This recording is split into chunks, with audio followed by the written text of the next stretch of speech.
Pero el atrás.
Bom dia a todos, muito bom dia.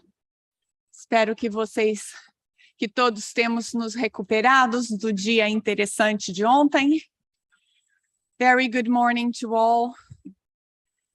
I hope you are all ready to go today. We have a long agenda. Can I kindly ask delegates to take their seat? We are far from quorum, unfortunately.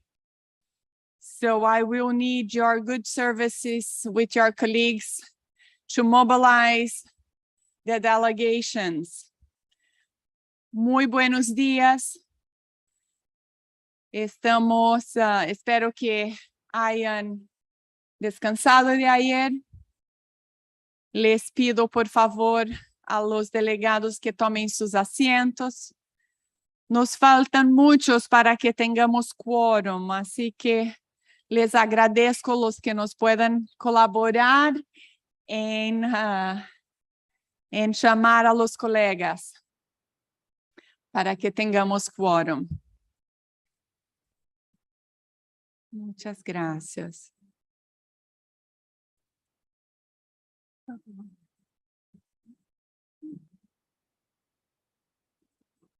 Very well, muy bien. Vamos en 15 y yo veo la delegada de Argentina indo a su silla 16.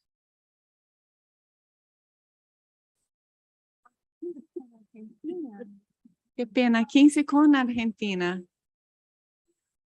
Veo a Netherlands coming in. Very welcome. Now we do have 16.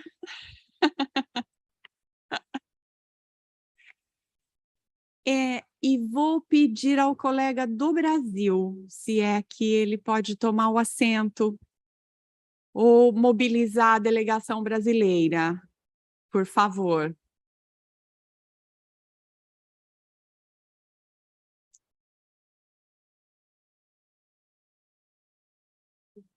Okay. This is going to be like bingo. We are 16.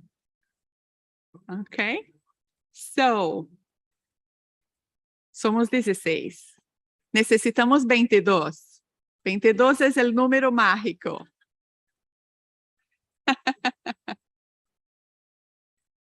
No vale. Mis colegas de la UPS están tomando asiento, pero no vale. Okay. Can I ask, maybe Bahamas has a direct line with the Caribbean friends and can shoot them a WhatsApp. I see Honduras stepping in the room and Paraguay. Yo veo a Honduras y Paraguay entrando. Yes, somos 18. Super. Veo a Surinam chegando, 19. 19.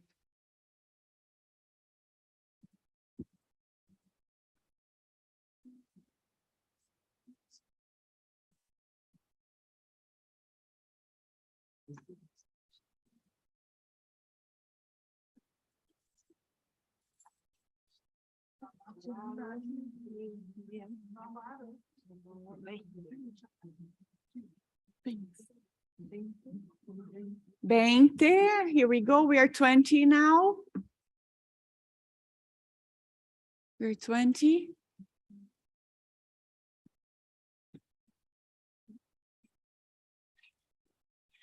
Curaçao. Okay, 20. 20. Brasil, vou ter que apelar para o Brasil. Por favor. 20.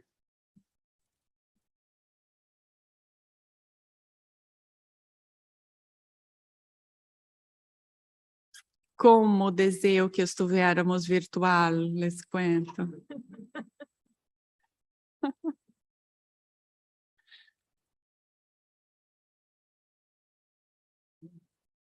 20.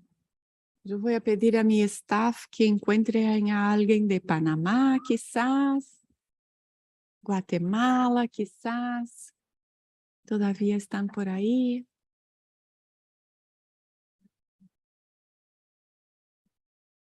Bolívia. Eu vi a Barbados entrando, pero Barbados já estava contado. Que pena. Então, seguimos com 20. Ok. We're still 20 and somos rehenes de los dos dos más que necesitamos.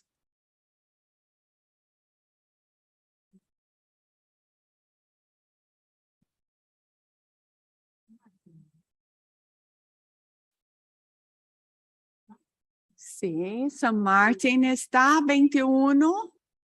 Ok, one more. Uno más. Nicarágua entrando en la sala. Súper bem-vindo, senhor embaixador. Senhor presidente, tenemos quórum.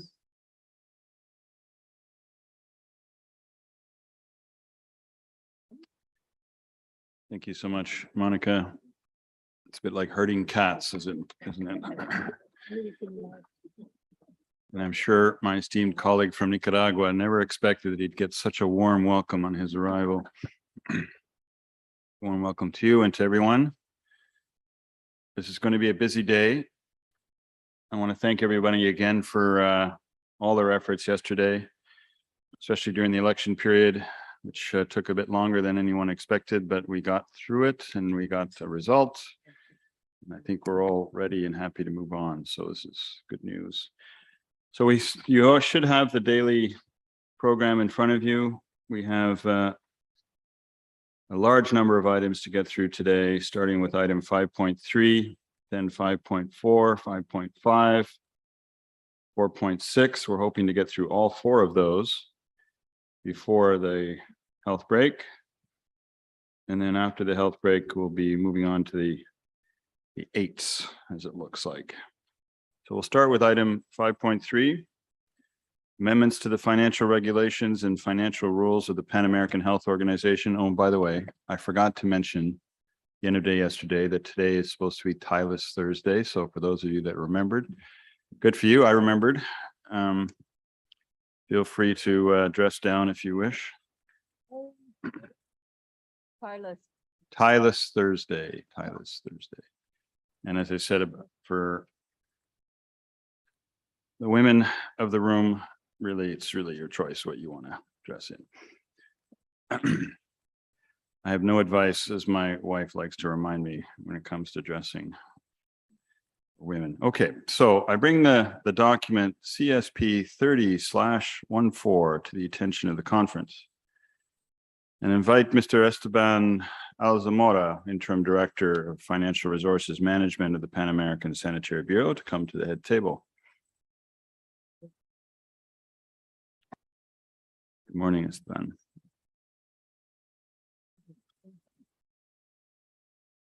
If I could turn to the President of the Executive Committee to report on this item, please.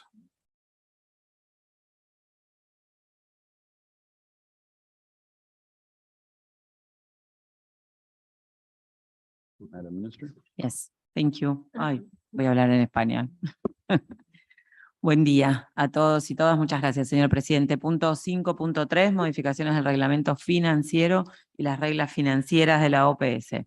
Durante la sesión de junio, el Comité Ejecutivo consideró una propuesta de modificación del reglamento financiero de la OPS que limitaría el mandato del auditor externo a 4 años, con la opción de prorrogar el mandato por 2 años más.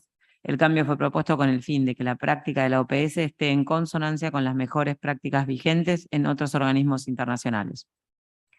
Se informó al Comité Ejecutivo que, dado que en ocasiones no se ha propuesto ningún candidato viable para el cargo de auditor externo, la oficina considera prudente incluir una disposición que permita prorrogar el mandato de un auditor externo en funciones si se dan estas circunstancias. El Comité Ejecutivo aprobó la resolución CE 170.R7, mediante la cual se recomendó que la Conferencia Sanitaria Panamericana aprobara las modificaciones propuestas al reglamento financiero. Muchas gracias.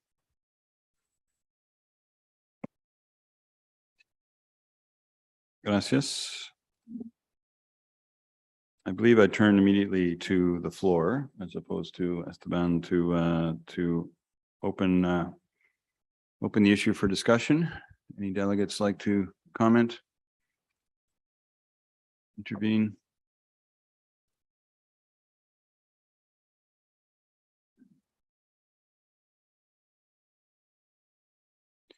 I know it's early in the morning, but don't be shy.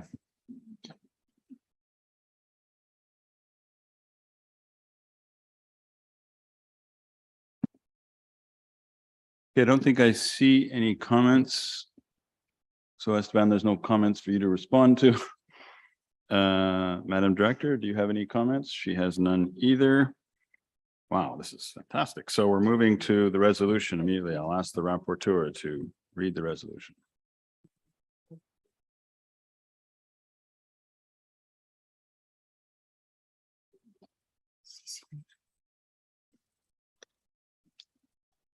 Proyecto 5.3, ¿verdad?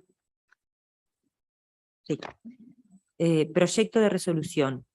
Modificaciones del reglamento financiero y las reglas financieras de la OPS.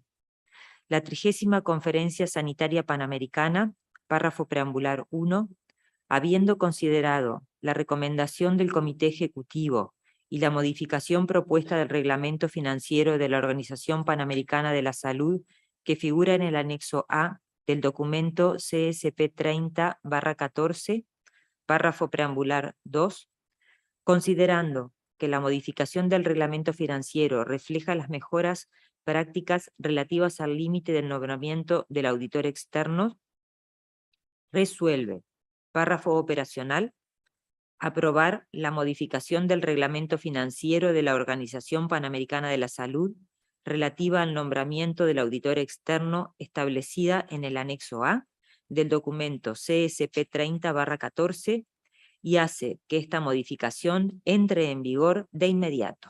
Es todo respecto a esta resolución. Muchas gracias, señor presidente.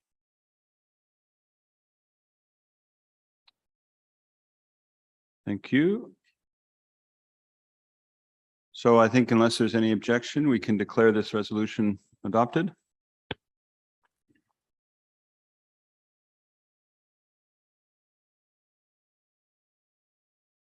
Since the clapping started behind me, I think the Secretariat's more excited about it than the members in the room. Okay, let's move to item 5.4, programming of the budget surplus. Thank you, Esteban, for that effort. I would like to bring document CSP 30/15 to the attention of the conference. Invite our good friend Ronnie Mazza again to come to the table.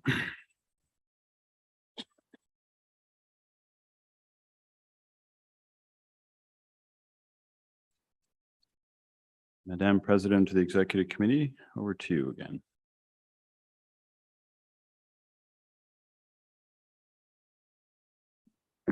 Muchas gracias, señor presidente. Programación del excedente de presupuesto. Se informó al Comité Ejecutivo que la oficina preveía un excedente de presupuesto de aproximadamente 24.6 millones de dólares del bienio 2020-2021 y bienios anteriores, de los cuales aproximadamente 21.3 millones de dólares se transferirían al Fondo de Trabajo para restablecer el saldo al nivel aprobado. La oficina propuso que el excedente restante se transfiriera al Fondo Maestro de Inversiones de Capital, de los cuales se destinarían aproximadamente 2.3 millones de dólares al Fondo Subsidiario de Mantenimiento y Mejoramiento de Bienes Inmuebles y 1 millón de dólares al Fondo Subsidiario de Tecnología de la Información. El Comité Ejecutivo aprobó la resolución CE 170.R8, en la cual se recomendaba que la Conferencia Sanitaria Panamericana aprobara la asignación del excedente del presupuesto 2020-2021. Muchas gracias.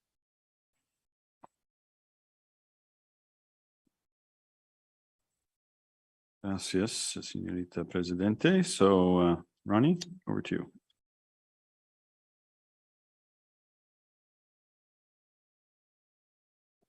Thank you, Mr. President. Good morning, distinguished delegates, Madam Director. Just to highlight again that this item is consistent with Financial Resolution 4.6, and as reported to the Executive Committee, the Director proposes the programming of the balance of the budget surplus in the working capital fund to replenish that at $21.3 million, and the Master Capital Investment Fund at $3.3 million, for a total proposed allocation of $24.6 million. We thank you, Member States. Apologies, Ronnie, you weren't supposed to speak. But you did very well without knowing. So thank you for that. I'm so used to turning to you. Okay, open again, delegates. Anyone wish to comment on this item?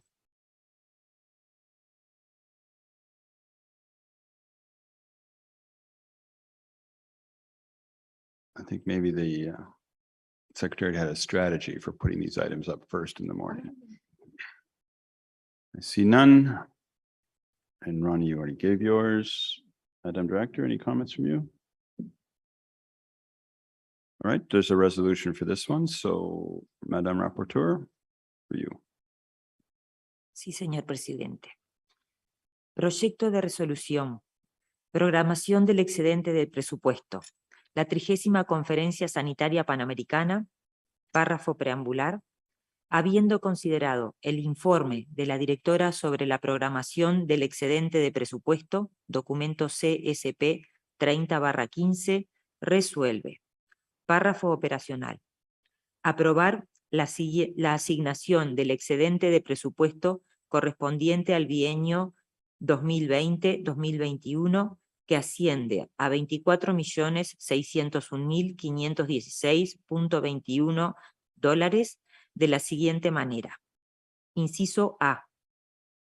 21.291.185.16 a la reposición del Fondo de Trabajo a su nivel autorizado de 50 millones de conformidad con el párrafo 4.6 del Reglamento Financiero.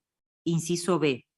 3.310.331.05 al financiamiento del Fondo Maestro de Inversiones de Capital, de los cuales se asignarán 2.310.331.05 al Fondo Subsidiario de Mantenimiento y Mejoramiento de Bienes Inmuebles y 1 millón al Fondo Subsidiario de Tecnología de la Información. Es todo respecto a este proyecto de resolución, señor presidente. Muchas gracias.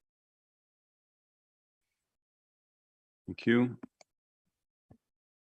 So unless there's any objections, I declare this resolution adopted.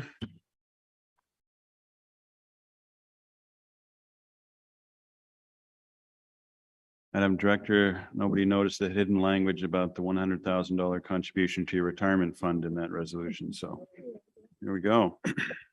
Too late now. I will move it. Okay, we're now turning to item 5.5. It's a lightning quick session here. Update on the appointment of the external auditor of PAHO for 2024-2025 and 2026-2027. Document CSP 30/16. And I invite back Mr. Esteban Alzamora. Dispense with your title.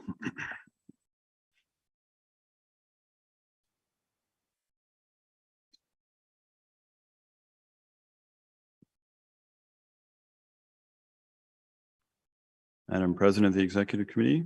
Muchas gracias. Punto 5.5, actualización sobre el nombramiento del auditor externo de la OPS para los bienios 2020, 2024, 2025 y 2026, 2027. Se informó al Comité Ejecutivo que el mandato actual del auditor externo de la OPS a la oficina, perdón, voy de vuelta. Se informó al Comité Ejecutivo que el mandato del auditor externo de la OPS, la Oficina Nacional de Auditoría del Reino Unido, de Gran Bretaña e Irlanda del Norte, expirarían en el 2023 y que por lo tanto sería necesario nombrar un nuevo auditor externo.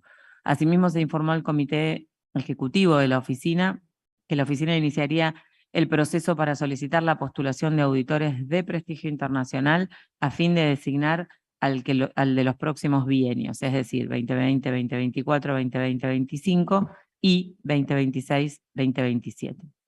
Se alentó a los Estados miembros a presentar candidaturas a fin de garantizar que haya un número adecuado de candidatos idóneos. En respuesta a la pregunta de un miembro del Comité Ejecutivo, se explicó que los Estados miembros podían presentar la candidatura de sus propias oficinas nacionales de auditoría, siempre que cumplieran los requisitos establecidos en el reglamento financiero de la OPS y en la nota verbal enviada a todos los Estados miembros.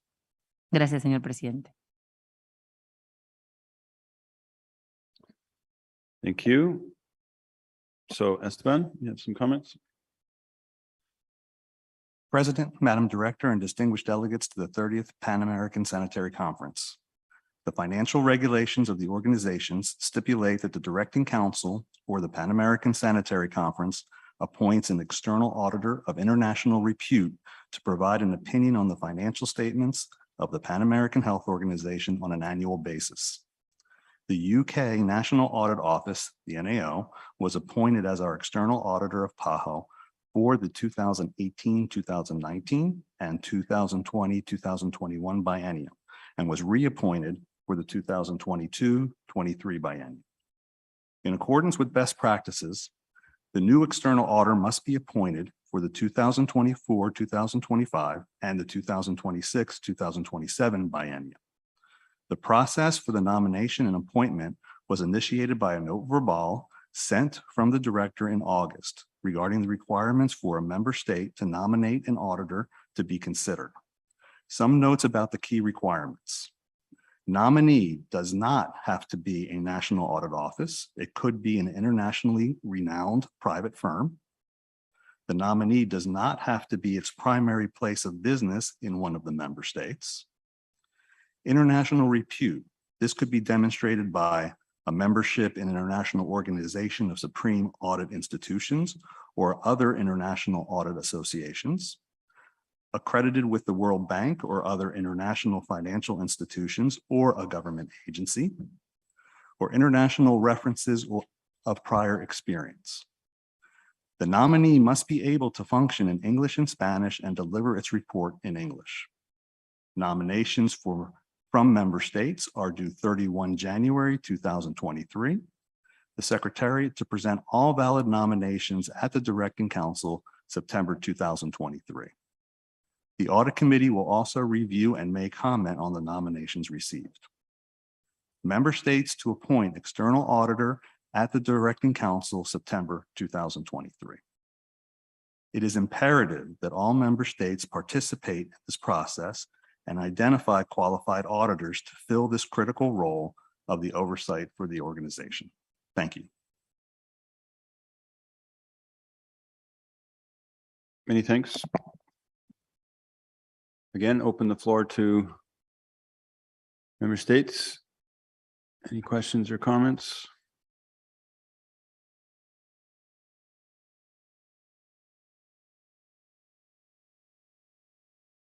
I think I see none.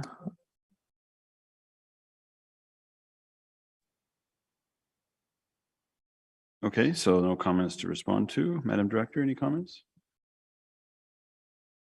Thank you and good morning. Just to reiterate the fact that we really need member states to actively nominate candidates for this position. It's a vital function in the organization. And I remember a few years ago, we had great difficulty filling this. So please, I wish to remind you to take it seriously and send some nominations to us. Thank you very much.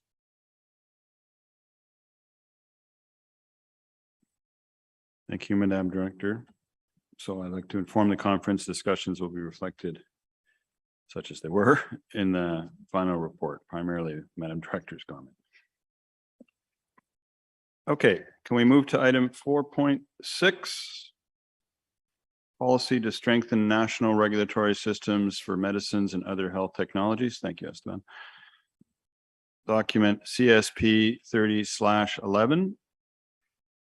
James Fitzgerald, I'd like to invite him, Director of the Department of Health Systems and Services of the Pan American Sanitary Bureau, to the table. Welcome, James. Madam President of the Executive Committee, Floor is yours again. Muchas gracias. Punto 4.6. Política para el fortalecimiento de los sistemas regulatorios nacionales de medicamentos y otras tecnologías sanitarias. El Comité Ejecutivo acogió con satisfacción la política propuesta y elogió las actividades de la oficina para ofrecer orientación estratégica dirigida a fortalecer los sistemas de regulación de los medicamentos y otras tecnologías sanitarias. La política se consideró muy oportuna, en particular a la luz de la experiencia de la región durante la actual pandemia de COVID-19, que ha creado una demanda sin precedentes para los sistemas de salud, ha dado lugar a la necesidad urgente de contar con productos para la salud y ha acentuado las desigualdades en el acceso a estos productos. Los delegados coincidieron en la necesidad de agilizar los procesos regulatorios para satisfacer esa demanda y para prepararse ante futuras emergencias de salud. Se señaló que las iniciativas dirigidas a fortalecer la capacidad local y regional para la fabricación de productos médicos tendrían que ir acompañadas de actividades que garantizaran la solidez de los sistemas regulatorios. Varios delegados destacaron la importancia del principio de usar las decisiones regulatorias de otras jurisdicciones como medio para acelerar la aprobación de los productos basándose en la información proporcionada por las autoridades regulatorias incluidas en la lista de la OMS. También se subrayó la importancia de la capacitación de los funcionarios encargados de la regulación. Se alentó a los Estados miembros y a la oficina a colaborar para promover el intercambio de información y fortalecer la cooperación en materia de regulación. El Comité Ejecutivo aprobó la resolución CE 170.4, mediante la cual se recomendaba que la Conferencia Sanitaria Panamericana aprobara la política de fortalecimiento de los sistemas regulatorios nacionales de medicamentos y otras tecnologías sanitarias. Muchas gracias. Thank you. Over to you, James. Thank you very much, and good morning, Honorable President, delegates to the 30th Pan American Sanitary Conference, Director Dr. Etienne. Improving access to safe, effective, and quality medicines and other health technologies is a critical public health priority and a fundamental requisite for universal health. National regulatory systems play a key part in a country's health system by overseeing the safety, quality, and efficacy of all health technologies, including pharmaceuticals, vaccines, blood and blood products, and medical devices, amongst others. Now, the member states of the Pan American Health Organization have been at the forefront of regulatory systems strengthening. The Pan American Network for Drug Regulatory Harmonization is one of the oldest regulatory harmonization bodies in the world and has fostered cooperation and regulatory harmonization since its creation in 1990. In 2010, member states adopted resolution CD 50/9, strengthening national regulatory authorities for medicines and biologicals. This resolution, a first of its kind for the World Health Organization and its regions, called on member states to strengthen their regulatory systems and create a regional approach for supporting countries to develop capacities. The resolution was predicated on benchmarking national regulatory capacities using a standardized tool and resulted in the recognition of 8 national regulatory authorities as regional reference authorities of the Pan American Health Organization, a designation that attests to their level of functionality. It did also spur the creation of the Caribbean regulatory system and the joint review initiative in Central America to improve regulatory capacities in less well-resourced countries. Notwithstanding, the region's regulatory capacities remain highly heterogeneous. There's a clear need to redouble our efforts to improve regulatory oversight within countries, across all countries, and for all health technologies. In addition, there is an urgent need to support the development of regional regulatory capacities and ecosystems that support efforts to increase the manufacturing capacity for critical health products in this region. The document, Policy to Strengthen National Regulation Systems for Medicines and Other Health Technologies, will therefore guide future country and regional action to strengthen regulatory systems for medicines and other health technologies to address this context. The document proposes 4 strategic lines of action. Firstly, to adopt sustainable national policies that strengthen the governance and stewardship of regulatory systems. Secondly, to promote the strengthening of regulatory systems for consistent, transparent processes based on regulatory science. Thirdly, to strengthen regulatory harmonization and convergence in regulatory processes between countries. And finally, to adopt a new evaluation system based on the WHO Global Benchmarking Tool and related mechanisms. The Secretariat would really like to thank all member states for their engagement and participation in the very extensive informal consultation process that this policy has undergone, leading to a lengthy resolution to be noted. And we look forward in supporting member states in its future implementation. Thank you very much. Thank you, James. And many thanks for referring to me as honorable. That will be the closest again I come to being a minister. Feel free to call me Your Excellency in the future. Please, I'd like to now open the floor to delegates for any questions or comments. I have Honduras and then Jamaica. Honduras, please. Muchas gracias, señor presidente. Honduras está de acuerdo con la propuesta de política para el fortalecimiento de los sistemas regulatorios nacionales de medicamentos y otras tecnologías sanitarias y con la resolución CE 170.R4.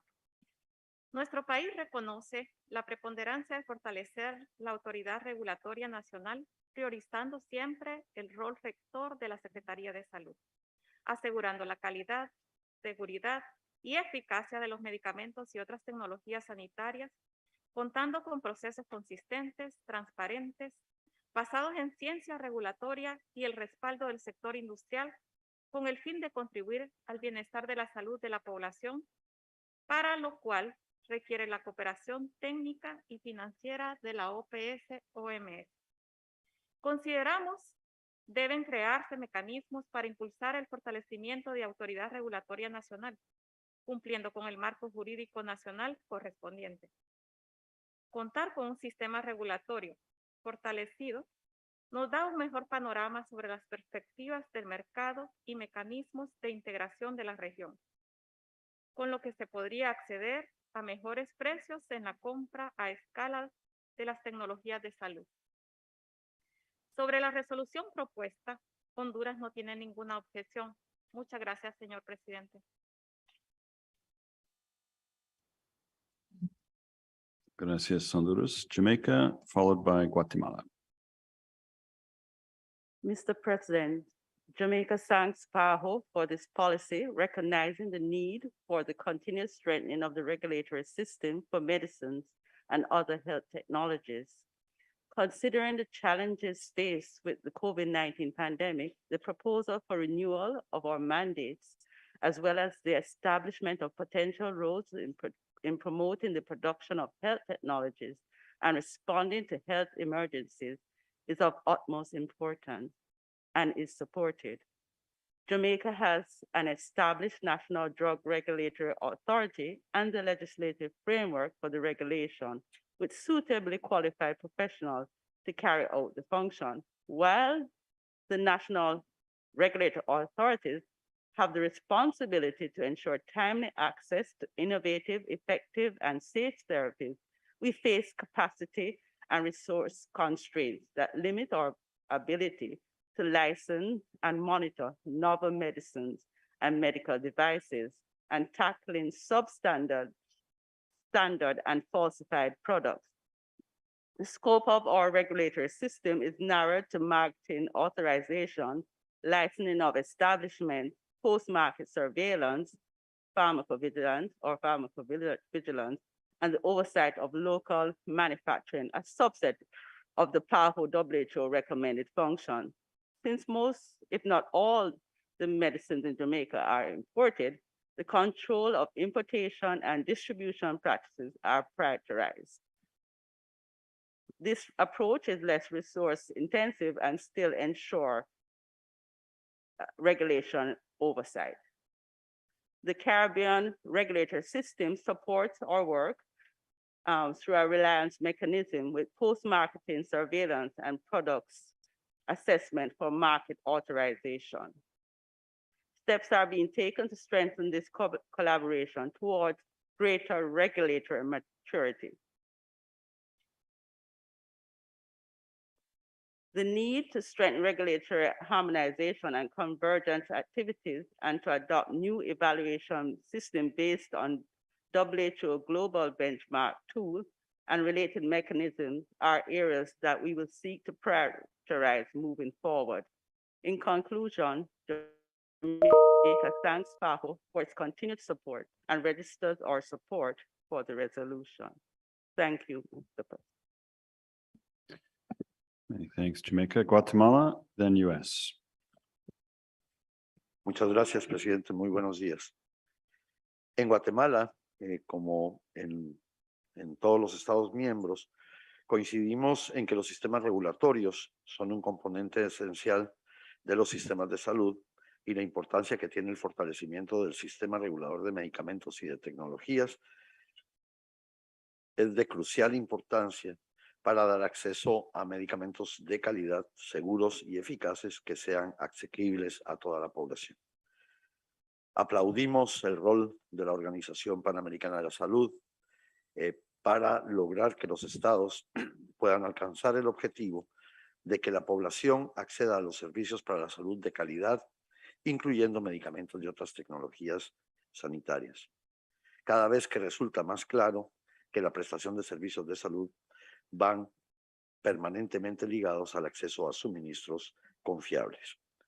Guatemala ha enfrentado la problemática de no contar con un ente regulador con un nivel de certificación fuerte, pero es un común denominador a los países de mi región de Centroamérica.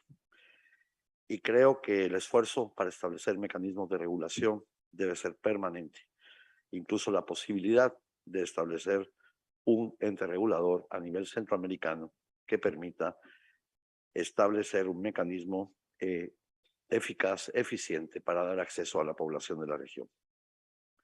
El Departamento de Regulación y Control de Productos Farmacéuticos y afines desde el inicio del 2022 en Guatemala ha tratado de implementar el Plan de Desarrollo Institucional a través de aplicación de tecnologías que permitan eficientar los procesos. Por estas razones, Guatemala apoya totalmente la implementación de la política de fortalecimiento de los sistemas regulatorios para los medicamentos y otras tecnologías sanitarias, comprometiéndonos a realizar los mejores esfuerzos y aceptando la guía que la Organización Panamericana de la Salud quiera brindarnos. Muchas gracias.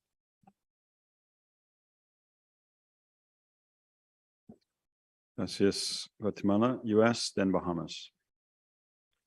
Thank you, Chair. Good morning, colleagues. The United States is pleased to support the proposed resolution policy to strengthen national regulatory systems for medicines and other health technologies. We agree with the report that regulatory system strengthening, harmonization, and coordination, post-marketing surveillance, and substandard and falsified medicines are all critical public health issues whose importance has only been further highlighted by the COVID-19 pandemic. Diversifying supply chains and building regulatory capacity for local and regional manufacturing of medical products is a focus area of the recently announced Action Plan on Health and Resilience in the Americas, which will support the development of strong regulatory systems to accelerate access to quality assured, safe, and effective medical products. These efforts will be complemented by the expansion of programs and production processes through bilateral and regional engagements and supply chain diversification. The United States is committed to working with PAHO and all colleagues in the region to build strong regulatory cooperation, information exchanges, and to support regulatory convergence in our region. I thank you. Thanks, Colin. Good to see you. Bahamas, followed by Costa Rica. Thank you, Mr. President. The Bahamas wishes to thank the Secretariat for this work that is highly relevant in our context and acknowledges the member state-led milestones that have aided the conception of this policy. Mr. President, many of our populations have been negatively impacted by the availability of substandard medicines and technologies. Many have died and scores more have had prolonged complications of diseases precisely because our individual and collective mechanisms were not sufficiently strong to flag and root out unscrupulous actors. Mr. President, against this backdrop, the Bahamas believes that such a regulatory framework is an indispensable component of the health system, and its strengthening ought to remain a public health priority to ensure that medical products in our markets meet safety, efficacy, and quality standards. Mr. President, under policy option A, the Bahamas is progressing. It is drafting regulations for the creation of a National Directorate of Medicines, as well as regulations for recall, handling, and disposal of pharmaceuticals, and also a policy proposal to exert controls for the procurement and management of medicines. Mr. President, the Bahamas is mindful of the goal for regulatory systems within member states to reach maturity level 3. However, for this threshold to be met, the Bahamas and likely other member states will require tools, PAHO's guiding hand, and technical assistance. The Bahamas advocates for further strengthening of sub-regional initiatives such as the CARPA Caribbean Regulatory System to enable member states to achieve regulatory maturity and the necessary synergies. The Bahamas supports the resolution and its implementation, as its implementation will accrue meaningful and generational health gains for our peoples. Gracias, merci. And Mr. President, that will be my only attempt at foreign languages in this meeting. But it was a glorious attempt. Costa Rica, then Chile. Muchas gracias, señor presidente. Costa Rica agradece al secretariado la presentación de la política para el fortalecimiento de los sistemas regulatorios nacionales de medicamentos y otras tecnologías sanitarias, a la vez que reitera la importancia de este tema para nuestro país. Aprovechamos la ocasión para plantear algunos comentarios sobre estos procesos. Como es sabido, la Organización Mundial de la Salud The WHO is designing transition measures to the new system for the designation of regulatory authorities on its official list.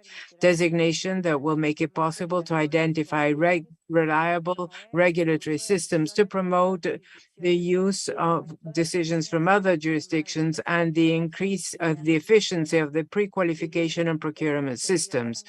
Although the initiative is underway and a transition list was developed, we need a guideline to use that list in order to help it used during the transition and support the processes for homologation with other regulatory authorities.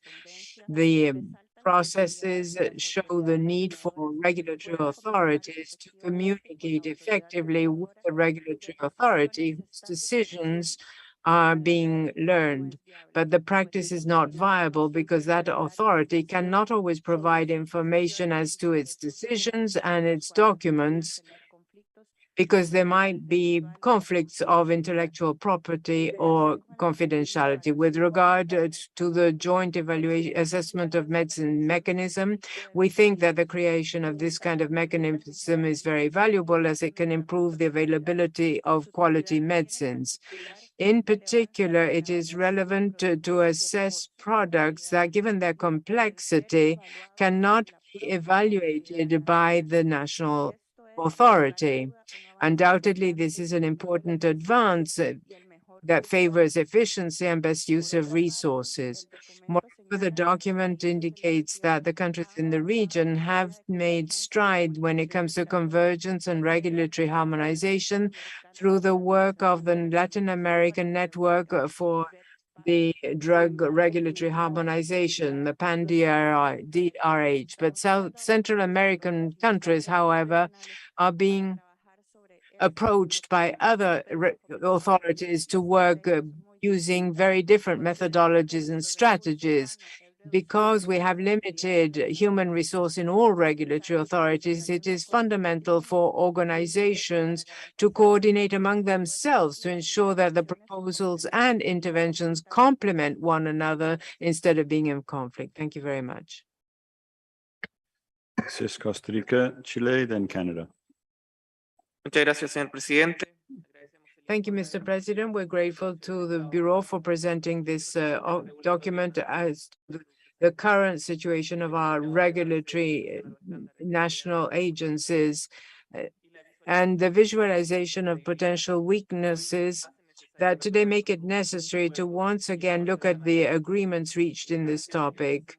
And we adopt the PAHO policy and to implement this kind of decision. We'd like to underscore the need to maintain, strengthen, and reinforce as applicable the regulatory capacities of each member state so that each nation can be autonomous and sovereign in its decisions, but considering the advances of decisions made by other member states, in particular those who have updated or have attained a high level of performance for the qualification measures of the regulatory authorities, thus supporting the strategy on reliance that need to be supported by mechanisms for sharing information and communication between the authorities. They need to be good basis to understand the decisions adopted by others. We also want PAHO support to raise the standards and indicators that are associated with the regulatory actions to underscore the independence of our authorities and absence of potential or real conflicts of interest, whether ethical or different, that can detract from them. In this context, and it is necessary to have a sustainable, efficient path to strengthen our authorities so that these can attain and maintain a high level within WHO listing and that we can enjoy the guarantees and benefits deriving from it. There is an essential role to play in order to achieve sovereignty, especially in the production of vaccines and also joint procurement through the revolving fund and similar strategies. There is no doubt that the chief problems to which the countries in the regions are exposed are limited resources and slowness to modify regulations. They need to have a rhythm in accordance with scientific developments. Technical dependence and resource administration and financing are necessary policies. They need to be adopted for the regulatory system of each country to be able to efficiently discharge its duties. The adoption of practices based on decision-making can improve efficiency and best use of resources. So it is important to improve the sharing of information between authorities. Right now, Chile wants to once again manufacture vaccines. The future production of vaccines had a challenge to our authorities, so we seek PAHO's support to update skills as soon as possible. Moreover, the agreement of medicines is perhaps the greatest risk to our authorities.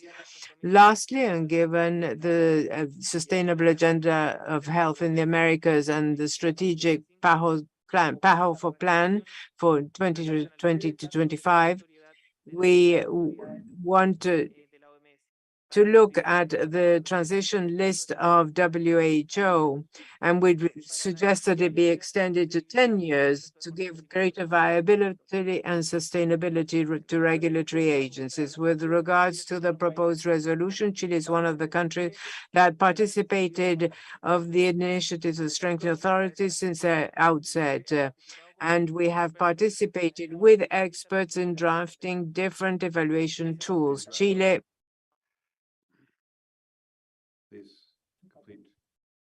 Please wrap up as quickly as possible. Our government is grateful to and shares the points that were mentioned and talks about the relevance of having soon an implementation strategy. Thank you. Gracias, Chile. Again, let me just remind all delegations, we are trying to keep to 3 minutes, and I show a bit of flexibility. If we all try to go on too long, then it's not fair to others. So try to keep your remarks to 3 minutes, please. Thank you. Canada, then Ecuador. Canada recognizes that the regulatory system is essential for the health system. It is necessary to ensure regulation and surveillance of medicines, respecting the safety, effectiveness, and quality standards. The COVID-19 pandemic created unprecedented demand for healthcare, including medical products. innovative regulatory measures that are agile were necessary to meet such demand, underscoring the gaps that exist in this field. Given the rapid evolution of needs in this regard, as well as the effects of the pandemic, Canada supports PAHO efforts and development of a strategic guidance so that our region may further strengthen these national regulatory systems. Solid and effective regulatory systems are necessary to strengthen the capacity for production, supporting our collective efforts to promote rapid and fair access to essential medicine and health technologies. Canada wants to express its support for the proposed resolution. We are grateful to PAHO and offer our ongoing collaboration to reinforce capacity in this arena. Thank you. Merci le Canada. Thank you, Canada. Trinidad, Tobago. Thank you, Mr. President. Ecuador is grateful for the presentation of this document, recognizing that the regulatory systems are an essential component of health systems for the countries in the region. They are a cornerstone for the essential functions of public health. The COVID-19 pandemic showed starkly the need for efficient regulatory response systems when there are health emergencies. The country, furthermore, attaches great importance to recognize advances in strengthening the regulatory systems for medicines and vaccines that have taken place under the Pan-American Network for Drug Regulatory Harmonization, the PAN-DRH. We call upon all states to continue working together, seeking greater efficiencies for the harmonization and regulatory convergence and implementation of new sub-regional or multinational approaches. In particular, Ecuador wants to generate effective cooperation to strengthen our National Agency for Regulation, Control, and Health Surveillance to achieve the qualification to level 3 based on the global evaluation tool of WHO. Lastly, I want to express our country's support for the proposed resolution policy to strengthen national regulatory systems for medicines and other health technologies, as it is in keeping with the regulatory policies of our country when it comes to medicines and other health technologies for human use and consumption.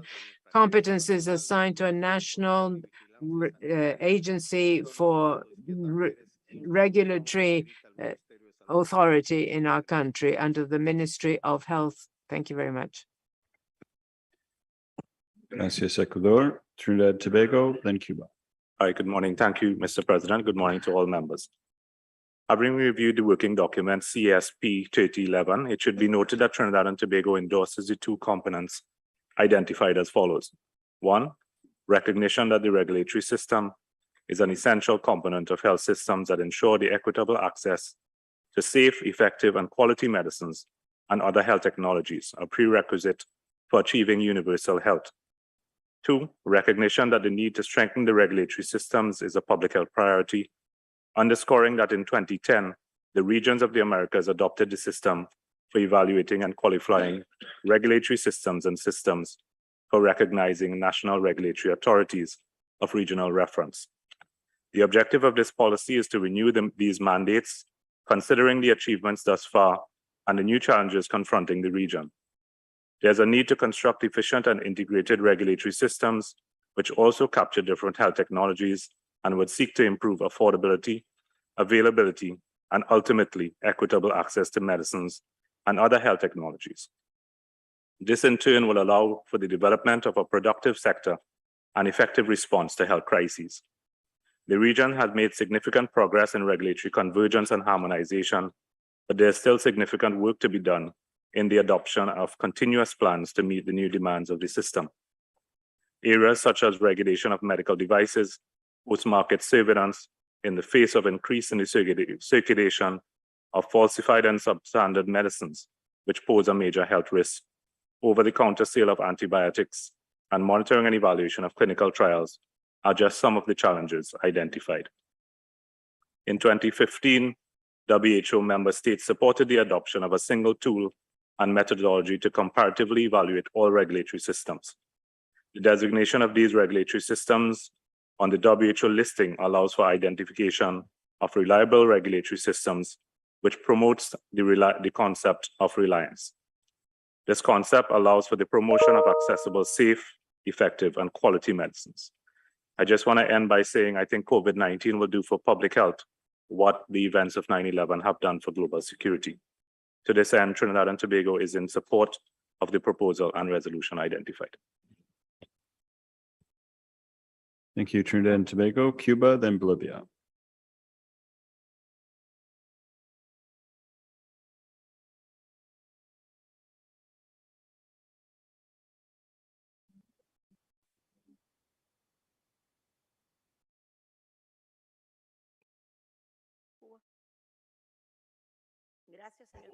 Thank you very much, Mr. President. The region of the Americas has been a pioneer in establishing an evaluation system to measure the performance of national regulatory authorities and their certification as reference systems that work towards strengthening health regulations in the region, working side by side with PAHO.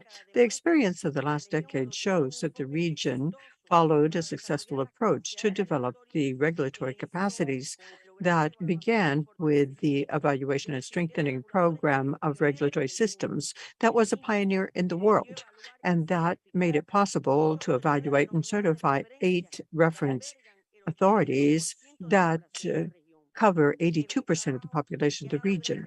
It is work that has given great results, and we think this should remain active and be part of the strategic lines of work of the organization.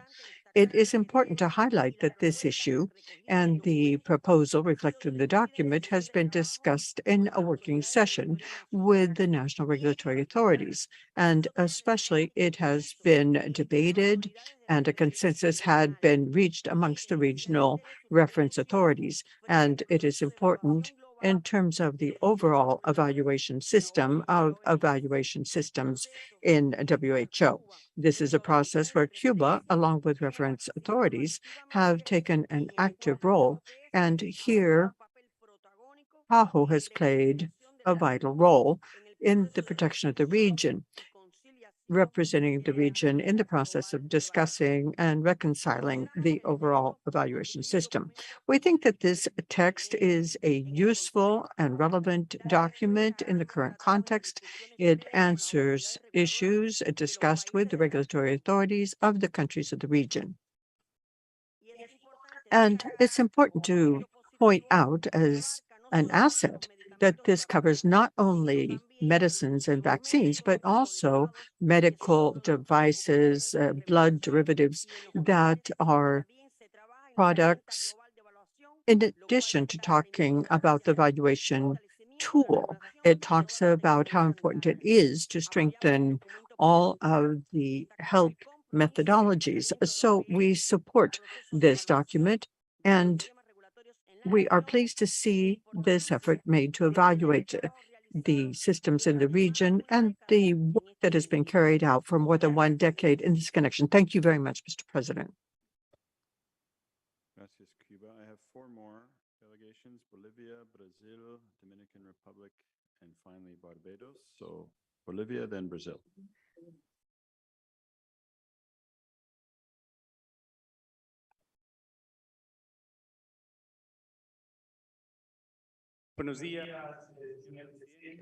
Good morning, Mr. President. The plurinational state of Bolivia appreciates, accepts, and recognizes the importance of this policy. Also, we recognize the urgency, the need to receive technical support in this connection. One of the basic obligations of health authorities is to assure access of the population to quality medicine, medicine that is safe and effective. To this end, it is important, first of all, to make certain that the medicines be legitimate, registered, and approved by a relevant authority. Second, it's important that during manufacturing, the best manufacturing practices have been followed. And lastly, but of equal importance, it is important to assure that these conditions are maintained during the entire supply chain. And it is clear that it's necessary to apply post-marketing surveillance that involves control in the field, looking at reports on a lack of efficiency or any adverse effects that might occur because of use or because of clinical application of these products. Currently, we have a model that focuses on detection and verification of illegitimate products on the market. And this means that there is oversight of the different components of the medicine distribution chain, the appearance of new technologies, and the possibility of providing post-marketing surveillance could be done with a national pharmacovigilance system. By implementing the traceability system, it will be possible to efficiently control the distribution of medicines, recognizing in real time the destination of each medicine on the market. And also it will be possible to track it along the distribution system and also know where it was dispensed so as to assure its legitimacy. The implementation of the national traceability policy, in our case, has or is going to represent a significant step forward in terms of setting up a national pharmacovigilance system in the best possible conditions, thus assuring the health of the population. With this, Mr. President, I want to take this opportunity to express my appreciation for the openness, the follow-up, the technical support that we have received from Argentina. Argentina, through its Ministry of Health, has provided us technical guidance so as to implement our national traceability policy for medicines. Thank you very much. Gracias, Bolivia, Brazil, then Dominican Republic.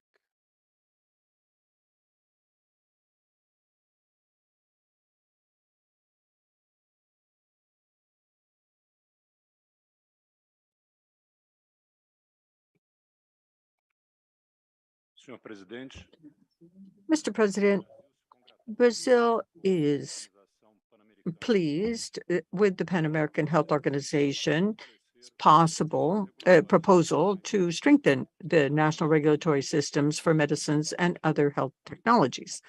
The pandemic, COVID-19, has shown to anyone that still had doubts that international cooperation is essential to deal with emergencies that know no borders.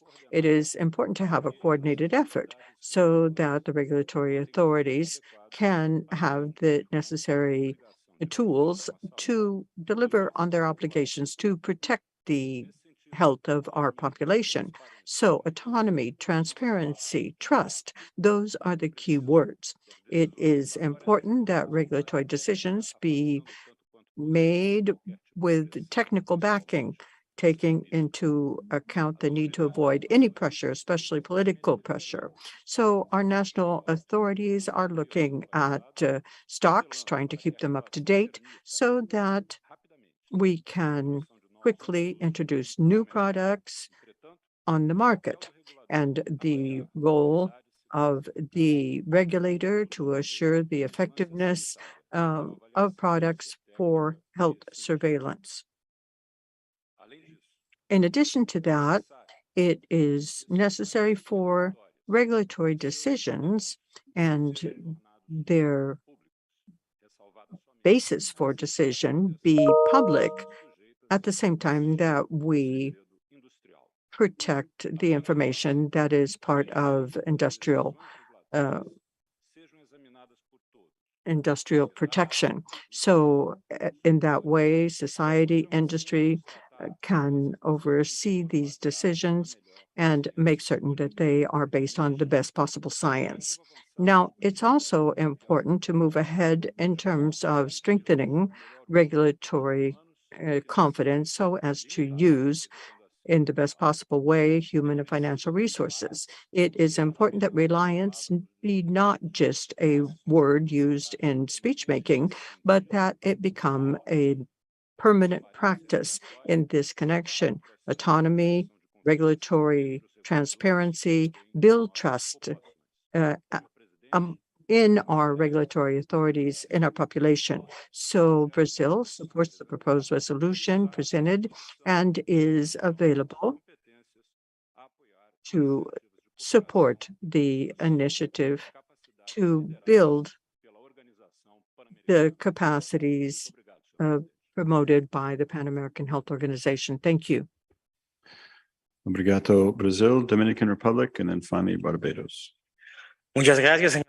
Thank you very much, Mr. President. The Dominican Republic is in a position to support the measures being proposed to strengthen national regulatory systems for medicines and other health technologies in the region, provided this favor the context of our health systems. Here, it is important to develop regulatory policies that improve access to medicines that are cost-effective and sustainable.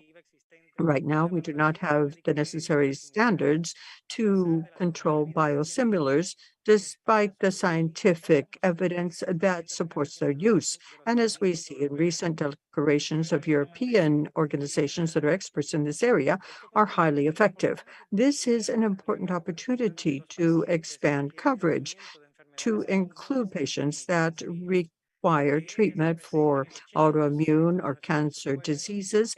That represents something like 80% of our budget for these diseases.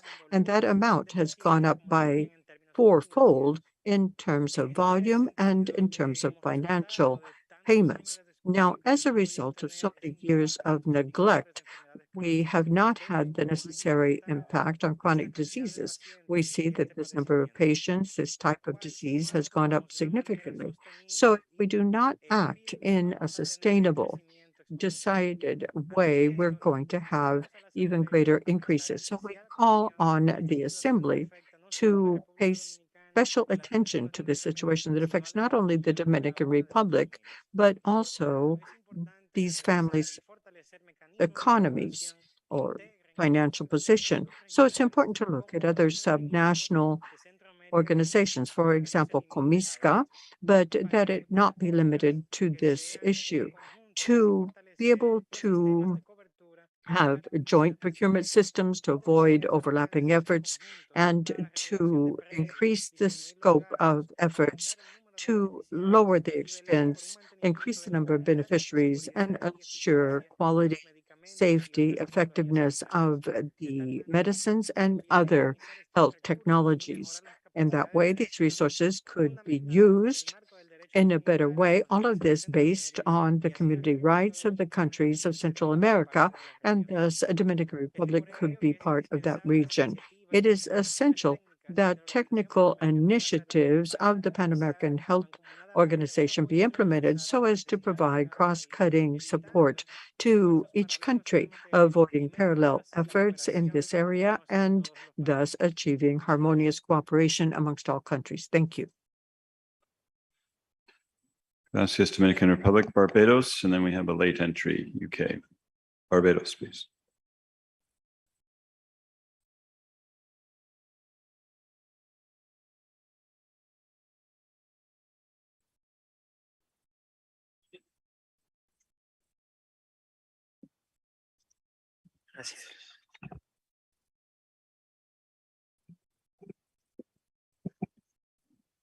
Good morning, Chairperson and distinguished delegates, friends. Regulatory systems play a key role in assuring the quality, safety, and efficacy of medical products. Effective regulatory systems are an essential component of a health system and contribute to desired public health outcomes and innovation.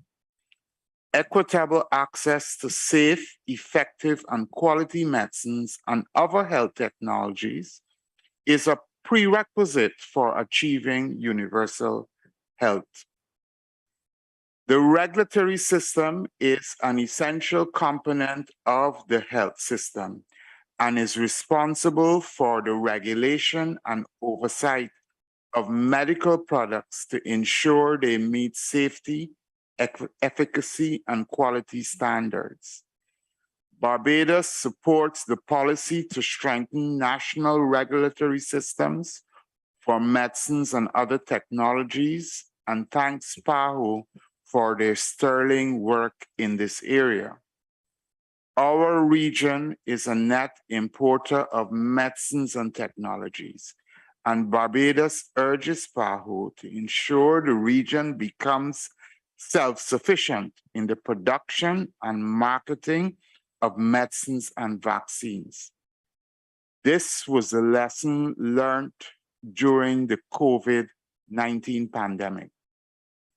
Barbados supports the adherence to fundamentals of any good regulatory system, which include pharmacovigilance, post-market surveillance, investment in the Caribbean regulatory system, and licensing establishments and routine inspections. I thank the Secretariat, and Barbados gives its wholehearted support. Thank you. Thank you, Barbados. UK, and then we'll have a non-state actor who wishes to speak as well. So go ahead, UK. Thank you very much, Mr. President, and apologies for being a late entry and also for not following your request that we should not wear ties today. But I will make up for that by being very short.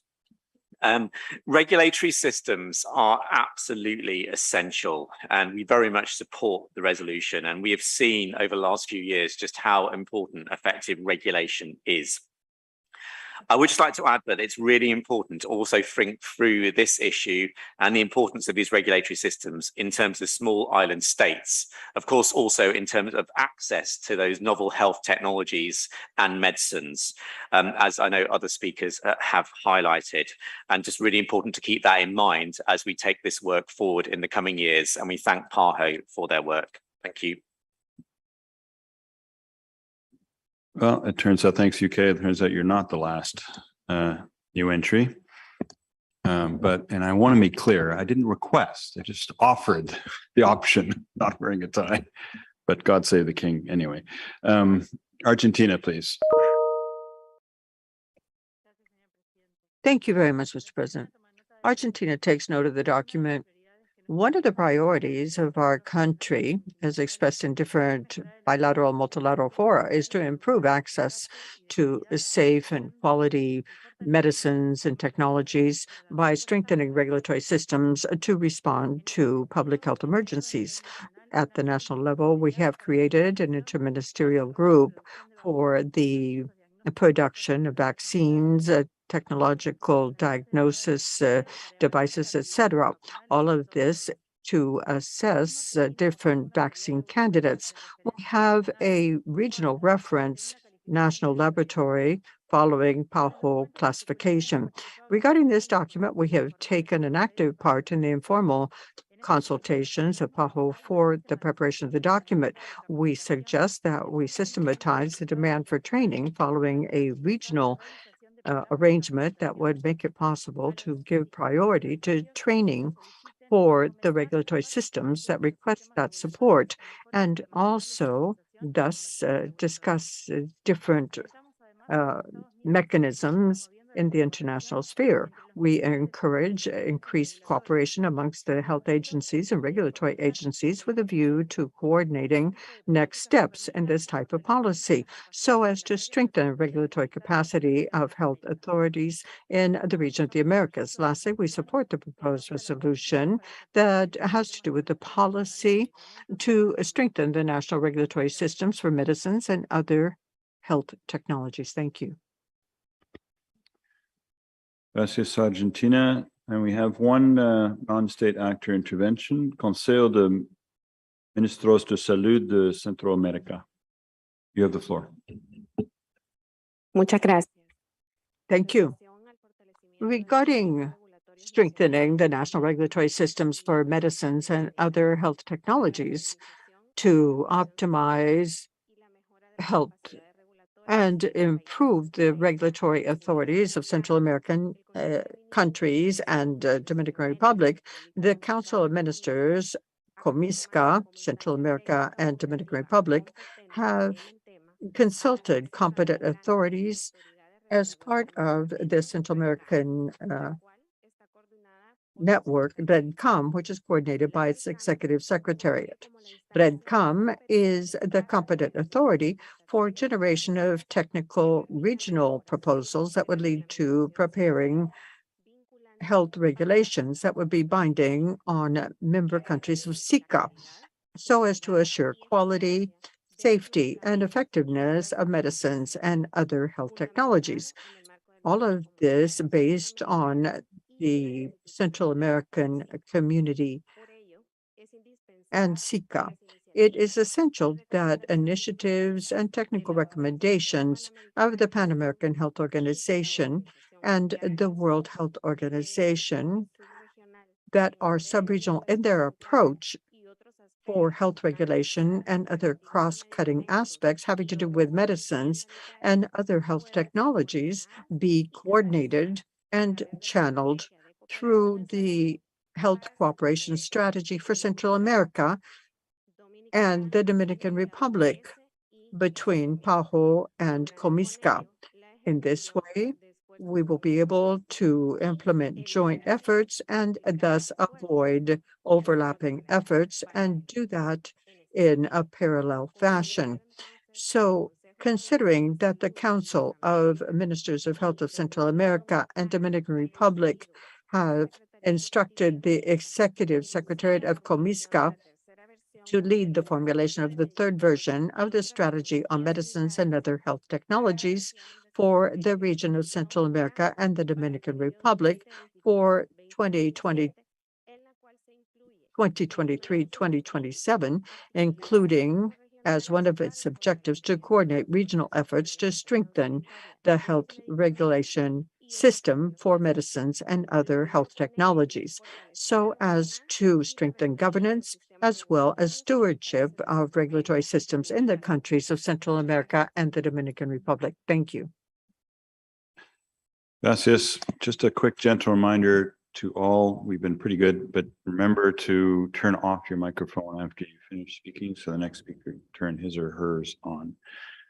So James, lots of comments, lots of enthusiasm, lots of interest in this really important subject. Over to you to respond to the comments. Thank you very much, Mr. President. And thank you very much to all the member states and delegates for the comments on this important topic. I think really listening to you, I think there's a clear ask from member states to address this issue across 4 key areas that are highlighted in the policy document, building on the work that we've been doing collectively, going back to the 1990s with the establishment of PANDRA, but through also the adoption of the resolution in 2010. The first is around really developing national regulatory capacity through processes of evaluation.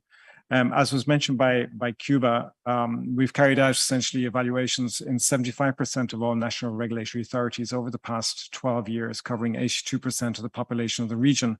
But more importantly, we've left and are working with you on the implementation of 32 institutional development plans for national regulatory authorities at the national level.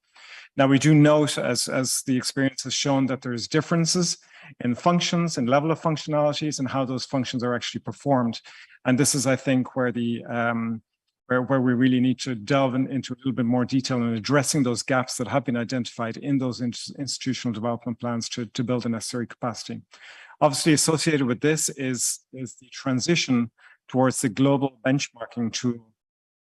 We've been working arduously with you, with WHO, on the deployment of the global benchmarking tool as the single global mechanism for evaluation of regulatory capacity, including aspects relating to maturity level, but also as a mechanism to support greater integration of regulatory systems, not just within the region, but also globally, and to facilitate a global recognition also of the eight national regulatory authorities of regional reference in the Americas.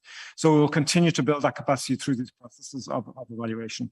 Secondly, the call, I think, from member states, and highlighted also in the document, to really continue to build cooperation, collaboration, moving towards convergence and harmonization in regulatory norms and standards and processes. As many of you have mentioned, COVID-19 really highlighted the need to address this issue, to work more closely together. No single regulatory authority will have the capacity to essentially carry out all regulatory functions in a manner that will ensure processes from product development through to post-marketing surveillance in this globalized world. So we really need to work collectively on that. Very much articulated with this are the sub-regional processes that are in development at the moment.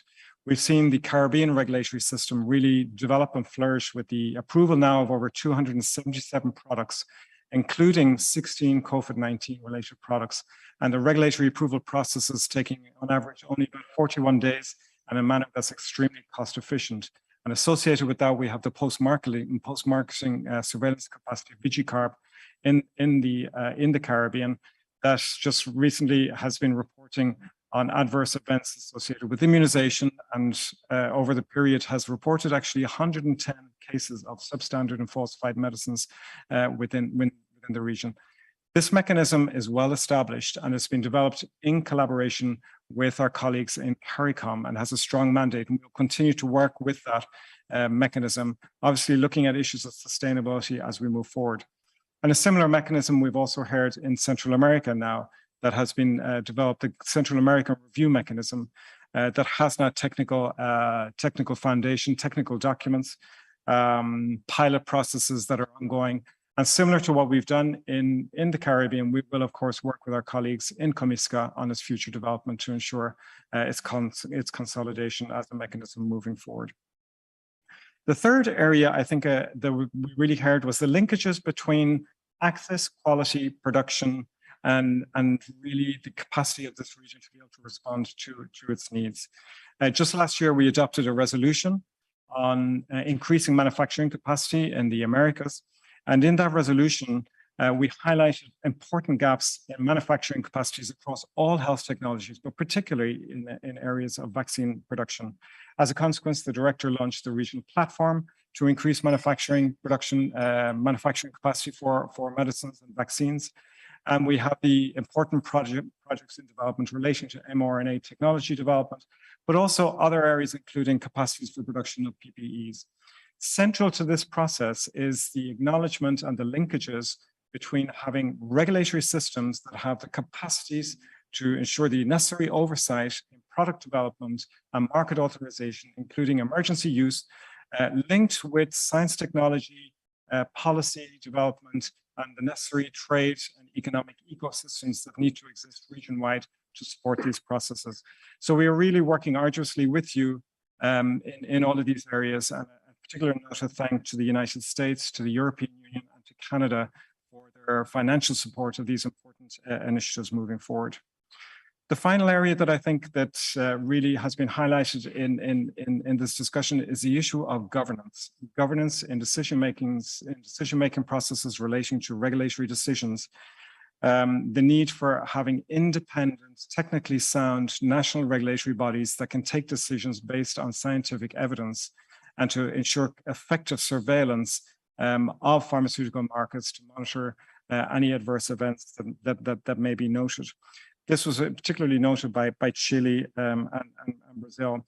And here, I think just an important note, we saw, for example, 5 countries in the region reported over 3,400 adverse events relating to medicines during COVID-19 pandemic. These medicines being azithromycin, ivermectin, and hydroxychloroquine, medicines that were shown to have unproven value in terms of its use during COVID-19.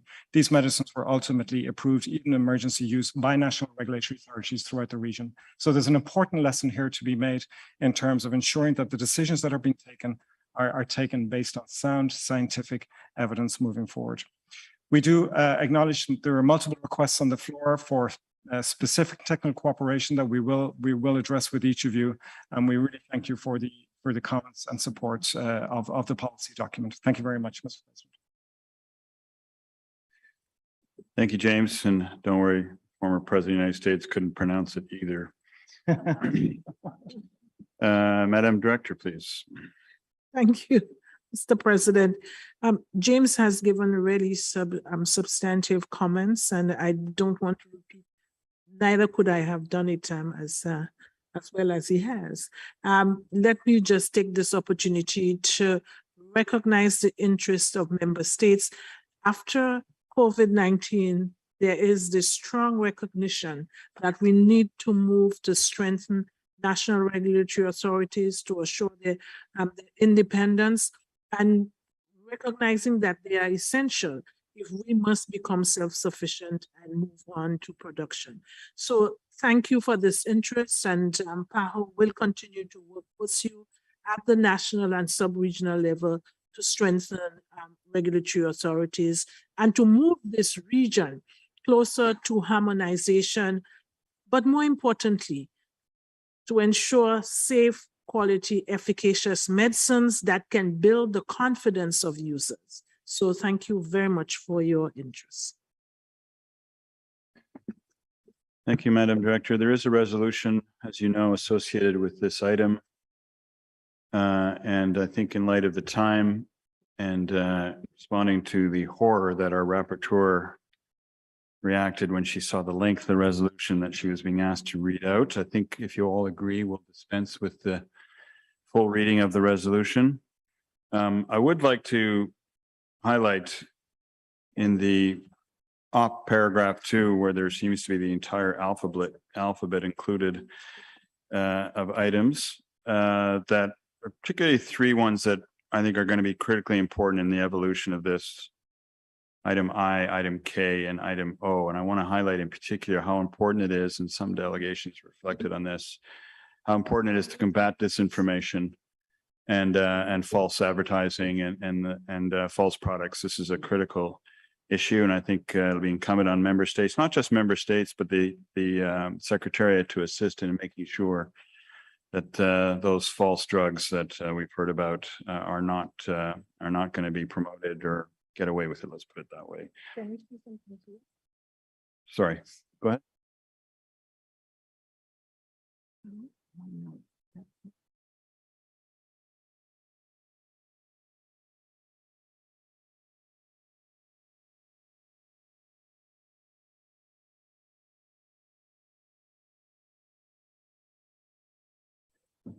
So legal counsel just advised that the rapporteur must read it, but she also offered the opportunity for me to say, and for you all to agree, that we heard her read it out. So we can, okay, I know not exactly, Heidi, but I think it's, you know, that for the purposes of the record of this discussion, the resolution will have been termed to be read out in full. Is that acceptable? Heidi? Okay.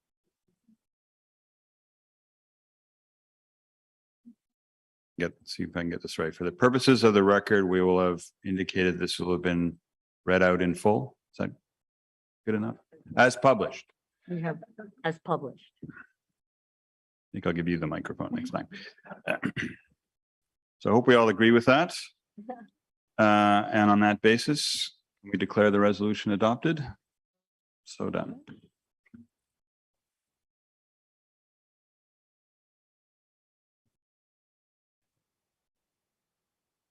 Okay, we're going to take a break now, but I'd like to only take 20 minutes, which in PAHO terms is like 30 minutes. So please try to be back 20 to 30 minutes. Thank you.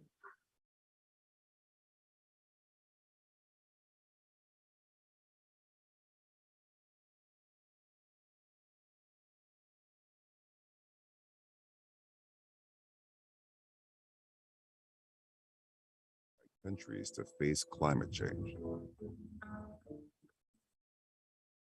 They include adaptation to climate change and mitigation actions, the reduction of greenhouse gas emissions and other atmospheric pollutants. Their implementation brings about benefits: reduction of the number of deaths, number and length of stay in hospitals, number of sick leaves and respiratory and cardiovascular disease cases related to the quality of the air, among other consequences for the public health system, the companies, and the state. In order to quantify the benefits brought about by NDCs, the World Health Organization developed a tool called Carbon H. Carbon H allows legislators, voters, decision makers, and entrepreneurs to have the information they need on the expected effects on health of the enhancement of the air quality.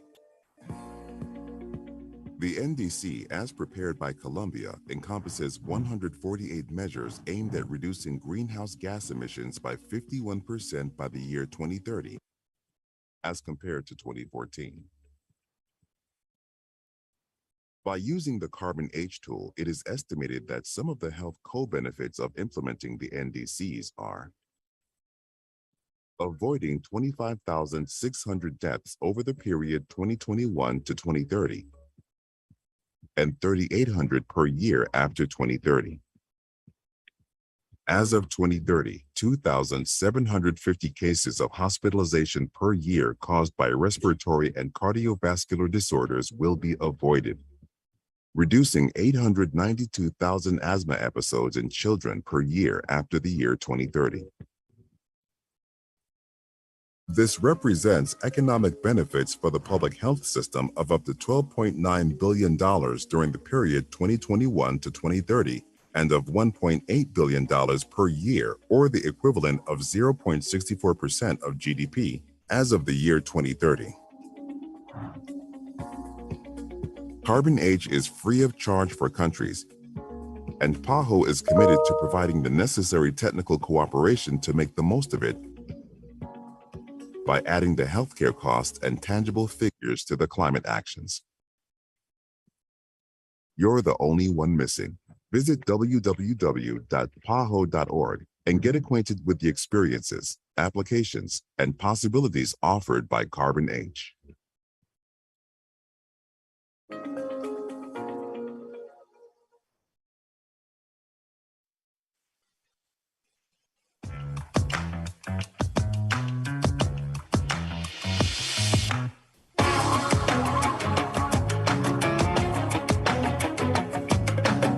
Hello, Paula. Buenos dias. Bom dia. O que você gostaria de falar hoje? Hola. Oi. Hi, I'm Paula. I'm the Pan American Health Organization's first digital health specialist on alcohol use. Why we developed Paola? The COVID-19 pandemic amplified two chronic problems we've had with alcohol. One is misinformation on the internet and social media, and the other is the limited health professional capacity to deal with alcohol problems in the health system. Therefore, the pandemic accelerated the need for a trusted and reliable source of information to improve health literacy related to alcohol, as well as to help people assess their risk and decide on a change plan towards a healthier lifestyle. What or who is Paola, and why do you think we need her? I was built to provide reliable information about the impact alcohol can have on your health.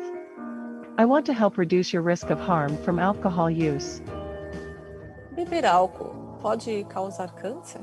Há uma forte ligação entre o álcool e as doenças crônicas, particularmente o câncer. How can I make sure I drink responsibly? I'm sorry to say, but there's no such thing as responsible drinking. ¿Cómo sé si estoy bebiendo demasiado? Puedo ayudarte a evaluar si lo que bebes puede causarte daños. Paola is a conversational agent created by PAHO, the first in the world dedicated to alcohol topics. She's built with artificial intelligence and the latest scientific information on hundreds of alcohol-related topics. Paola speaks English, Portuguese, and Spanish to an unlimited number of users, 24 hours per day, 7 days a week, in a way that is totally anonymous, confidential, and free to the user. She can be reached by mobile phone, desktop, tablet, or other similar device. Why a digital health specialist for this obviously really important function? What was your decision there? Paola can answer your questions on alcohol and health or alcohol-related harms, can screen for your alcohol risk, and guide you towards a change or quit plan. She can also refer users to treatment resources in their own country. Paola is empathetic, engaging, her conversations are anonymous and non-judgmental.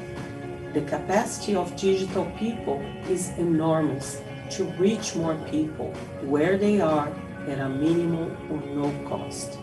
It can reduce the workload of health professionals and give them more time to talk to their patients when necessary. Compared to mass campaigns of education or education in schools, digital solutions like Paola have the potential to be so much more cost-effective. Provokes in humans a limbic system response, if you like. So you can retain more information and you can do it for longer. Paola is completely innovative, but is based on established evidence-based principles. In fact, artificial intelligence has become the new frontier in health. Technology designed to improve knowledge, promote health with personalized, non-judgmental engagement, and ultimately to save life. It is a great step forward. Think you could benefit from drinking less? I know I would. Can you please help me? I'd love to help you. And I promise I won't judge. I'm a digital person after all. I don't know how to judge.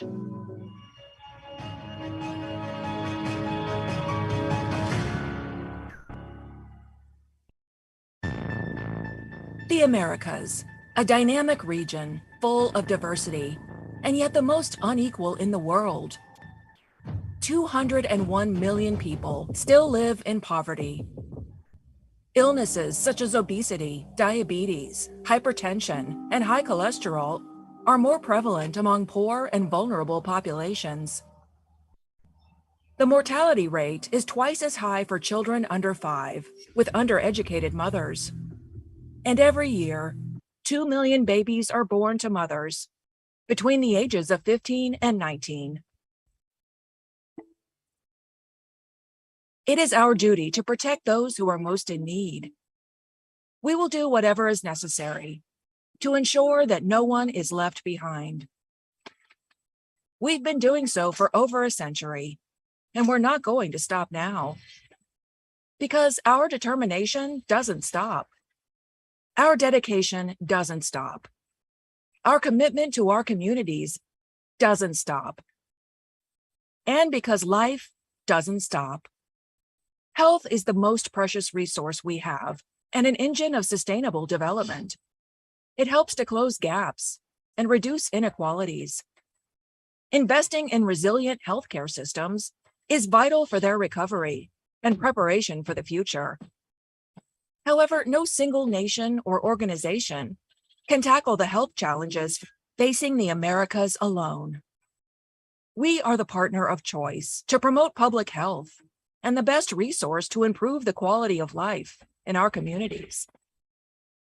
We provide coverage in all countries, management and supervision of projects at the regional and national level, knowledge and networks in all areas of healthcare, capacity to convene people, mechanisms of transparency, and experience with responding to emergencies.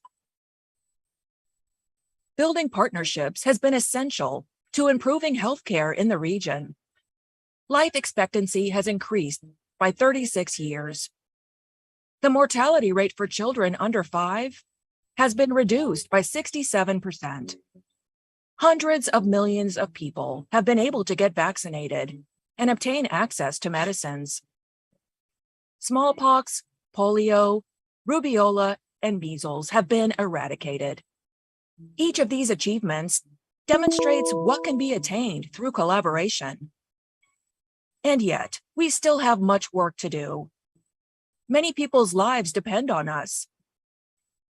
Let us continue working together to bring health and hope to every corner of the Americas.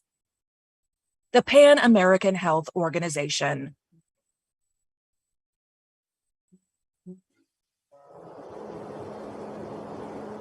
There is a silent threat we can confront and beat when empowered with information.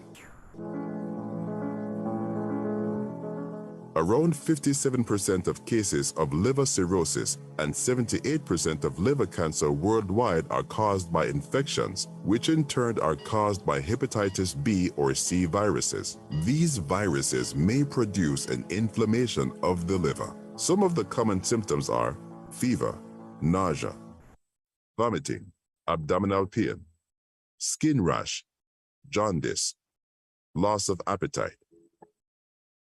However, in most cases, symptoms caused by the virus do not show for years until the disease becomes chronic.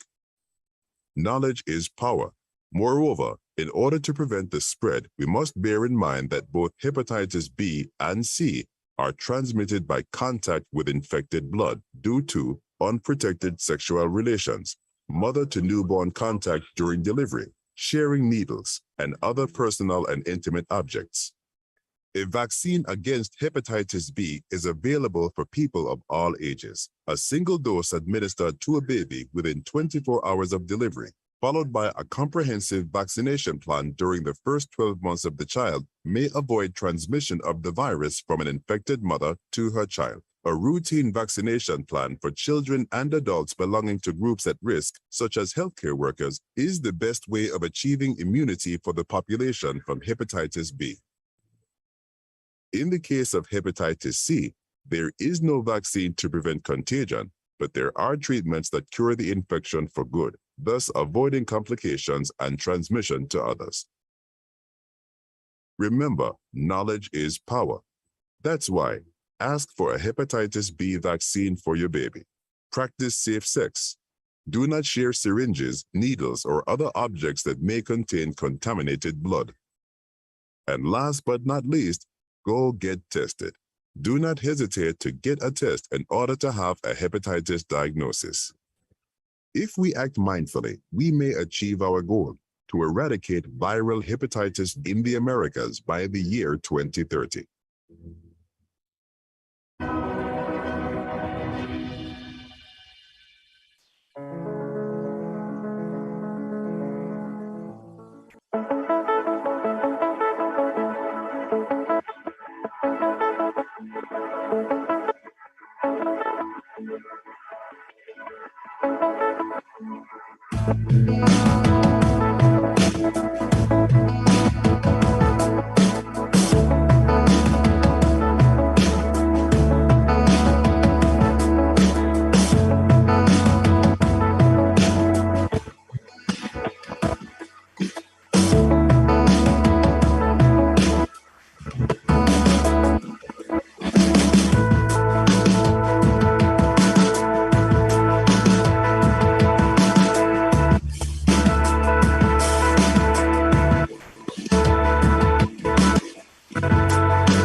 Las tecnologías perinatales elaboradas por el CLAP son herramientas que permiten acompañar el cuidado de las mujeres embarazadas en el periodo prenatal, durante el trabajo de parto y en el parto, así como en el control de los recién nacidos.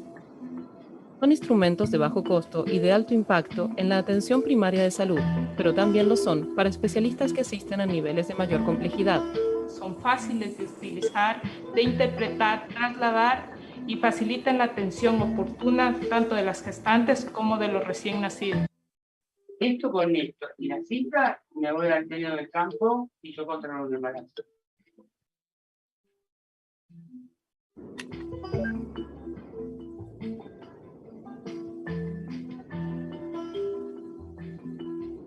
Al calendario obstétrico se le agregaron medidas de algunos parámetros seleccionados que permiten calcular la menorrea, vigilar el crecimiento y la vitalidad fetal y estimar la edad del embarazo, la edad del recién nacido y verificar la normalidad del incremento del peso materno, de la presión arterial y la contractilidad uterina, entre otros parámetros.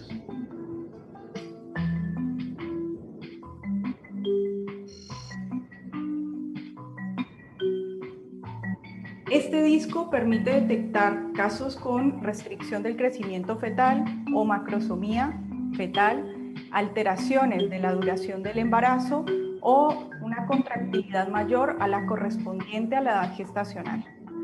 Además, si se desconoce la fecha de la última menstruación, nos permite estimar la menorrea a partir de las medidas ecográficas embriofetales.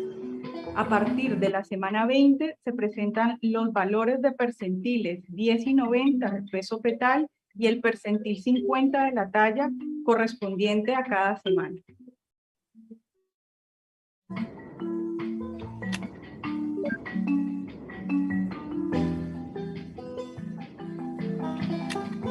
La cinta obstétrica se utiliza para medir la altura uterina durante el embarazo. Permite controlar el crecimiento fetal y recordar los patrones para la vigilancia de la salud materno-fetal.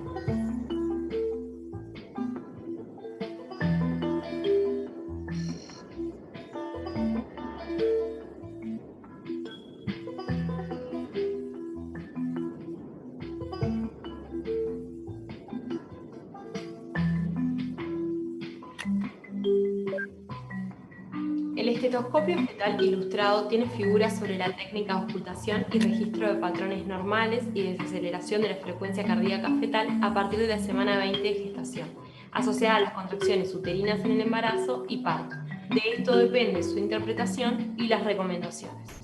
El estetoscopio de Pinard, a diferencia de otros métodos, tiene la ventaja de no necesitar baterías, dispositivos que a menudo faltan en los lugares de atención.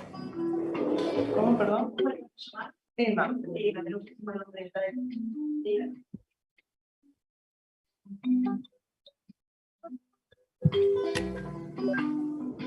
El dilatómetro es una herramienta que nos sirve como una plantilla para ir viendo el grado de dilatación y de esa forma entrenarnos para la correcta valoración del trabajo de parto. Como podemos ver, se va dividiendo por centímetros, que es la manera como nosotros vamos valorando la evolución normal de un trabajo de parto, y lo hacemos mediante la introducción de nuestros dedos para tener un estimado de la dilatación. Por ejemplo, la dilatación de 2 centímetros nos cabería la introducción de un solo dedo, o la de 10 centímetros cuando podemos abrir al máximo nuestros dedos acá.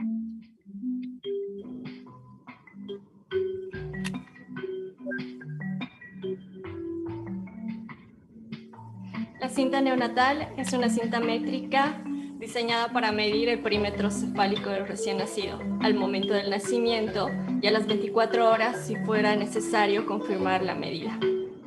En el anverso tenemos impresa una escala de 55 centímetros con divisiones entre centímetros y milímetros. En el reverso contiene los valores correspondientes a -2 y -3 desvío estándar para el perímetro craneano para una edad gestacional conocida para niños y niñas desde las 27 semanas hasta las 42 semanas de edad gestacional. También en el reverso se encuentran los valores normales correspondientes a -2 y -3 desvío estándar de perímetro craneano para niños y niñas de término. Esta tecnología ha sido de gran utilidad para vigilar el síndrome congénito posiblemente asociado al virus del Zika. Este instrumento es de fundamental utilidad para nosotros los neonatólogos y en general el seguimiento del recién nacido, dado que podemos obtener información clara y precisa acompañado de un instrumento que es fácil de utilizar, nos facilita la valoración de nuestros pacientes.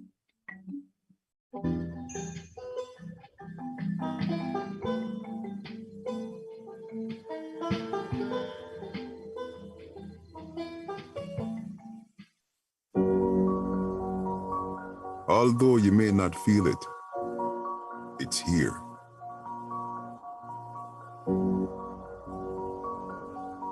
The air we breathe is a right.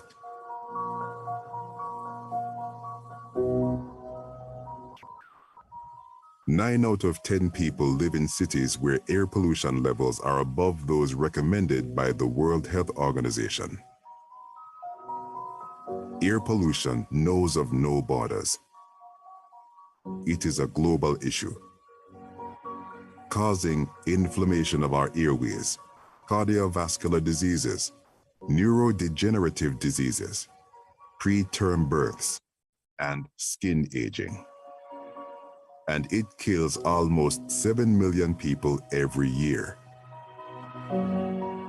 We may reduce pollution levels by demanding laws that limit the emission of gases and particles, by using clean means of transportation, providing for a good disposal of waste products, by opting for energy efficiency. You are part of the solution.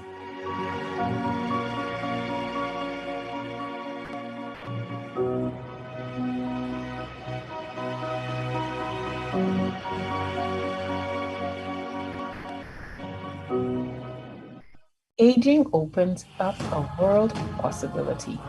The possibility of continuing to do what we love and be who we are. But without the right support, aging can also bring limitations. Poor health, vulnerability, loneliness.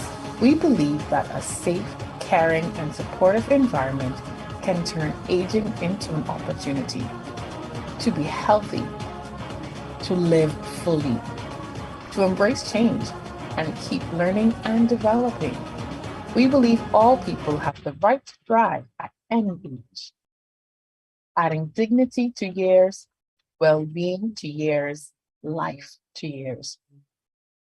It's the decade of healthy aging in the Americas, adding life to years. A região está diante de uma iminente crise pela considerável diminuição do número de crianças que recebem todas as vacinas. Em 2021, nas Américas, 2,7 milhões de crianças com menos de um ano não receberam ou completaram seus esquemas vacinais básicos devido às interrupções nos serviços de saúde ocasionadas pela pandemia da Covid-19. A pandemia também afetou a vigilância destas doenças e os sistemas de laboratório.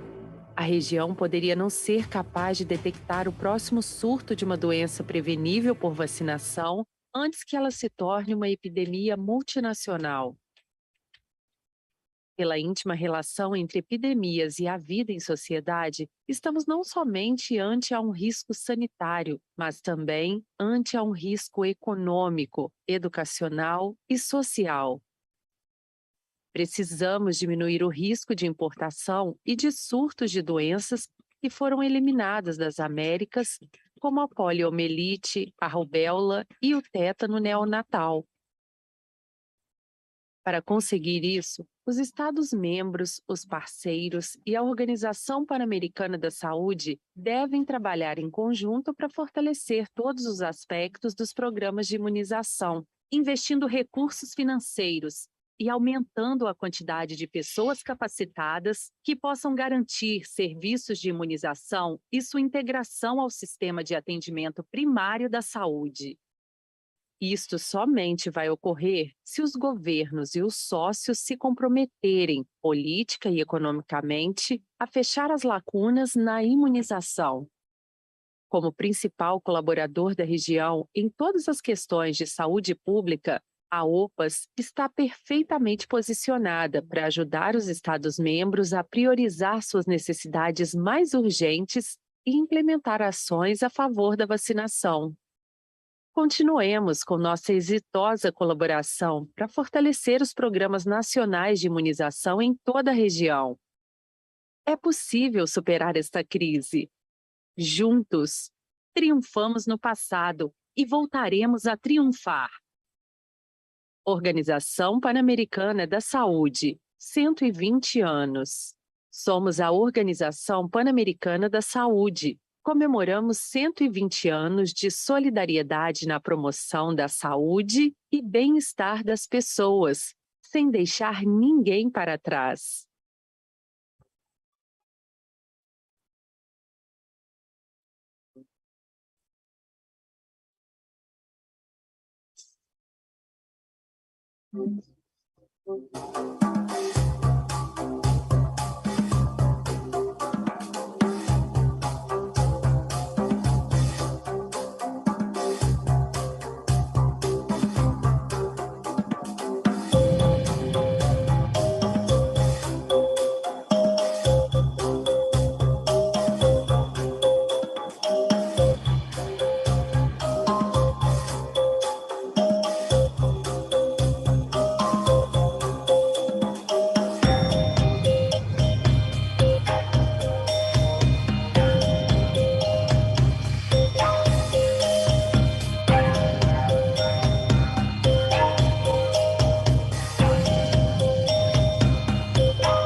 Good morning.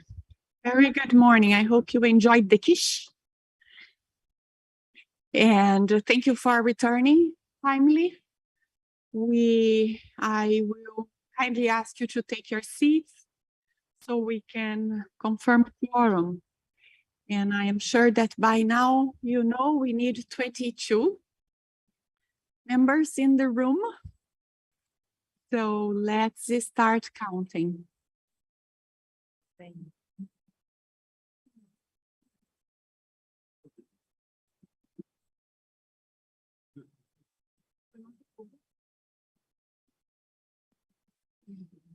Okay, so we have 20 member states in the room.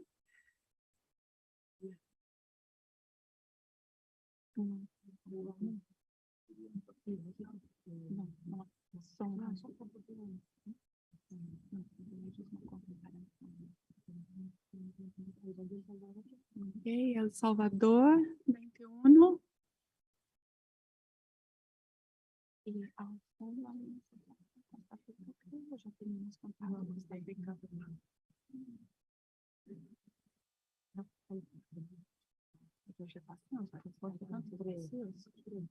Guyana, can I ask Guyana to speak? Thank you, Minister. So kind. And I think we have 22 now. Thank you all very much. President, we're ready to start.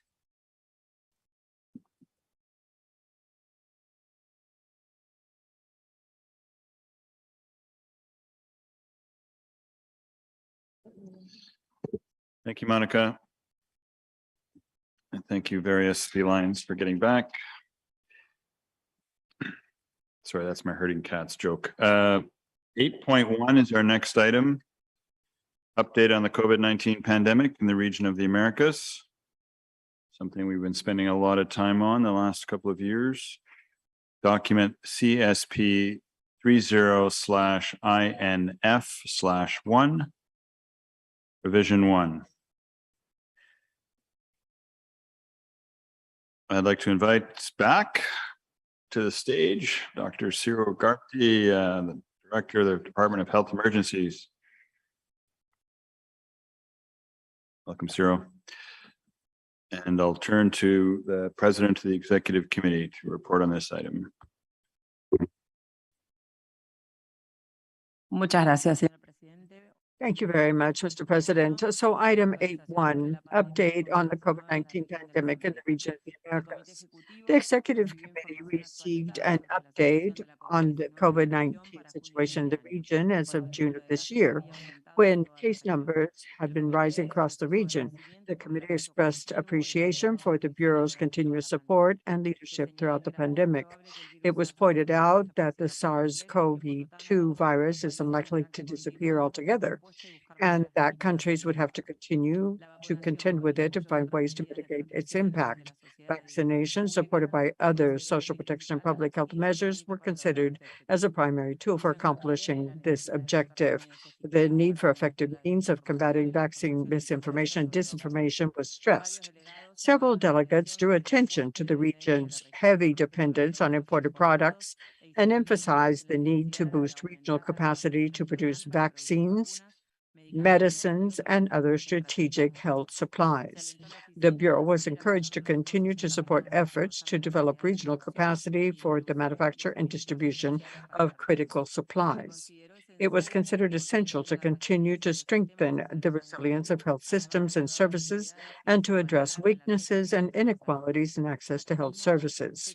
It was also considered crucial to strengthen capacity for epidemiological surveillance to bolster the region's capacity to respond to future health emergencies. Several delegates highlighted the importance of documenting experiences and identifying and sharing lessons learned from the current pandemic. Thank you. Gracias, señorita Presidente. And now, Ciro, over to you. Oh, yeah. No, over to you. You making a presentation? Okay. Please go ahead, Ciro. Thank you, Mr. President, Madam Director, distinguished delegates, colleagues. This has been a very long journey, non-stop journey for 33 months plus. And we were together all the way in this process. This is an update on the situation at the global level. Fortunately, a number of cases are going down, and also in the Americas. But to highlight that in the last week, we still reported more than 300,000 cases at the global level. There is, you see, the percentage of the global count is around 29% in the region of the Americas. The number of cases in the last 14 days have increased by 0.7%. And also, the number of deaths in the Americas have been decreasing in proportion. But in the last week, according to the last report of WHO, the proportion of deaths in the Americas are close to 50% of the world. The two priorities on the strategic preparedness and response plan are to reduce and control incidence of SARS-CoV-2 infection, to protect individuals from exposure and reduce the risk of future variants. But also, the second objective is to prevent, diagnose, and treat coronavirus disease to reduce the disease morbidity, mortality, and long-term consequences. This is a transition from acute pandemic response to a sustained control. Many of your countries have already moved to that path, but as a reminder, Japan, South Korea, and several other countries are seeing huge increase of number of cases, even with vaccinated people. And in that regards, I would like to highlight that the organization was with all member states together. And this is the image of the first briefing that was done to the distinguished representatives of the countries and to the OES when the new coronavirus was not even declared emergency, but we were talking about a possible new pandemic. And in the Americas had already established, the Secretariat had already established its incident management system. And Dr. Sivan Aldigueri, who is behind the table, he is the leader of that system that goes all the way to all the country offices and all the departments and all the entities at PAHO. So the work that I'm presenting is on behalf of the entire staff of PAHO, but also to highlight the collaboration with the member states in terms of epidemiology intelligence, epidemiologic dynamic, the respiratory diseases surveillance, the country information through the context evaluation, but also the analysis and modeling that turns into action, and the Secretariat's action, but also member states' action. And in this journey, we have benefited from the capacity of the countries on surveillance, but also sharing a lot of information of previous emergencies, but also strengthening that capacity.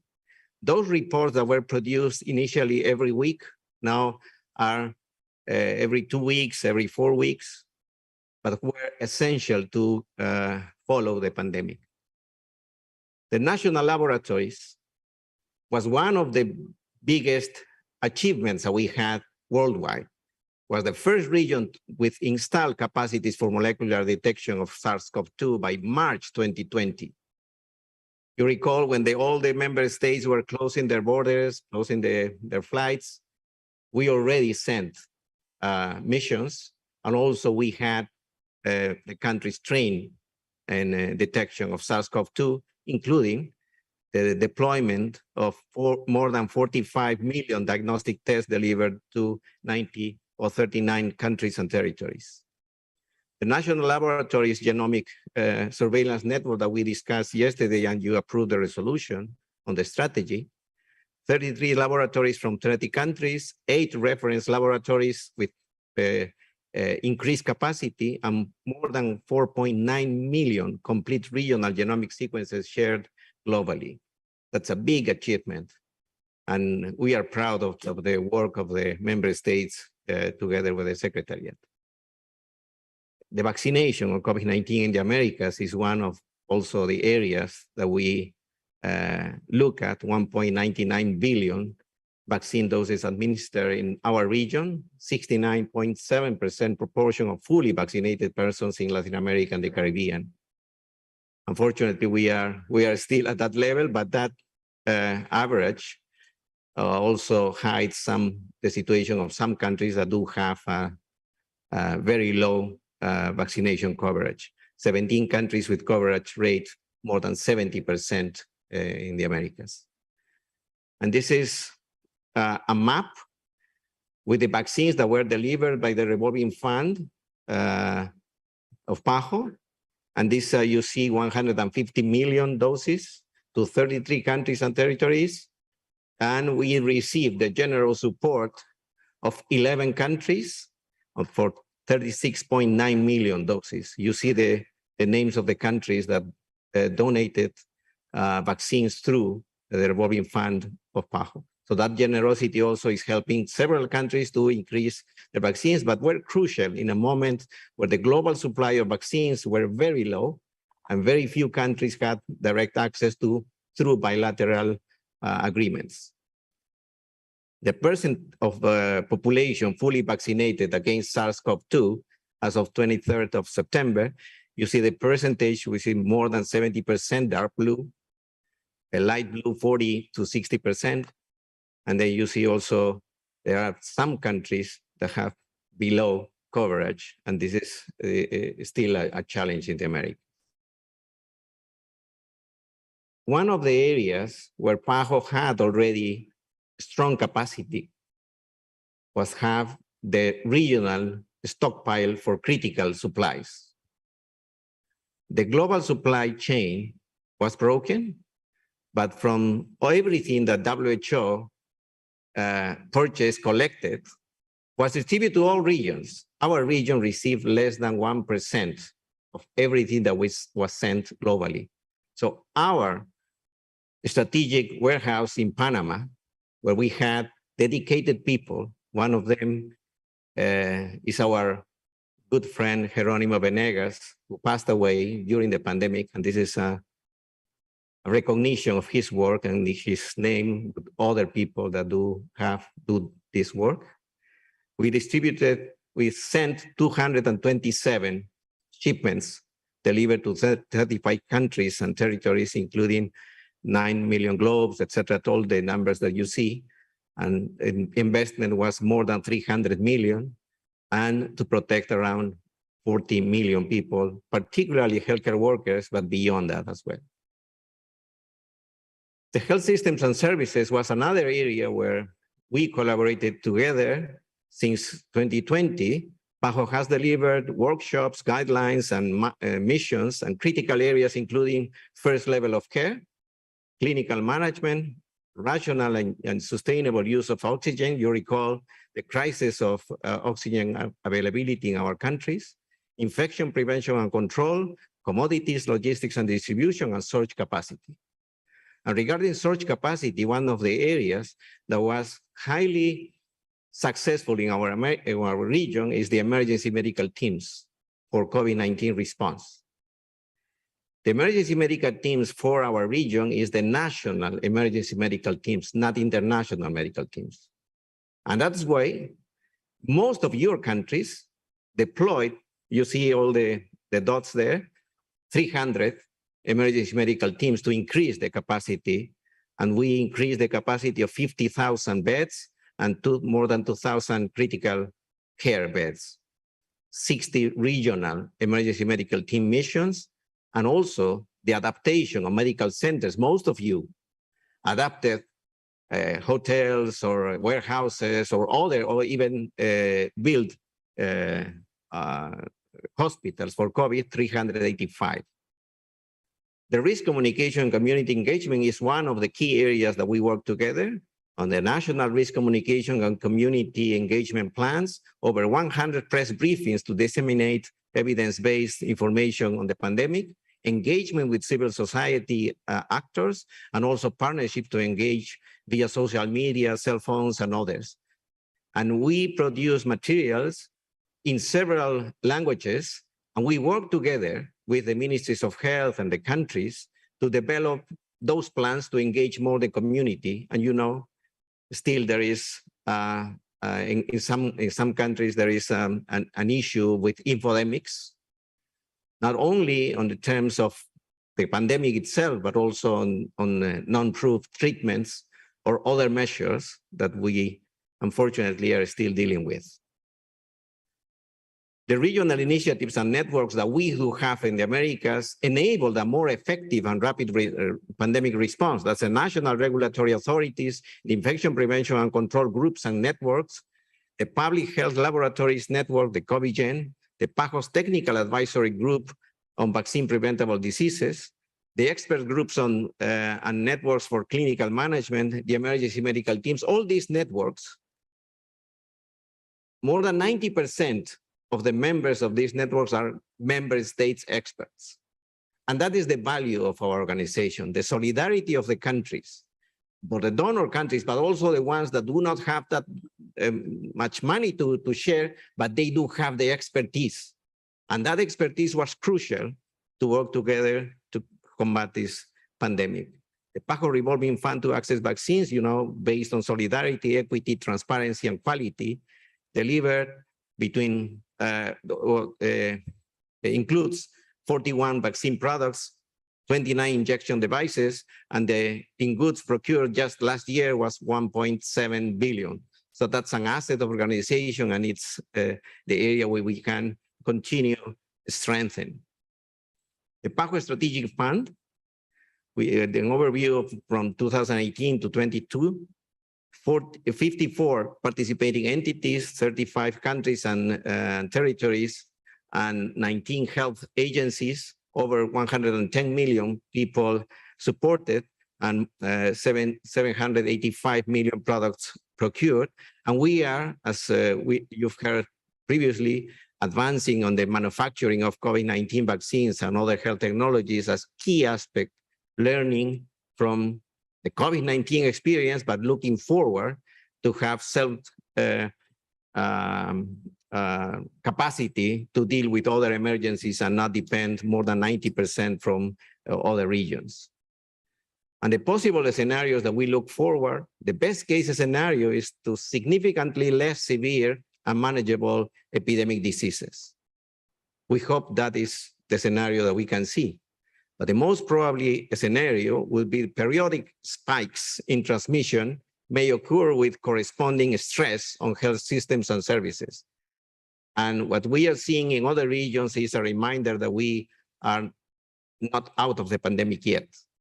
But the worst case scenario, particularly when we are not testing and we are not increasing the vaccination, is that in some areas, a more virulent and highly transmissible variant emerge with vaccines are less effective.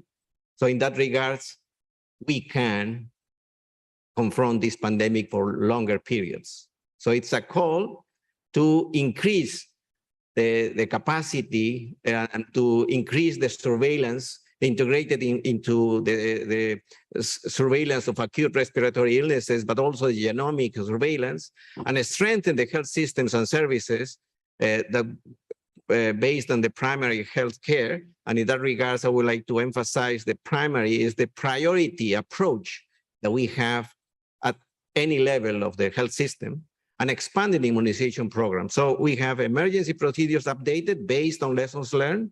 Lessons learned are still lessons to be learned in our region.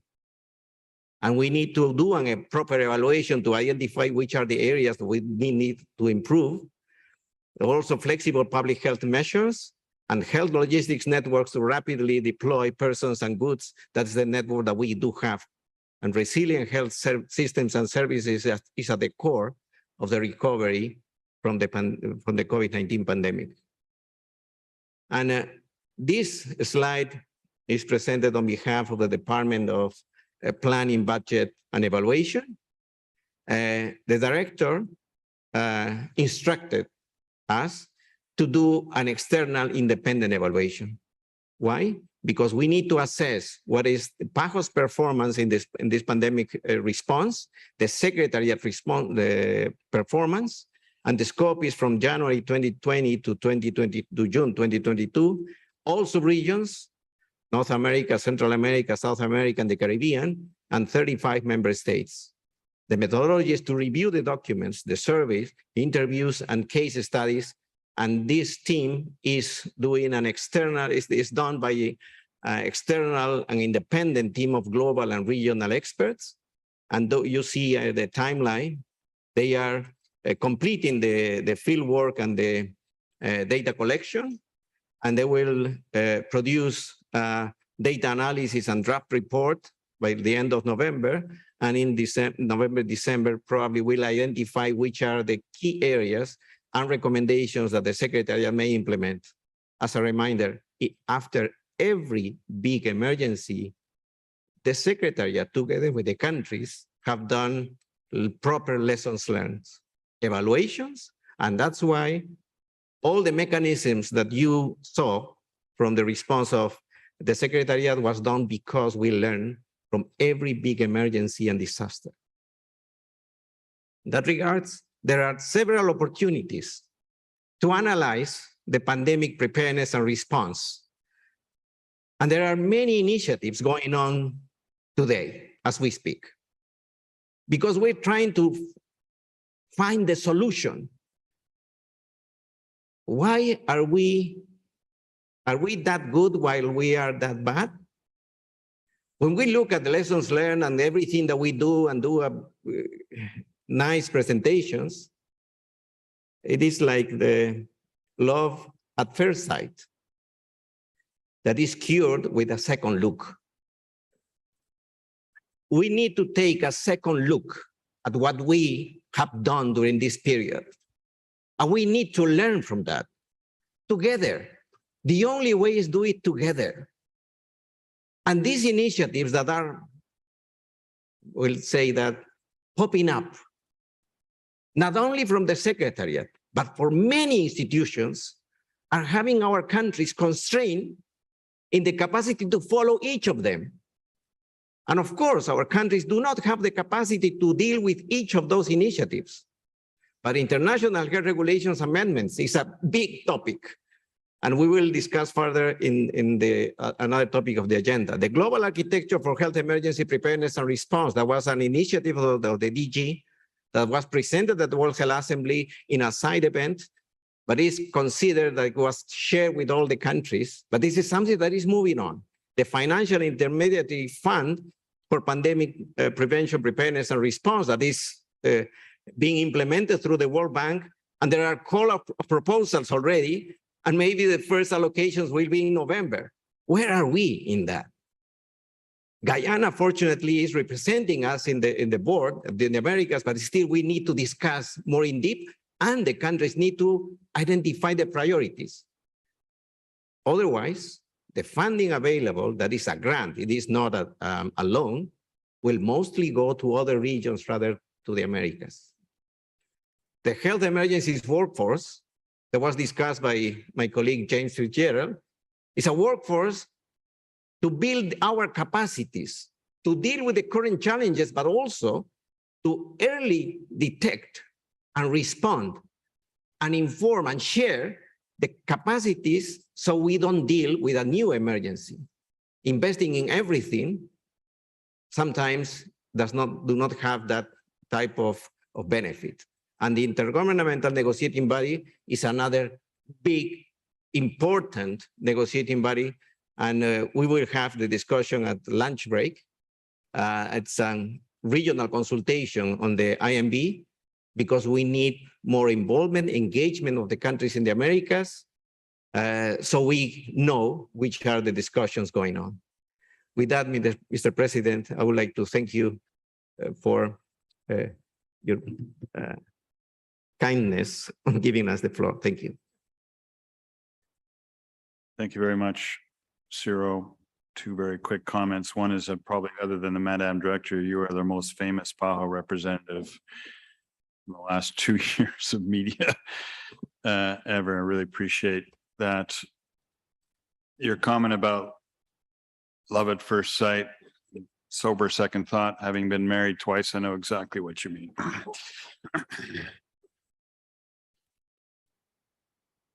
Okay, so the floor is open to delegates for any questions or comments to Ciro. Or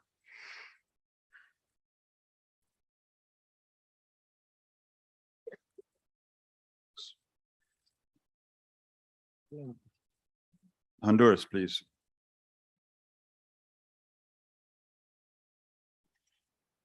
Muchas gracias, señor presidente. Thank you very much, Mr. President. Honduras agrees with this report on the update on the COVID-19 pandemic in the region of the Americas. Due to the interventions carried out in the country, we have seen a transition of the COVID-19 pandemic to becoming now an endemic disease. We have strengthened all the necessary areas to keep the pandemic under control and to prevent new increases in illness and death. The Secretariat has continued working systematically to increase vaccination coverage for all the eligible population.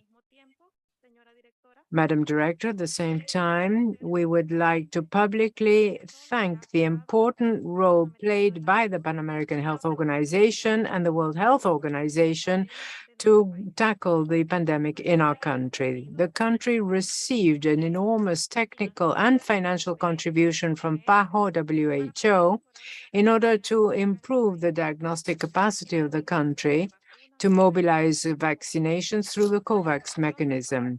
The country's situation would be different without access to vaccine, and the epidemiological trend of the disease has clearly improved through the introduction of vaccines and the mass vaccination strategy implemented thanks to PAHO WHO and the country representative. As far as risk communication, the country extensively used materials designed by PAHO WHO, adapting them to our circumstances. The acquisition as input, such as PPE, medicine, equipment, and other material, was crucial. Thus, also support for resource mobilization and management. The role played by PAHO WHO to grapple with the pandemic in our country has been highly appreciated. Given the challenges ahead still, it is important to continue with technical cooperation between the Health Secretariat and PAHO WHO in essential pillars to strengthen laboratory capacities, information systems, and vaccines. Thank you very much, Mr. President. Many thanks, Honduras. The time clock for you froze there for a while, which is exactly how we feel up here on the dais with the air conditioning. I think it's been fixed again. So Jamaica and then Mexico. Thank you, Mr. President. Jamaica thanks PAHO for this comprehensive report on the work done in supporting countries under the 5 strategic lines of action. We are appreciative of the well-deserved recognition of healthcare workers during this period. As a country, we declared July 2022 Healthcare Worker Appreciation Month, a time to honor and recognize our healthcare workers. We remain in a state of preparedness and are utilizing the lessons learned in the pandemic to strengthen our health system. Our work is focused on strengthening surveillance, monitoring, and laboratory capacity, widening our emergency disaster management program, strengthening primary healthcare, and our hospital network. We welcome the continued support through technical assistance and the strengthening of critical response areas. In particular, we look forward to the discussions around new ideas and recommendations to reach more of the population for COVID-19 vaccination. A major lesson learned is that countries that are left behind initially in terms of vaccine supply, when the demand is high, find it difficult to catch up as they face more challenges with hesitancy that builds over time. Also, in this regard, we asked PAHO to intervene on our behalf with the COVAX facility in recognizing the limitations of countries in managing excess vaccine supplies and to look at the arrangement that would suit countries' present situations and avoid wastage of vaccine. Jamaica commenced an interaction review to identify activities to improve the ongoing response within specific local context and to better prepare for future threats. We appreciate the technical cooperation being provided by PAHO, WHO in conducting this review. I thank you.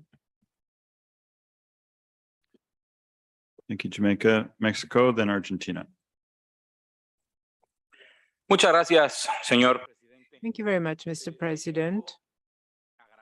Mexico is grateful for the presentation of this report and especially the decision to have an external evaluation to find opportunities for the management of the epidemic. There is nothing like a good or poor management. We are actually faced by a new disease that attacked each and every one of the countries in the world, not only our region. We're grateful to the staff of the organization for their work and support, and we'll be awaiting the joint results that we'll be able to draw from everybody's experience and also to deal with future challenges if there are any future emergencies. Thank you. Gracias, Mexico. Argentina, then Brazil. Gracias, señor. Thank you, Mr. President. Argentina believes that the decrease in cases in Central and South America doesn't mean that the pandemic is over. Our region has been one of the most afflicted, and even after 2 years after the first vaccine was approved, there are some countries that haven't even yet established the vaccine goals set by WHO for 2022. There are many challenges in the region due to the pandemic, but lack of access to strategic challenges was a problem for our countries, reflected not only in lack of access to vaccines, but also the strategic supplies to respond to the emergency. Argentina had interventions for the vulnerable populations, such as indigenous, LGBT+, disabilities, children, adolescents, people in different contexts. And this year, the country launched a pediatric vaccine campaign starting at the age of 6 months, becoming one of the first countries in the world and the first in Latin America to incorporate this age group in the population to be vaccinated against COVID. With the strategic line 5, our country has approved the different provisions with a fair distribution of vaccines. We believe it's an exceptional opportunity to show that our region has the essential capacities to broaden regional production and decrease gaps of access to vaccine and other strategic supplies suffered by our countries. The regional platform for the promotion of vaccines and other health technologies in the region is fundamental. We're grateful to PAHO's cooperation to the countries of the region during the pandemic, and we underscore the need to strengthen the organization's role towards our country to follow through on the processes for reform and strengthening that are being carried out within WHO. Thank you very much. Gracias, Argentina, Brazil, and then Cuba. Muito obrigado, senhor presidente. Thank you very much, Mr. President. We're grateful for the Secretariat's update on the COVID-19 pandemic in the region of the Americas, and we support the resolution CD R49. There are 5 strategic lines presented in the document that we support. The COVID-19 pandemic was important and required strengthening the national health systems. Our region was acutely afflicted by the pandemic, showing the great disequalities in access to health services, vaccines, medicines that are so important to respond to emergencies. In 2020, Brazil developed a national plan for the COVID-19 vaccine that allowed the launch of the campaign in January 2021. We reiterate the commitment to promote vaccination in the country, which is so important. We have obtained a large number of vaccines and have started administering them. This is 76% of the population that has now been fully vaccinated, and 6 million booster doses have been administered. We regret that the region hasn't attained the 76% coverage for all the countries and territories, and we reiterate the importance of fair and equitable access to health products. We need to strengthen our regional capacity for preparedness and response to future emergencies, expanding these new technologies and expanding the capacities to produce vaccines and health technologies. Brazil broadened its surveillance and the post-emergency and in the ministry, adding 74 new centers for strategic information to the existing 55, 3 being on border areas.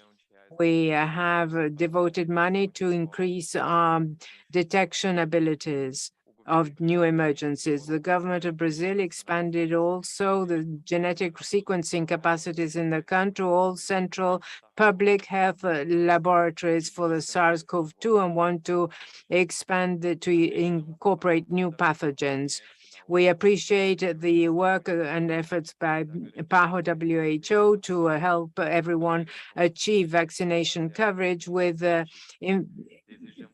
scientifically based information. We believe that needs to be our shining light for future decades and not leave anyone behind. Thank you very much. Obrigado, Brazil, Cuba, and then Venezuela. Thank you, Mr. President. We're grateful for the report presented, recognizing the multiple efforts carried out by the organization and by member states to confront the COVID-19 pandemic in the past 2 years. The national system in Cuba has guaranteed effective and equitable response to confront COVID-19. Universal and free health coverage based on primary care were important elements together with a political will in order to control the pandemic. Before identifying the first case in Cuba, a plan was developed for the prevention and control of coronavirus with multi-sectoral participation. When the first case was confirmed, a temporary work group was created to look into COVID-19. It was a body organ, a government organ. We have one of the lowest death rates in the Americas. The actions undertaken begin and end with preventive measures, with surveillance, and with support to the patients who have recovered. Following the principle of territoriality, Cuba has created molecular biology laboratories throughout the country, bringing together scientists from different fields and use and production of Cuban biotechnology. Thanks to this, the disease has been kept under control. Despite the economic limitation we are the first country in Latin America to produce 5 vaccine candidates, 3 approved for emergency use by the National Regulatory Agency, and we have vaccinated the entire population starting at the age of 2. Our country is betting on the technological sovereignty, manufacturing medicines, inputs, and vaccines. With a mass vaccination campaign, we have achieved 99% coverage for the complete vaccination schedule for the population that can be vaccinated above the age of 2, and boosters to 92.5 with Cuban COVID-19 vaccines. The challenges for the control programs haven't stopped, and the vaccination coverage remains above 95%. As part of the solidarity that is characteristic of, we have supported 42 countries in combating, sending out 59 specialized brigades. The members add to the 28,000 professionals in 66 countries. We believe that international cooperation is a key element for actions to be carried out in the short and medium term, both by the organizations and its member states as among the states. We're grateful for the cooperation of PAHO provided throughout the region. Thank you very much. Gracias, Cuba. Venezuela, then Suriname.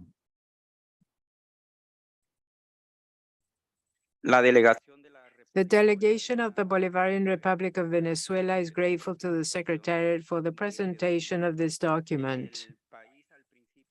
At the beginning of the pandemic, the chief strengths in Venezuela include sustained actions to broaden universal and free access to care, the application of the Venezuelan method of 7+7, that's 7 days of quarantine and then 7 days of flexibility, achieving a balance between control measures and social and economic reactivation. Furthermore, a national committee was created to contain COVID, as well as a therapeutic committee was established for proper management and national implementation of the single information system to gather all the information. The execution of national COVID vaccine campaign coordinated from the highest level and executed through the Ministry of Popular Power for Health with participation and collaboration among sectors, other governments, agencies, state and local, and experts. At the pinnacle of coordination, we have the Presidential Committee to Control COVID that guarantees all the strategies and tactics carried out in order to execute vaccination plans, as well as other components of the surveillance system. The country guarantees the full vaccination regime for children beginning at the age of 2. The different vaccination strategies were given priority, focusing on older workers, medical workforce, indigenous people, people with comorbidity, detainees, security staff, with the characteristics that are contained in the vaccine that are regulated by the National Regulatory Authority. There has been an increase in the number of vaccination centers, improving epidemiological surveillance, incorporating a private and state network for control, and then also genomic surveillance with strengthening of at the points of entry, improving health controls when arriving into the country. The effect of this and the communication that was used has maintained the population informed on a daily basis. And the vaccination campaigns were also carried out using these communication means. Biosecurity measures were applied individually and collectively. In Venezuela, since the first cases were notified, different mechanisms for response were activated by creating multidisciplinary teams. We have an epidemiological surveillance system as well as laboratories that covers the entire country, taking samples and immediately processing them. In Venezuela, furthermore, we intend to strengthen the respiratory virus surveillance network covering all the respiratory viruses. And there are new sentinel posts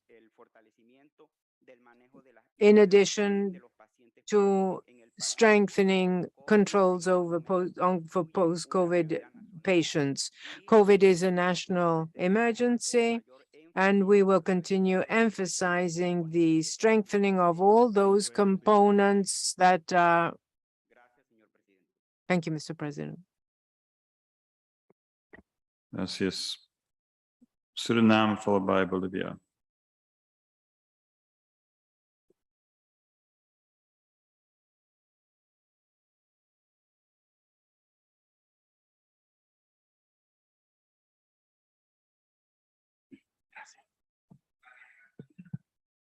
Yes. Thank you, Mr. President. Suriname would like to thank the Secretariat for the joint efforts for this report. Suriname had a coordinated comprehensive response to the COVID-19 pandemic with emphasis on all the pillars of the response. However, the socio-economic challenges posed by the pandemic and the need to revitalize the country's economy led to a full reopening of services and travel in April 2021. However, the surveillance continues, although on a scaled down rate. The negative publicity and myths related to COVID-19 vaccines played its toll on the efforts to vaccinate persons at risk and to achieve the WHO recommended population coverage by June 2022. The external migration of healthcare workers is also a challenge with maintaining the essential health services while strengthening the ongoing response to the pandemic and dealing with the new monkeypox pandemic as well. The 5 strategic lines of action for the response to the pandemic are still relevant for Suriname, but not only in relation to COVID-19, but for strengthening capacity to respond to other epidemics and pandemics. There is still a need to conduct surveillance for COVID-19 as cases continue and the risk of emergence of new variants with unknown virulence remains. Strengthening and refining national and local capacities for surveillance, genetic sequences, case detection, investigation, isolation, as well as contact tracing and quarantine, and integrating COVID-19 into the long-standing sentinel surveillance for influenza and other respiratory virus to guarantee sustainability and ongoing monitoring are also needed.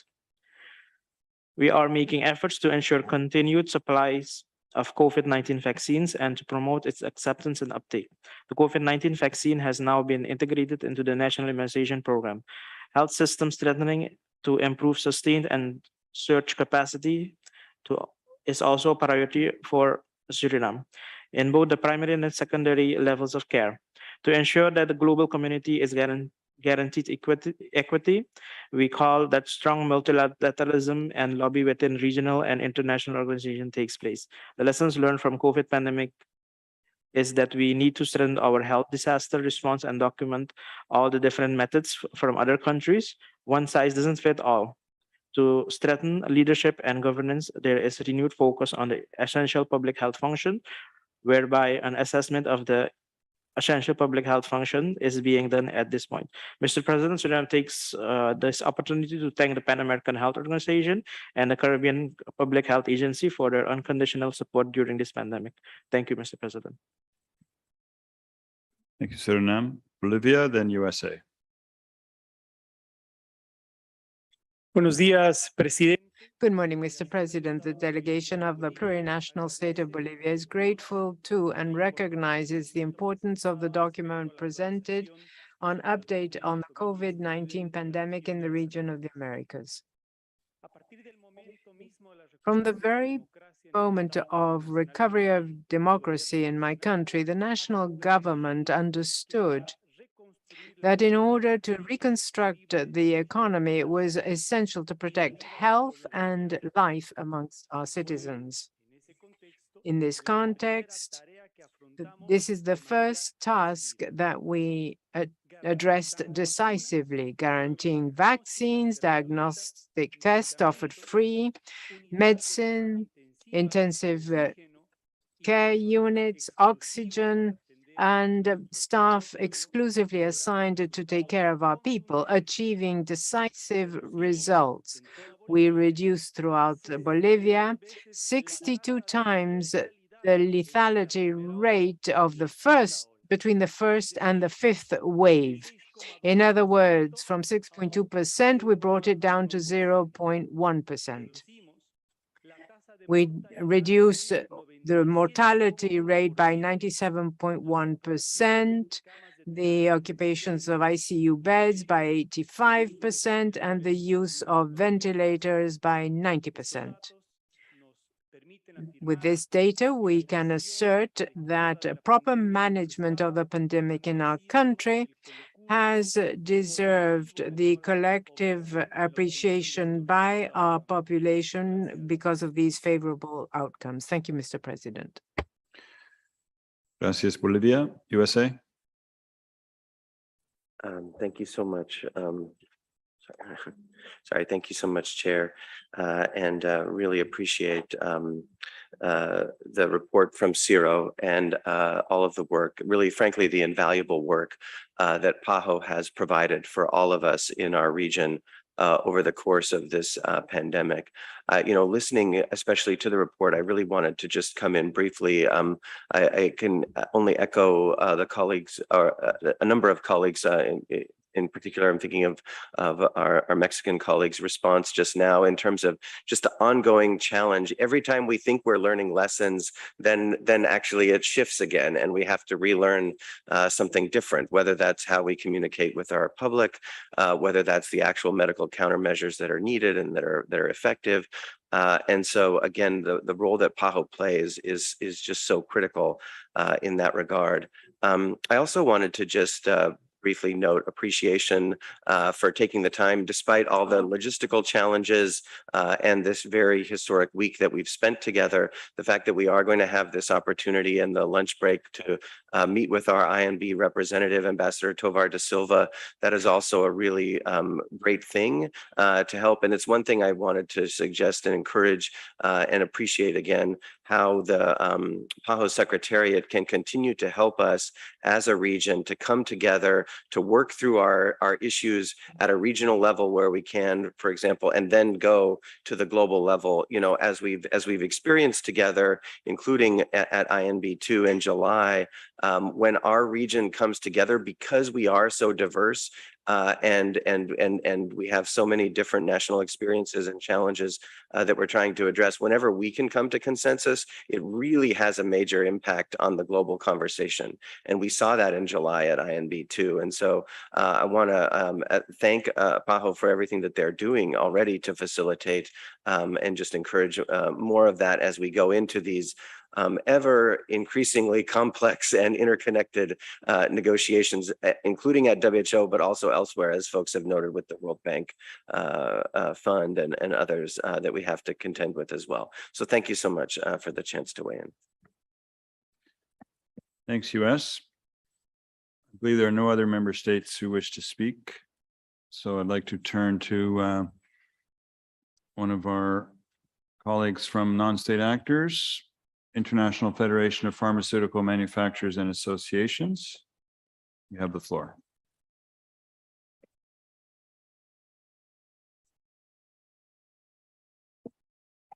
Hello, thank you. This is Kelvin from the International Federation of Medical Students Association.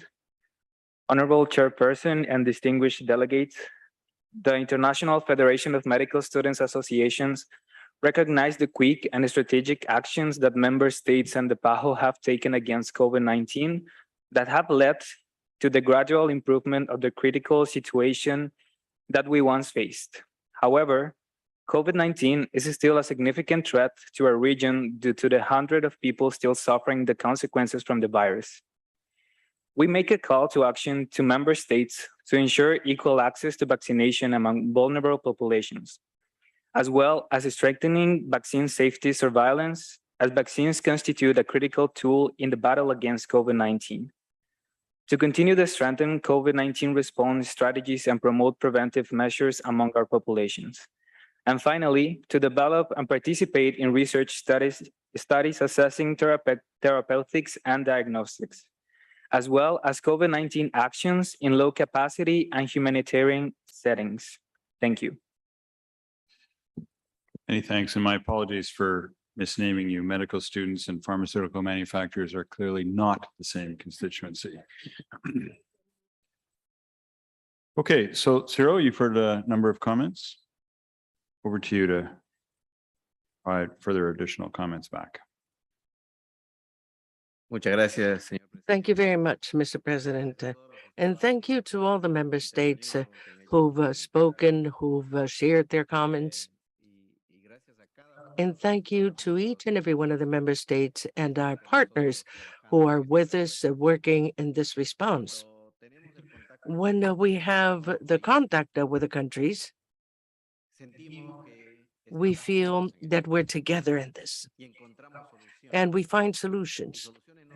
And solutions not only in health, we find solutions with other institutions, with education, with the electoral sector, with the security, with immigration, with many other sectors. And I would like to reiterate one of the highlights, that is to say, quickly changing. Maybe we forgot the anxiety, the uncertainty, the problems that we faced for a long time.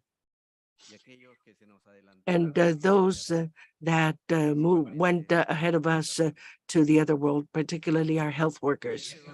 And that pain that became in each one of our countries and in the Secretariat, it was turned into action. It seems that is now being neglected or omitted. That prioritization that we gave to health, having health at the very core of the well-being of the population at the time, it seems that nowadays it is no longer important. The pandemic is over, it's gone. We have to worry about other things. And the fact is that we still have a major problem of investing in resilient health services and systems with those priority elements that will enable us to be protected, to be better prepared, and to respond to the new challenges that will come. Just as our director said, it is not a fact of thinking whether they'll come or not, but when they're coming. And we hope that when they come, we'll be better together. We recall the lack of PPE, the lack of oxygen, the shortages that we faced, the lack of supplies, the lack of personnel, shortage in infrastructure. We've moved forward with that, and let us learn from those lessons and those steps, and let us conduct a transparent external evaluation involving all stakeholders, so that we don't have other international organizations coming to tell us how we're doing, but that this can be internal learning, an internal learning process that will lead us to make the best decisions and to invest better in health, which is what we all want. Thank you, sir. Thank you, Ciro, for that additional sober second thought. Madam Director, please. Thank you, Mr. President. I take the floor to thank member states and congratulate them on all of the efforts that were made to face COVID-19. In particular, the heads of state who took responsibility for the response in their countries. COVID-19 tested the mettle of every leader, whether they were political leadership, leadership of the health sector. And there are many lessons that we have learned. And it is how do we evaluate and take into cognizance those lessons and adapt for the now and into the future. That's going to be important. And I have no doubt that we can do that. I have no doubt that recognizing the challenges, recognizing our mistakes, recognizing what we did, what we did well and what needs to be done better, I have every confidence that we will be able to be stronger in terms of detecting, in terms of responding and recovering from future pandemics. PAHO is as you saw from the presentation, we are conducting an independent evaluation. We will learn from that and we will share those lessons with you. But we want to recommend that you too, as governments, that you take also an evaluation of how you responded and what are the specific lessons to be learned for your countries. You can always count on PAHO that even in this evaluation, we can accompany you, but we will work with you to surmount many of the challenges, the deficiencies, and the weaknesses that were laid bare by COVID-19.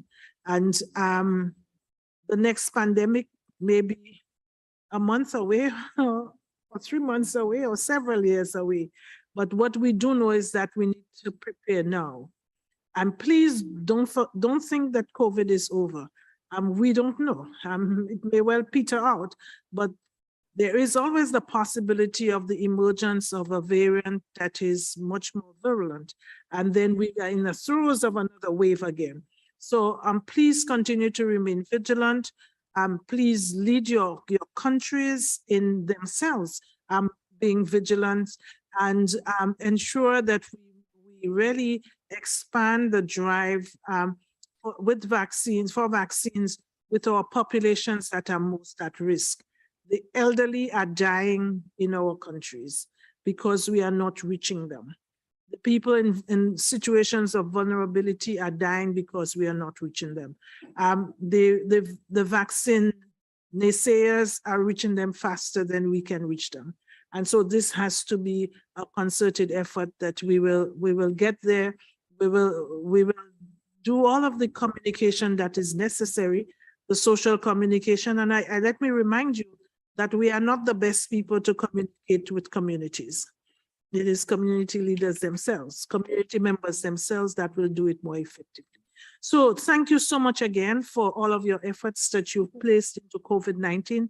Thank you for the confidence that you placed in the organization to work alongside you as we face a common threat to our existence in this region. Thank you very much. Thank you, Madam Director. Just two very quick comments to end this item off. Ciro, I was struck by your comment made more than once about the disconnect between the amount of global distribution of PPE and medical countermeasures in the region. Less than 1%, I think, was your message, and 45% of global deaths are in the region. I appreciate that to some extent is skewed by certain countries, but nonetheless a dramatic change. And the link, as some delegations have put, between that reality and the crucial importance of increasing regional biomanufacturing capacity is so critical, I think, in the work that we need to be doing. Second comment, very quickly, not really touched on, is the reality, but it is in the context of the potential, it's not over yet, is obviously wanting to work with the private sector and others, knowing that although we were remarkably successful in getting vaccines produced, what we're seeing, continue to see, is that those vaccines have not stopped infections. It's the next step in the vaccine production process to try to stop infections, not just preventing or lessening hospitalization and deaths, but in fact stopping infections themselves. And we're hoping, and obviously, that is going to be a reality that we can look forward to in the future, where we're seeing that connection being made, or vaccines having that capacity. So thanks again, Ciro. You can't leave the table because we still have you.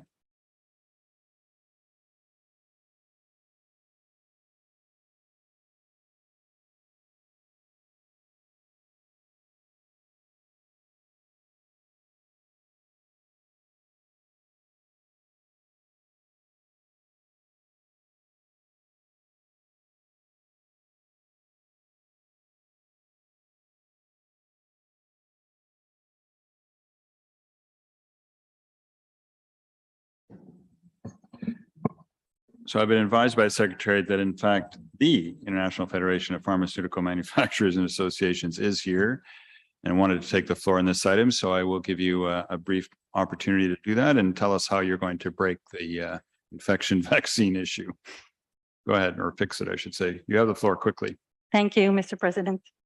The International Federation of Pharmaceutical Manufacturers and Associations welcomes the opportunity to share our report from COVID-19 Lessons Learned, which highlights that swift pathogen surveillance and sharing, and an enabling innovation ecosystem, as well as regulatory agilities, must be preserved to ensure our collective ability to fight against unknown diseases. The most important lesson of the report is that we must redouble collective efforts to achieve health equity while ensuring health systems and delivery infrastructures are strengthened. These learnings have resulted in industry tabling the Berlin Declaration, which proposes to create a collaborative solution for more equitable rollout of vaccine treatments and diagnostics for future pandemics. In concrete terms, industry commits to setting aside doses specifically for poor countries at the outset of a future pandemic. A prerequisite for the declaration to succeed is to ensure that health systems in lower income countries are better prepared to absorb and deliver vaccines and treatments, and for high income countries to provide the necessary political and financial support.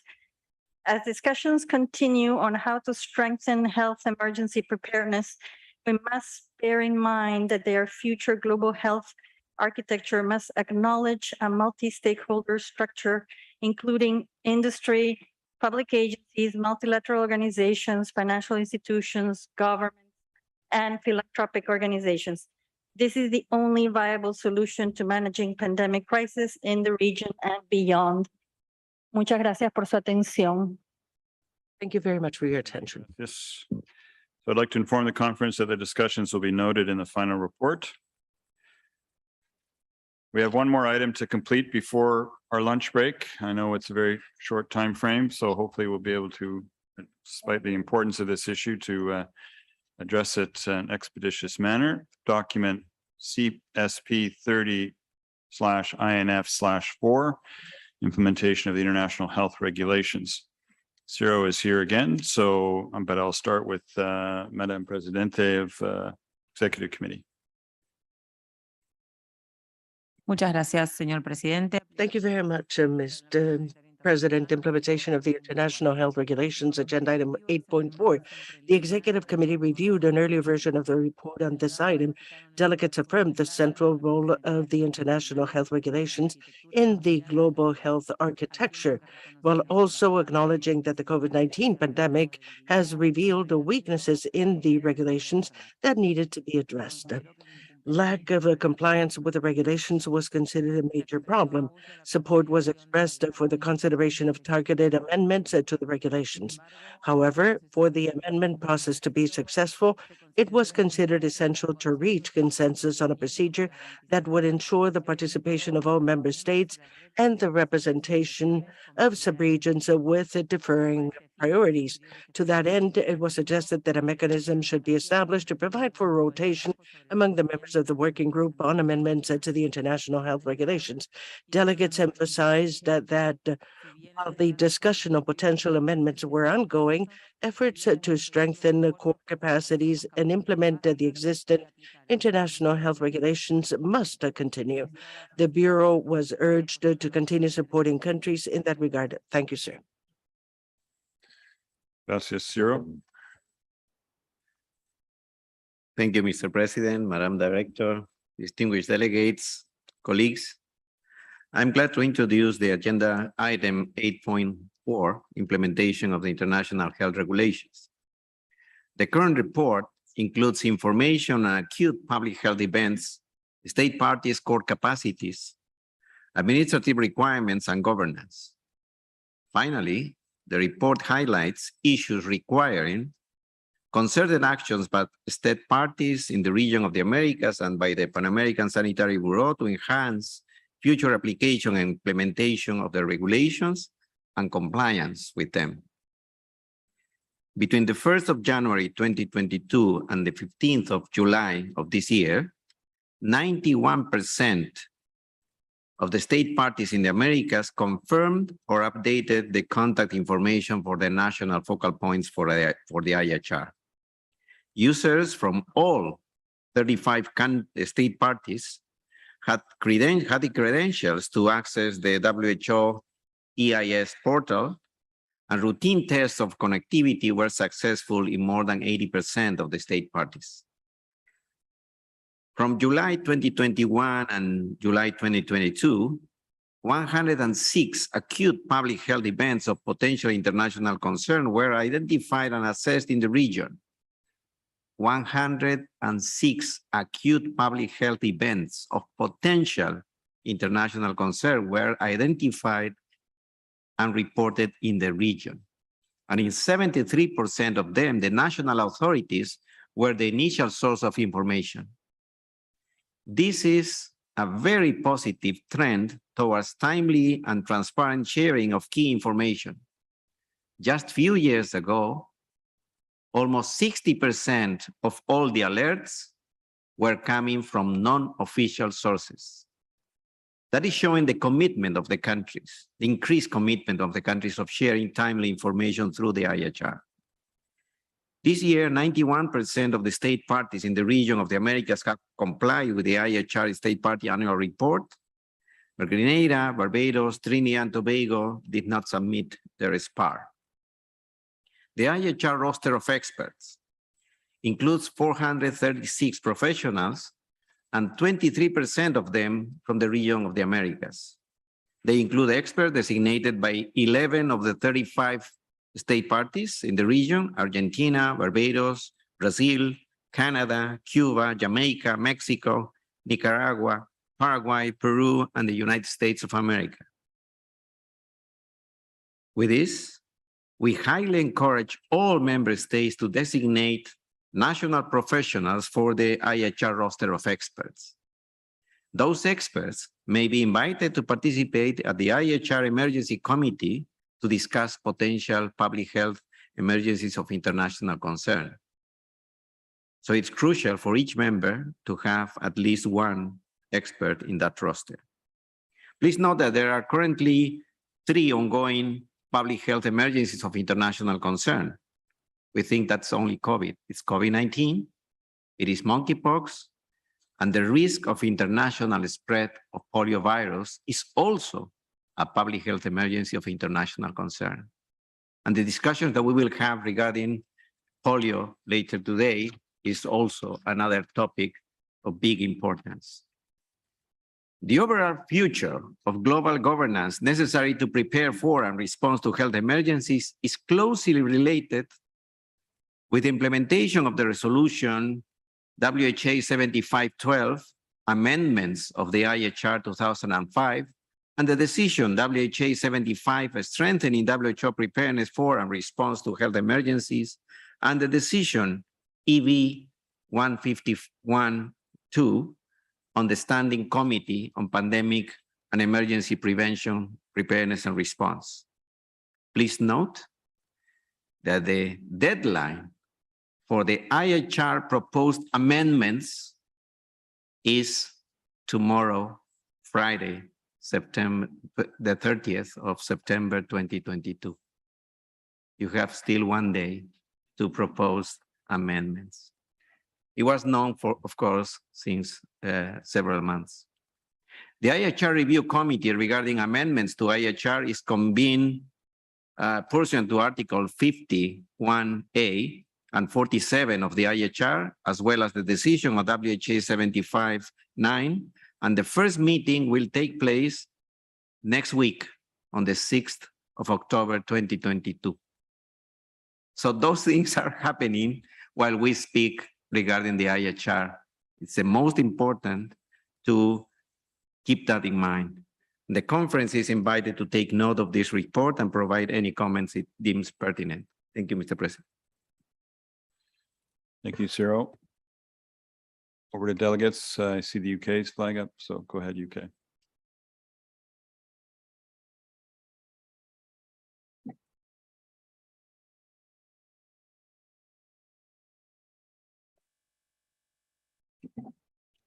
Thank you so much, Mr. President. And thank you very much for the update and report, and encouraging to hear progress that has been made over recent years in timely reporting, which is so crucial in responding to different emergencies. The pandemic highlights gaps and weaknesses in global health security, including the understanding and implementation of the international health regulations. For example, the IHRs are strong on preparedness, but weaker on how they trigger and support a comprehensive response. Global compliance with IHR has also been shown to be inconsistent. There are a number of incredibly important areas within the global health architecture, which we hope to strengthen and reform for the IHR amendment process, which you've just reminded us responses are due by tomorrow. For example, transparency, timeliness of reporting, the emergency committee processes, and IPHA. The UK wants to emphasise that looking into areas which can add value without amendments, for example, strengthening the role of the IHR national focal points, And building the capabilities of the pool of experts that the committee can call on will be really important going forward. Furthermore, the IHR implementation guidance and tools are not well suited to small island contexts with small populations, including the UK overseas territories. And I'm sure others here will say that as well, and we need to think about that important issue.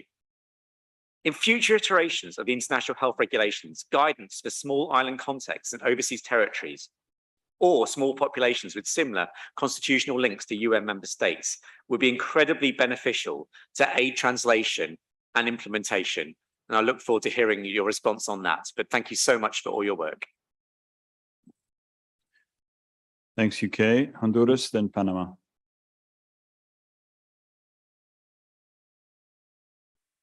Muchas gracias, señor presidente. Thank you very much, Mr. President. Honduras agrees with the content of the report on the implementation of the international health regulation, which stresses the progress made by states party regarding the implementation of the basic, the core spirit. We acknowledge the participation for support program, interinstitutional programs for the national implementation of strategic plans for the implementation of the IHR and the training of the resources for the attainment of these objectives. In Honduras, we have received a lot of support in this regard. The report highlights the needs in connection with human resources, the strengthening of points of entry, funding, governance for the response in most of the states party. However, it is important to take into account the existent differences between countries which facilitate or hamper the implementation, 100% implementation of the IHR. We see that the report enlightens the preparedness and response by states party to respond effectively to public health events that might imply an emergency in public health of international concern. At the same time that it motivates the use of online tools for self-assessment, preparation of the annual report, and to move forward towards the request for external joint evaluations by states party. Honduras, as a country of transit for migrant populations originating in different countries, believes that it is extremely important to see the progress made in this work for the implementation of the regulations. But looking at it not from a humanitarian point of view exclusively, by way of an example, we have set up the Interinstitutional Working Group, an interagency health and migration working group made up by 25 institutions and organizations, including civil society organizations. For Honduras, this interinstitutional working group has represented a great opportunity in order to go from what is permanent, what is technical, to what is essential for the migrant worker, seeing that they are a person, individuals with health needs in keeping with the definition of the World Health Organization. This means that it is not only the absence of disease, but that search for a state of full mental, social, and physical well-being. Thank you very much, sir. Gracias, Honduras. Just before I turn to you, Panama, I have 8 member states who are wishing to speak to this item. And it's already almost 12:30, now 9, and there'll be others. So I'll do a couple, we'll have a couple more now, and then I'll provide an explanation of how we're going to manage in this afternoon, along with a bunch of other items. So Panama and then Costa Rica. Muchas gracias, señor presidente. Thank you very much, Mr. President, and good afternoon, everyone. Panama believes that this document is quite relevant, which reports on the status of implementation of the international health regulations. And it also informs on its compliance. The score reached by 2021, the 5 core capacities in the region of the Americas was of 67%. in comparison with the world average of 65%. So the average score, the lowest score was 50%, and it was related to political instrument, legal and normative instruments for the implementation of the IHR. And the highest was 81% for epidemiological surveillance.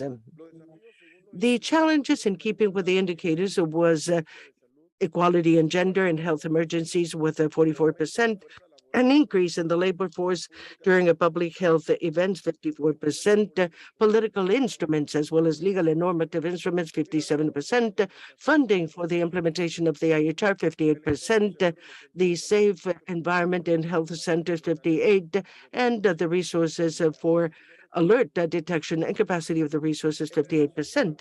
In connection with governance, the global health governance implementation, of future implementation and use of the IHR, and its compliance is aimed at strengthening preparedness and response to health emergencies in the city and urban surroundings. Panama adopted the IHR in keeping with Law 38 of April 5th, 2011. It has participated in assessing its basic core capacities every year. It complies with reporting and notification of public health events of international and national concern. We support fully the establishment and continuity of the working group of member states on strengthening of preparedness and response to WHO when dealing with a health emergency, and the discussion on the 10 proposals in order to strengthen all systems and capacities, including the mechanisms, the funding and governance mechanisms at national, regional, and global levels, which are crucial for collective capacity of the world to be prepared to respond, and the resilience when dealing with health emergencies. Thank you. Gracias, Panama. One more intervention before we break. Costa Rica. Thank you very much, Mr. President. Costa Rica wishes to thank the Secretariat for the presentation of this report on the implementation of the international health regulations. The document presented, we believe, has very accurately summed up the situation in the region in that regard, speaking of specific events and what has led to them, the communications amongst and between all of us, the liaison, and how all of this, in fact, takes place worldwide. The document does very well in pinpointing the findings of each of the regions with regard to the document and allows for a very accurate view of what is happening in our own region. We are grateful to the Bureau as well as to the member states for all of this, and we urge everyone to please offer the fullest backing to this throughout the hemisphere, its countries, its territories, so that we're in a better position to face future emergencies. It's most important that we be in a position to rescue, to systematize, and to implement the lessons learned over this very difficult couple of years, both for us individually and internationally, to better face what may be ahead. We thank every member of the Secretariat for everything that has been done and the efforts that have been deployed to ensure that we're all aware, particularly of Articles 59 and subsequent findings and changes to 59, 61, and 63. Let us also take the opportunity to urge all member states to participate in the work on strengthening our preparedness and response from the WHO vis-a-vis coming difficulties. This will put us in a better position with much better and more finely tuned tools to do better and, in fact, to face the realities of our region. Thank you. Gracias, Costa Rica. So we're going to break now, but just so you all are aware, I have the following member states who have indicated their wish to speak to this item: Jamaica, Venezuela, Cuba, USA, Brazil, Bahamas, Mexico, Argentina, and Puerto Rico. So the plan will be as follows. We are going to break now. We will return not after the lunch break, which I'll speak to the timing in a second. We will return not to this item immediately, but to finish our item on polio, which we were not able to finish before. That's 4.8. Then we'll return to this item 8.4, and then 8.5, 8.6, 8.7, 8.8, my God, it's all consequent, 8.9, et cetera, et cetera. So we have, and I'll ask the secretary to make an announcement on this in a second. We have a lunch event, side event here in this room, which is supposed to be ending at 2 p.m. I would like to indulge us, ask us all to return to the plenary only 5 minutes after that is completed. So at 2:05 p.m. approximately, so we can start our afternoon with the polio discussion, resumed polio discussion, which, as you know, has a resolution attached to it, which I believe everyone should have. And then we'll go on with those other items I've mentioned. We'll also likely need to shorten our coffee break, our health break this afternoon in order to try to get through enough items today so that we're not here until midnight tomorrow. So hopefully that's good. I hope you agree. And now for you, Madam Secretary, for announcement. Thank you, Mr. President. And just to augment what the president just said, there will be a regional consultation about the intergovernmental negotiating body that will take place here now at the lunchtime, and a light lunch will be served for those that are participating.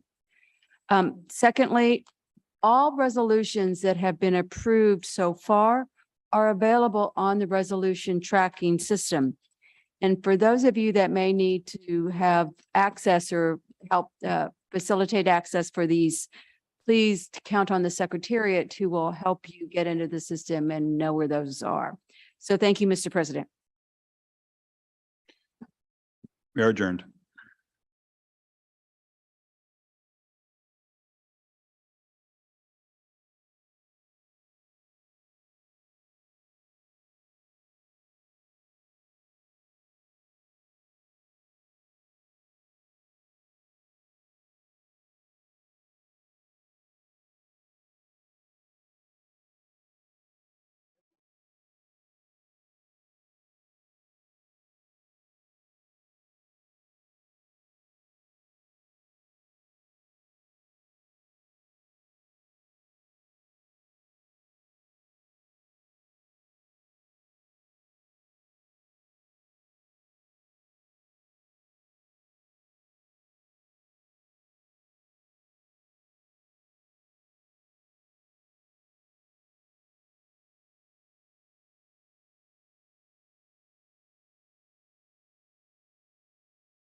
uma criança da creche, a gente veio oportunizar também, a gente veio verificar as cadernetas das crianças, encontramos muitas cadernetas desatualizadas, então o foco também foi esse, a gente fazer essas vacinas de rotina, atualizar e também priorizar a vacinação da tríplice viral, sarampo, né?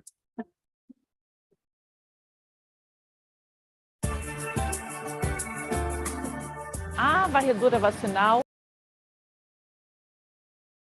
até a população, batendo na casa e perguntando quem mora, qual a faixa etária e revisando o cartão de vacinação. A partir da revisão do cartão de vacinação é ofertada a vacina que esteja faltando para completar o esquema de vacinação daquela pessoa e atualizando toda a caderneta, não só de uma pessoa, mas de todos os residentes daquela casa. Para a gente foi muito importante essas ações de varredura, principalmente com relação ao sarampo. Imagina, de 2019 para esse ano de 2022, a gente tinha 200 casos de sarampo. Então, a gente conseguiu controlar o surto de sarampo com essas ações, de modo que hoje a gente tem entre 10 e 12 casos.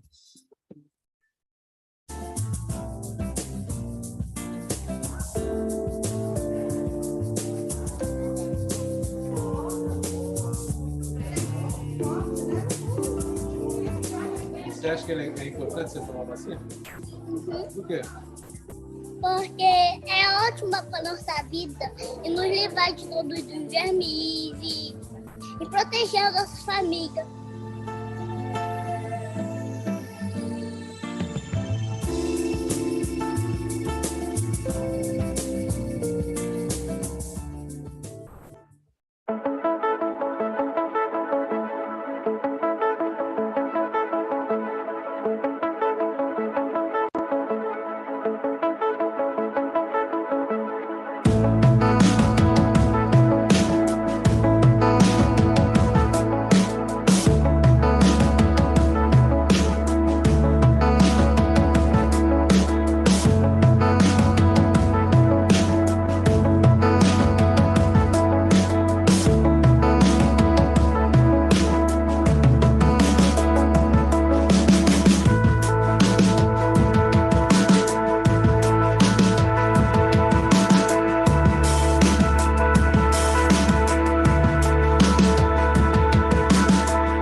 Las Américas, una región dinámica y diversa, pero también la más desigual del mundo.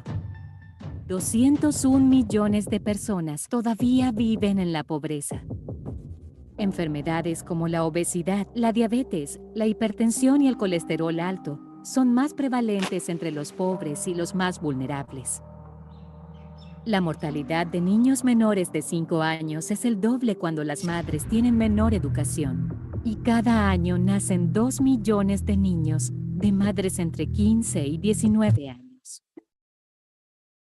Tenemos el deber de proteger a quienes más lo precisan. Haremos lo que sea necesario para que nadie quede atrás. Lo hemos hecho por más de un siglo y no vamos a parar. Porque nuestra determinación no para. Nuestra dedicación no para. Nuestro compromiso con las comunidades no para. Porque la vida no para. La salud es el recurso más valioso y un motor del desarrollo sostenible. Ayuda a cerrar brechas y a eliminar inequidades. Invertir en sistemas de salud resilientes es vital para la recuperación y la preparación para el futuro. Pero ninguna organización o nación puede abordar los desafíos de salud en las Américas por sí sola. Somos el socio de elección para promover la salud pública y el mejor instrumento para mejorar la calidad de vida de nuestras poblaciones. Tenemos cobertura en todos los países, capacidad de gestión y monitoreo de proyectos a nivel regional y nacional, conocimiento y redes en todas las áreas de salud, capacidad para convocar, mecanismos de transparencia y experiencia en dar respuestas a emergencias. Las alianzas han sido esenciales para mejorar la salud en la región. La esperanza de vida aumentó 36 años. Las muertes de niños menores de 5 años se redujeron un 67%.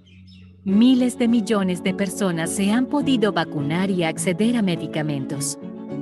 Se eliminó la viruela, la poliomielitis, la rubéola y el sarampión. Cada éxito demuestra lo que la colaboración puede lograr. Pero todavía queda mucho por hacer. Las vidas de muchas personas dependen de nosotros. Llevemos juntos salud y esperanza a cada rincón de las Américas. Organización Panamericana de la Salud.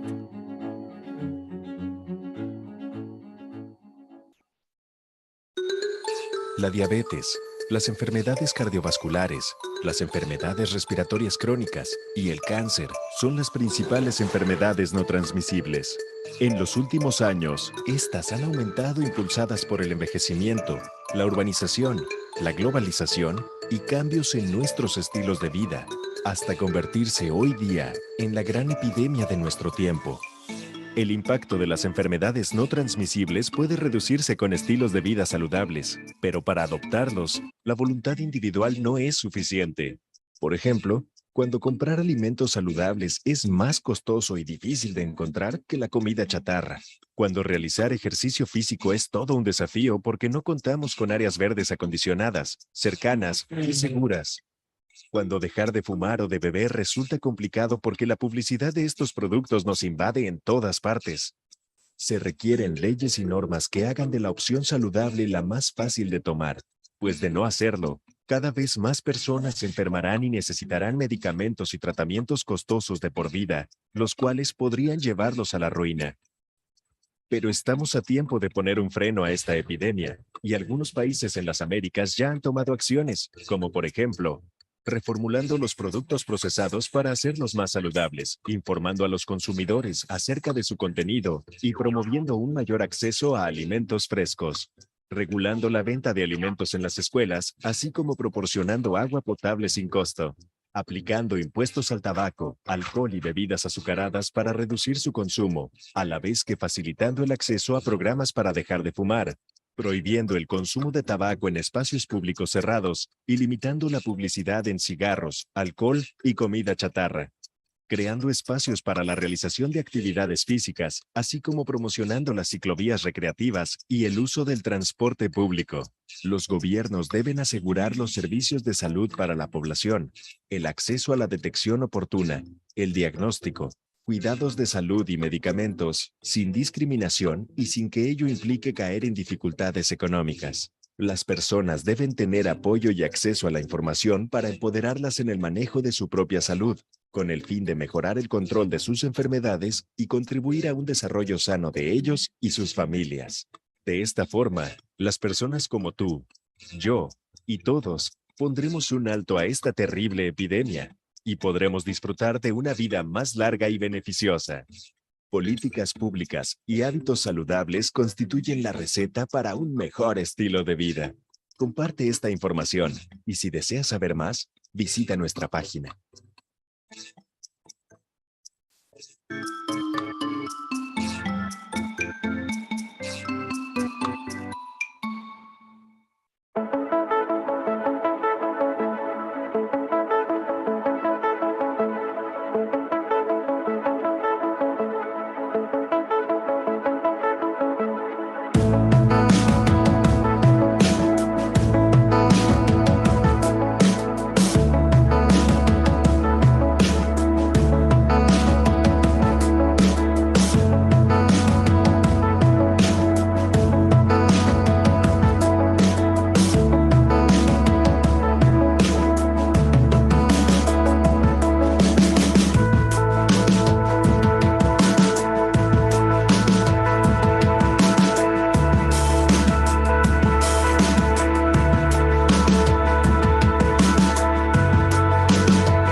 La región se enfrenta a una inminente crisis por la importante disminución del número de niños que reciben todas las vacunas. En el 2021, en las Américas, 2.7 millones de niños menores de 1 año no recibieron o completaron sus esquemas de vacunas básicas a raíz de las interrupciones en los servicios de salud ocasionadas por la pandemia de la COVID-19. La pandemia también afectó la vigilancia de estas enfermedades y los sistemas de laboratorio. La región podría no ser capaz de detectar el próximo brote de una enfermedad prevenible por vacunación antes de que se convierta en una epidemia multinacional. Por la íntima relación entre epidemias y la vida en sociedad, estamos no solo ante un riesgo sanitario, sino también ante un riesgo económico, educacional y social. Necesitamos disminuir el riesgo de importación y de brotes de enfermedades que fueron eliminadas de las Américas, como la polio, la rubiola o el tétanos neonatal. Para lograrlo, los Estados miembros, los socios y la Organización Panamericana de la Salud debemos trabajar en conjunto para fortalecer todos los aspectos de los programas de inmunización, invirtiendo recursos financieros y aumentando la cantidad del personal capacitado que pueda garantizar servicios de inmunización y su integración al sistema de atención primaria de la salud. Esto solo ocurrirá si los gobiernos y los socios se comprometen política y económicamente a cerrar las brechas en inmunización. Como principal colaborador de la región en todos los asuntos de salud pública, la OPS está perfectamente posicionada para ayudar a los Estados miembros a priorizar sus necesidades más urgentes e implementar acciones en favor de la vacunación. Continuemos con nuestra exitosa colaboración para fortalecer los programas nacionales de inmunización en toda la región. Es posible superar esta crisis. Juntos. Hemos triunfado en el pasado y lo volveremos a hacer. Organización Panamericana de la Salud, 120 años. Somos la Organización Panamericana de la Salud, celebrando 120 años de solidaridad en la promoción de la salud y el bienestar de las personas, sin dejar a nadie atrás. We live in a world that is evolving faster than ever, and in which life expectancy has increased by 20 years in half a century. For the first time, society and technology have advanced quicker than the life of a single person or a generation. Never before have 6 generations shared the planet. Generations who were born before the existence of antibiotics today coexist with younger generations that are being born into a biotechnology revolution at a time of high social connectivity. The aspiration is that this gift of 20 years in life expectancy is translated into a benefit and not a burden. The fact that people live longer, are sick for longer, and are therefore linked to health services for longer are reasons that demand the need for novel approaches. The gift of 20 more years in life expectancy requires that the physical and mental capacities of the population be fully developed and last longer. That allows us to not only to survive, but to thrive and actively contribute to this fast and demanding transformation. This is why health cannot remain only a concept or an abstract aspiration, but must be understood and measured as a resource and a tangible capacity. Understanding that health does not occur by itself and must be built throughout the lifespan and determined by special social conditions is essential. Building health throughout the life course seeks to motivate academia and health structures to look at health through this innovative lens. But beyond that, it intends to stimulate the application of the life course approach into public health practice and influence and determine the health trajectories of individuals and populations, and consequently, their capacity for human development.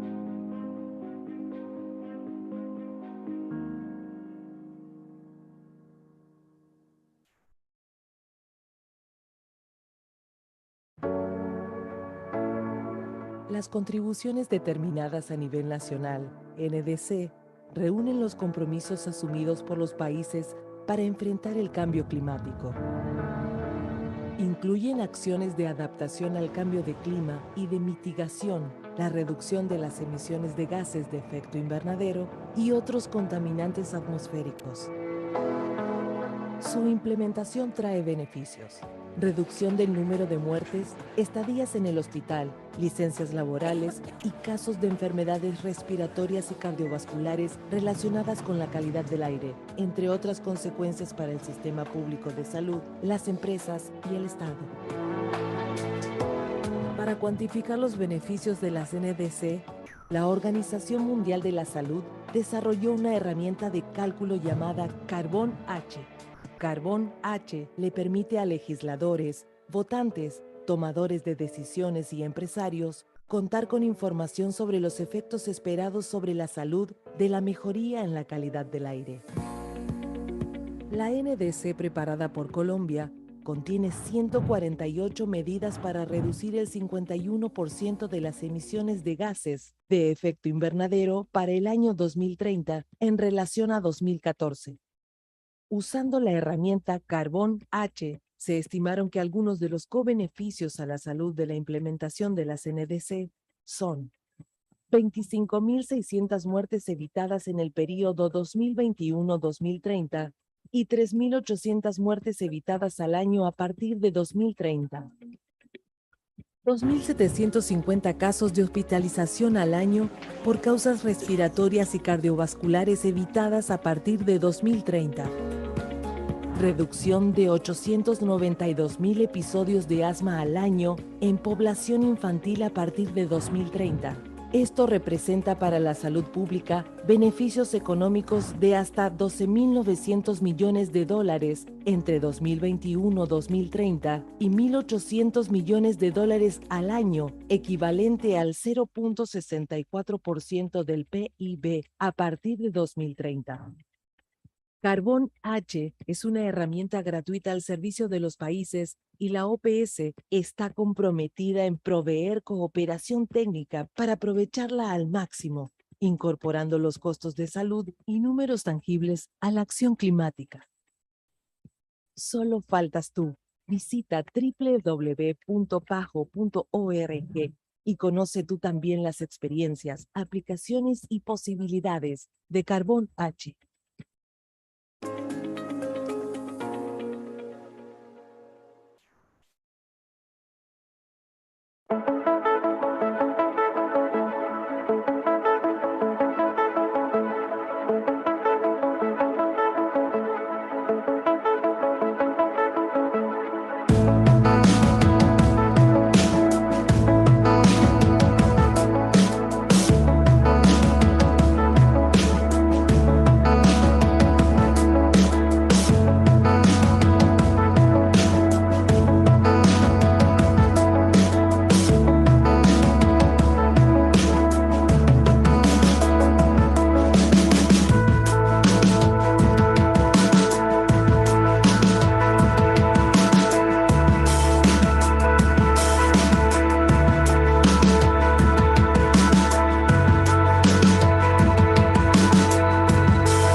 Vivimos en un mundo que evoluciona más rápido que nunca y en el que la esperanza de vida de las personas aumentó 20 años en medio siglo. Por primera vez, el curso social y tecnológico avanza más rápido que la vida de una persona o de una generación. Nunca antes hubo 6 generaciones compartiendo el planeta, generaciones que nacieron antes de la existencia de los antibióticos y hoy conviven con generaciones más jóvenes que nacieron en plena revolución biotecnológica y de alta conectividad. La aspiración es que este regalo de 20 años en la esperanza de vida se traduzca en un beneficio y no en una carga. Que las personas vivan más tiempo y más tiempo enfermas y ligadas a los servicios de salud son razones que exigen la necesidad de enfoques novedosos. El regalo de 20 años más en la esperanza de vida exige que las capacidades físicas y mentales de la población sean desarrolladas a plenitud y que duren más tiempo.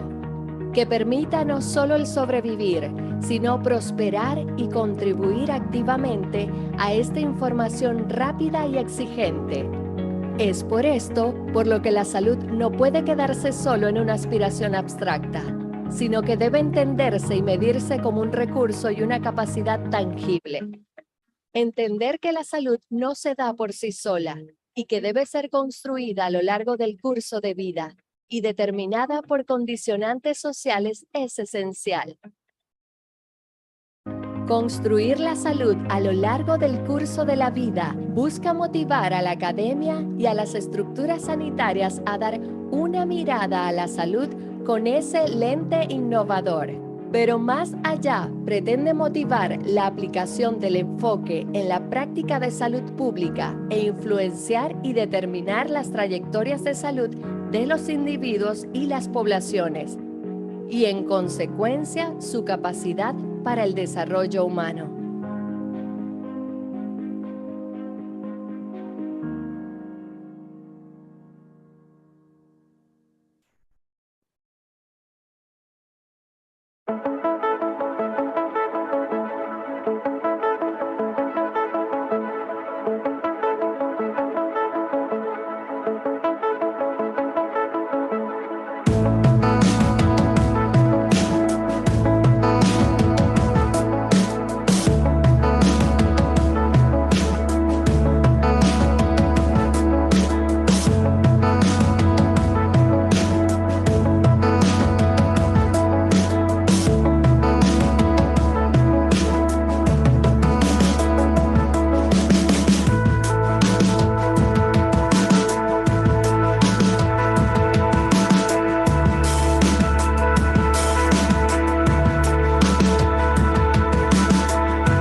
Desde que iniciou o surto de sarampo no estado do Amapá, essa vacinação vem sendo realizada com muito empenho, com várias frentes de vacinação, principalmente na capital e nos municípios onde nós tivemos casos.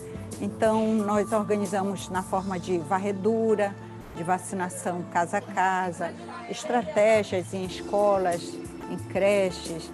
Teve um caso de sarampo de uma criança da creche, a gente veio oportunizar também, a gente veio verificar as cadernetas das crianças, encontramos muitas cadernetas desatualizadas, então o foco também foi esse, a gente fazer essas vacinas de rotina, atualizar e também priorizar a vacinação da tríplice viral, sarampo, né?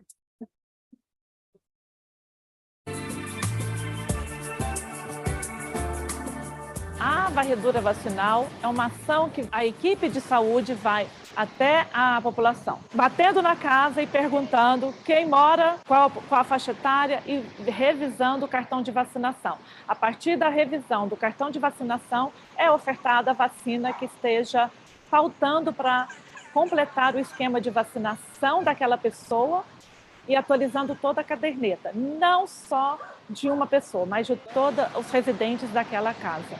Para a gente foi muito importante essas ações de varredura, principalmente com relação ao sarampo. Imagina, de 2019 para esse ano de 2022, a gente tinha 200 casos de sarampo. Então, a gente conseguiu controlar o surto de sarampo com essas ações, de modo que hoje a gente tem entre 10 e 12 casos.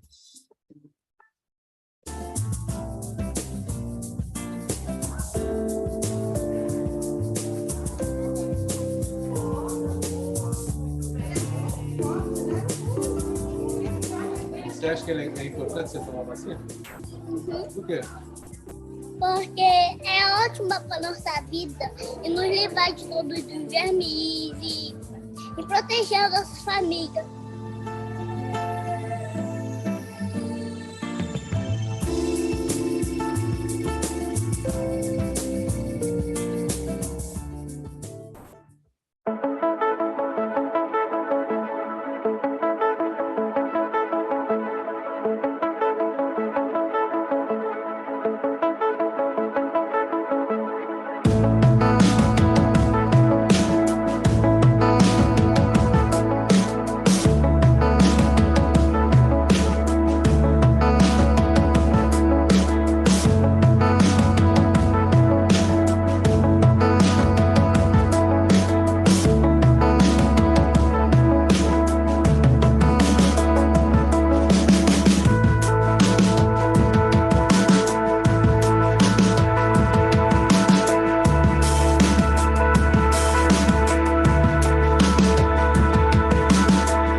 Health is the most precious resource we have and an engine of sustainable development.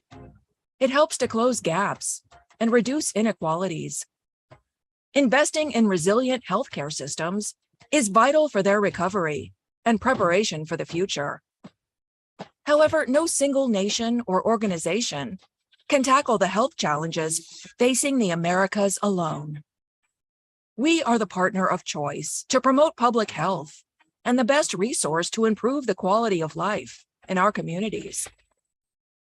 We provide coverage in all countries, management and supervision of projects at the regional and national level, knowledge and networks in all areas of healthcare, capacity to convene people, mechanisms of transparency, and experience with responding to emergencies. Building partnerships has been essential to improving healthcare in the region. Life expectancy has increased by 36 years. The mortality rate for children under 5 has been reduced by 67%. Hundreds of millions of people have been able to get vaccinated and obtain access to medicines.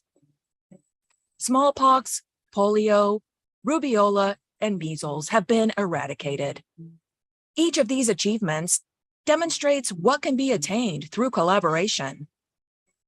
And yet, we still have much work to do. Many people's lives depend on us. Let us continue working together to bring health and hope to every corner of the Americas. The Pan American Health Organization.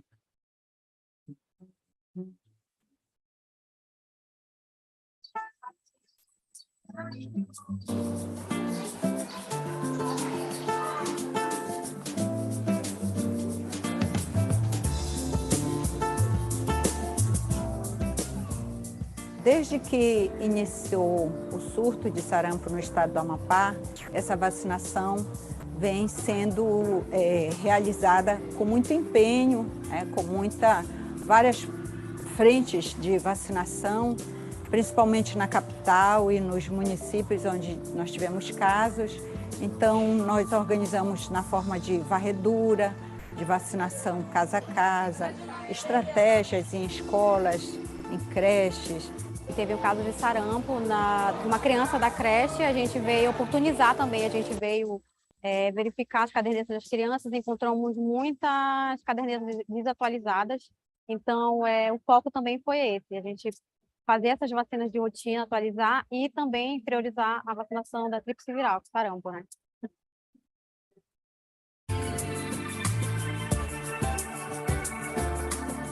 A varredura vacinal é uma ação que a equipe de saúde vai até a população, batendo na casa e perguntando quem mora, qual a faixa etária e revisando o cartão de vacinação. A partir da revisão do cartão de vacinação é ofertada a vacina que esteja faltando para completar o esquema de vacinação daquela pessoa e atualizando toda a caderneta, não só de uma pessoa, mas de todos os residentes daquela casa.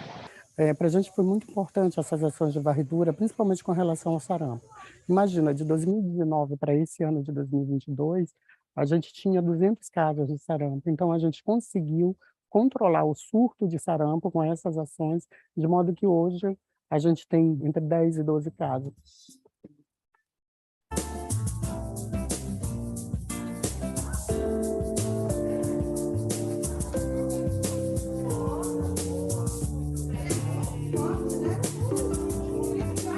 Você acha que é importante você tomar vacina? Por quê? Porque é ótima para nossa vida e nos livrar de todos os vermes e proteger as nossas famílias.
las Américas, una región dinámica y diversa, pero también la más desigual del mundo.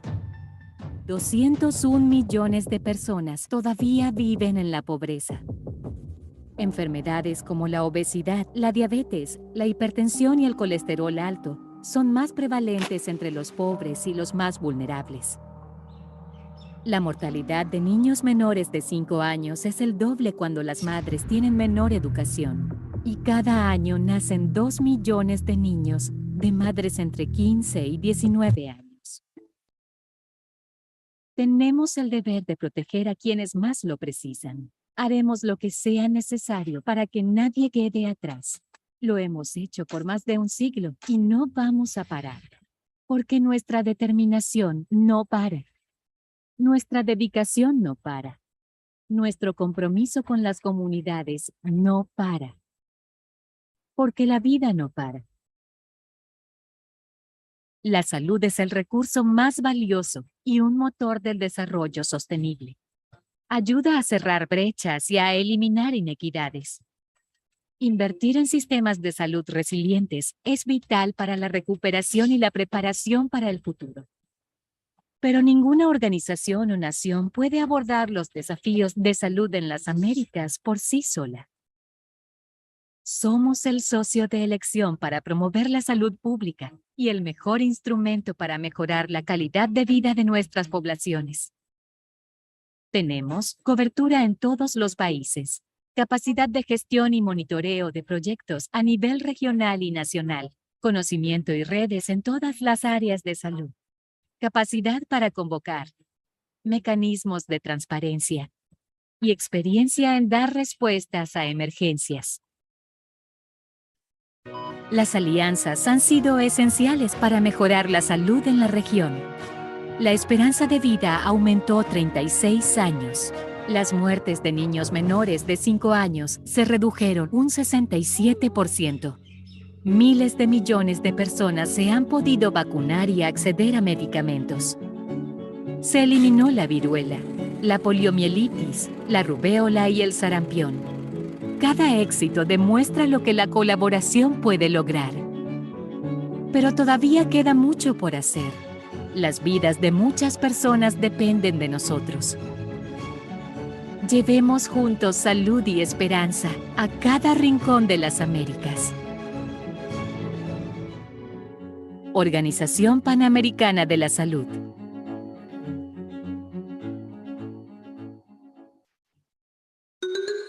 La diabetes, las enfermedades cardiovasculares, las enfermedades respiratorias crónicas y el cáncer son las principales enfermedades no transmisibles. En los últimos años, estas han aumentado impulsadas por el envejecimiento, la urbanización, la globalización y cambios en nuestros estilos de vida, hasta convertirse hoy día en la gran epidemia de nuestro tiempo.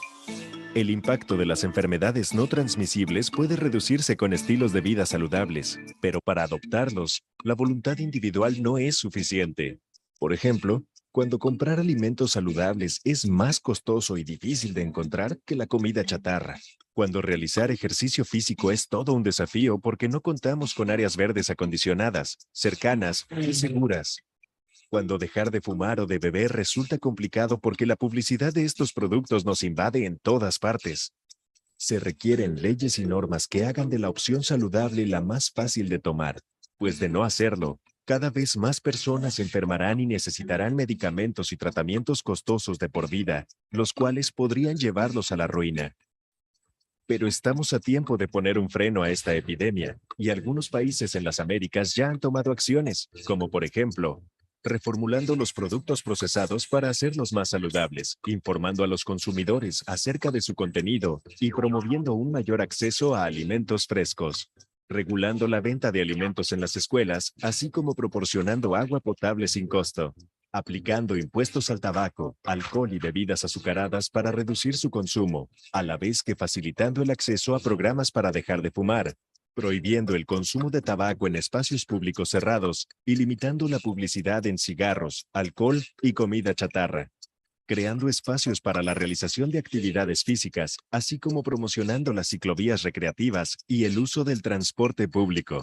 Los gobiernos deben asegurar los servicios de salud para la población, el acceso a la detección oportuna, el diagnóstico, cuidados de salud y medicamentos, sin discriminación y sin que ello implique caer en dificultades económicas. Las personas deben tener apoyo y acceso a la información para empoderarlas en el manejo de su propia salud, con el fin de mejorar el control de sus enfermedades y contribuir a un desarrollo sano de ellos y sus familias.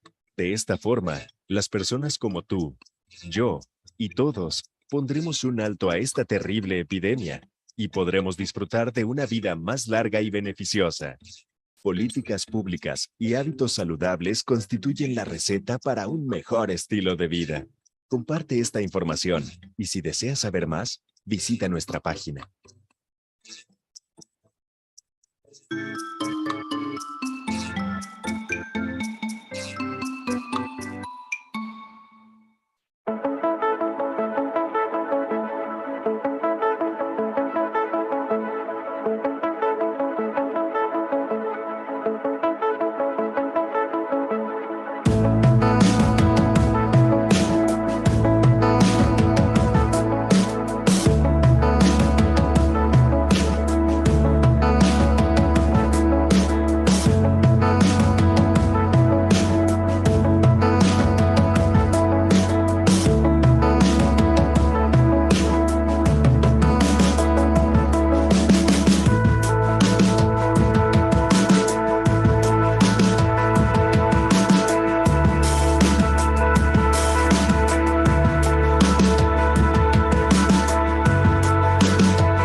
La región se enfrenta a una inminente crisis por la importante disminución del número de niños que reciben todas las vacunas. En el 2021, en las Américas, 2.7 millones de niños menores de 1 año no recibieron o completaron sus esquemas de vacunas básicas a raíz de las interrupciones en los servicios de salud ocasionadas por la pandemia de la COVID-19. La pandemia también afectó la vigilancia de estas enfermedades y los sistemas de laboratorio. La región podría no ser capaz de detectar el próximo brote de una enfermedad prevenible por vacunación antes de que se convierta en una epidemia multinacional.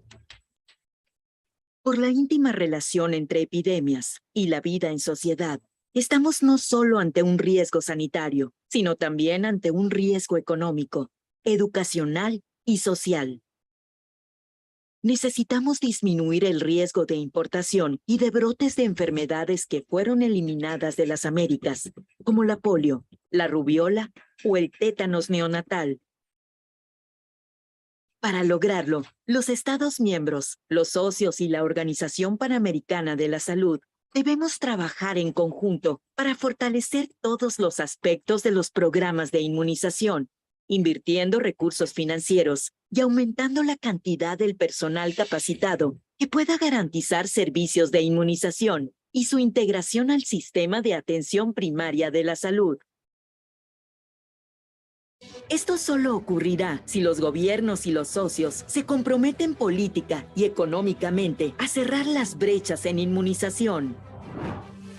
Como principal colaborador de la región en todos los asuntos de salud pública, la OPS está perfectamente posicionada para ayudar a los Estados miembros a priorizar sus necesidades más urgentes e implementar acciones en favor de la vacunación.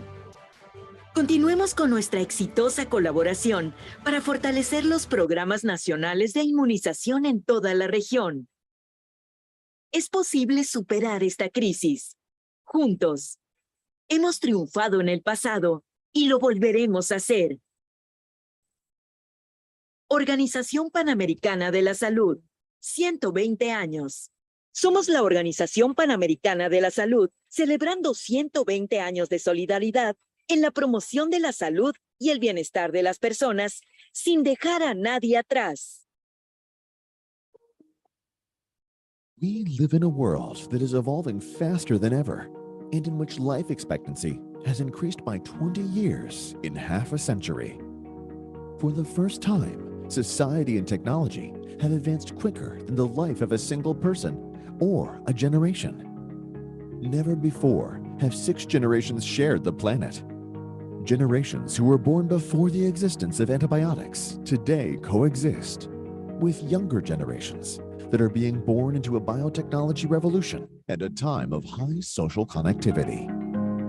The aspiration is that this gift of 20 years in life expectancy is translated into a benefit and not a burden. The fact that people live longer, are sick for longer, and are therefore linked to health services for longer are reasons that demand the need for novel approaches. The gift of 20 more years in life expectancy requires that the physical and mental capacities of the population be fully developed and last longer. That allows us to not only to survive, but to thrive and actively contribute to this fast and demanding transformation. This is why health cannot remain only a concept or an abstract aspiration, but must be understood and measured as a resource and a tangible capacity. Understanding that health does not occur by itself and must be built throughout the lifespan and determined by special social conditions is essential. Building health throughout the life course seeks to motivate academia and health structures to look at health through this innovative lens. But beyond that, it intends to stimulate the application of the life course approach into public health practice and influence and determine the health trajectories of individuals and populations, and consequently, their capacity for human development.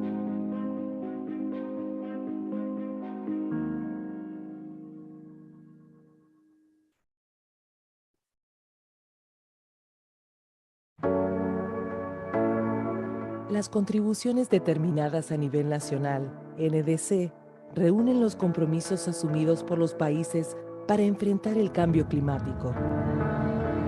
Incluyen acciones de adaptación al cambio de clima y de mitigación, la reducción de las emisiones de gases de efecto invernadero y otros contaminantes atmosféricos. Su implementación trae beneficios: reducción del número de muertes, estadías en el hospital, licencias laborales y casos de enfermedades respiratorias y cardiovasculares relacionadas con la calidad del aire, entre otras consecuencias para el sistema público de salud, las empresas y el Estado. Para cuantificar los beneficios de las NDC, la Organización Mundial de la Salud desarrolló una herramienta de cálculo llamada Carbón H. Carbón H le permite a legisladores, votantes, tomadores de decisiones y empresarios contar con información sobre los efectos esperados sobre la salud de la mejoría en la calidad del aire. La NDC preparada por Colombia contiene 148 medidas para reducir el 51% de las emisiones de gases de efecto invernadero para el año 2030 en relación a 2014. Usando la herramienta Carbón H, se estimaron que algunos de los co-beneficios a la salud de la implementación de las NDC son 25.600 muertes evitadas en el período 2021-2030 y 3.800 muertes evitadas al año a partir de 2030. 2.750 casos de hospitalización al año por causas respiratorias y cardiovasculares evitadas a partir de 2030. Reducción de 892.000 episodios de asma al año en población infantil a partir de 2030. Esto representa para la salud pública beneficios económicos de hasta $12.900 millones entre 2021-2030 y $1.800 millones al año, equivalente al 0.64% del PIB a partir de 2030. Carbón H es una herramienta gratuita al servicio de los países y la OPS está comprometida en proveer cooperación técnica para aprovecharla al máximo, incorporando los costos de salud y números tangibles a la acción climática. Solo faltas tú. Visita www.pajo.org y conoce tú también las experiencias, aplicaciones y posibilidades de Carbón H.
Vivimos en un mundo que evoluciona más rápido que nunca y en el que la esperanza de vida de las personas aumentó 20 años en medio siglo. Por primera vez, el curso social y tecnológico avanza más rápido que la vida de una persona o de una generación. Nunca antes hubo 6 generaciones compartiendo el planeta, generaciones que nacieron antes de la existencia de los antibióticos y hoy conviven con generaciones más jóvenes que nacieron en plena revolución biotecnológica y de alta conectividad. La aspiración es que este regalo de 20 años en la esperanza de vida se traduzca en un beneficio y no en una carga. Que las personas vivan más tiempo y más tiempo enfermas y ligadas a los servicios de salud son razones que exigen la necesidad de enfoques novedosos. El regalo de 20 años más en la esperanza de vida exige que las capacidades físicas y mentales de la población sean desarrolladas a plenitud y que duren más tiempo. Que permita no solo el sobrevivir, sino prosperar y contribuir activamente a esta información rápida y exigente.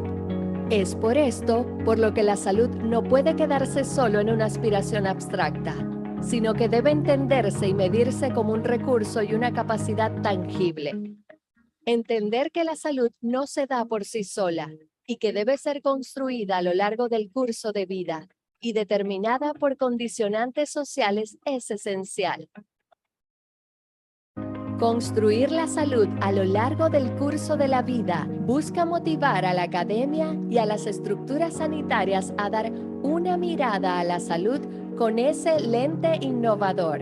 Pero más allá, pretende motivar la aplicación del enfoque en la práctica de salud pública e influenciar y determinar las trayectorias de salud de los individuos y las poblaciones, y en consecuencia su capacidad para el desarrollo humano.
Desde que iniciou o surto de sarampo no estado do Amapá, essa vacinação vem sendo realizada com muito empenho, com várias frentes de vacinação, principalmente na capital e nos municípios onde nós tivemos casos.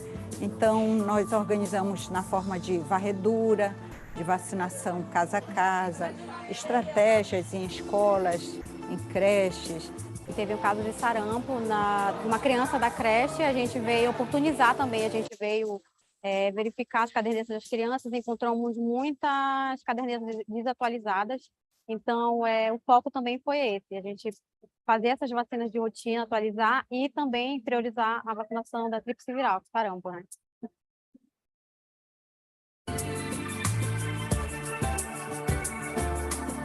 A varredura vacinal é uma ação que a equipe de saúde vai até a população, batendo na casa e perguntando quem mora, qual a faixa etária e revisando o cartão de vacinação. A partir da revisão do cartão de vacinação é ofertada a vacina que esteja faltando para completar o esquema de vacinação daquela pessoa e atualizando toda a caderneta, não só de uma pessoa, mas de todos os residentes daquela casa. Para a gente foi muito importante essas ações de varredura, principalmente com relação ao sarampo. Imagina, de 2019 para esse ano de 2022, a gente tinha 200 casos de sarampo. Então, a gente conseguiu controlar o surto de sarampo com essas ações, de modo que hoje a gente tem entre 10 e 12 casos.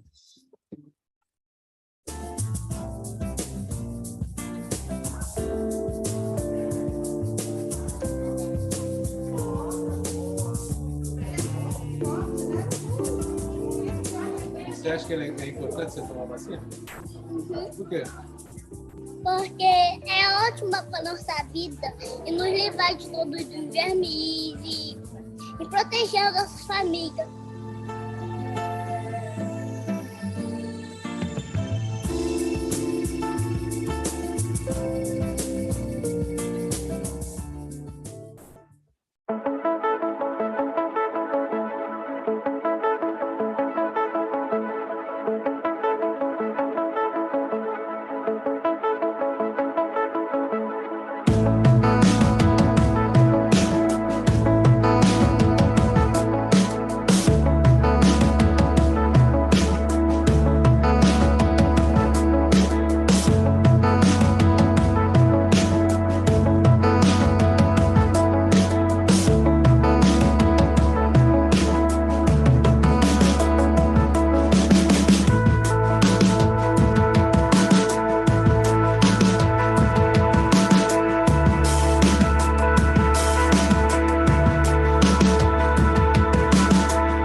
Health is the most precious resource we have and an engine of sustainable development.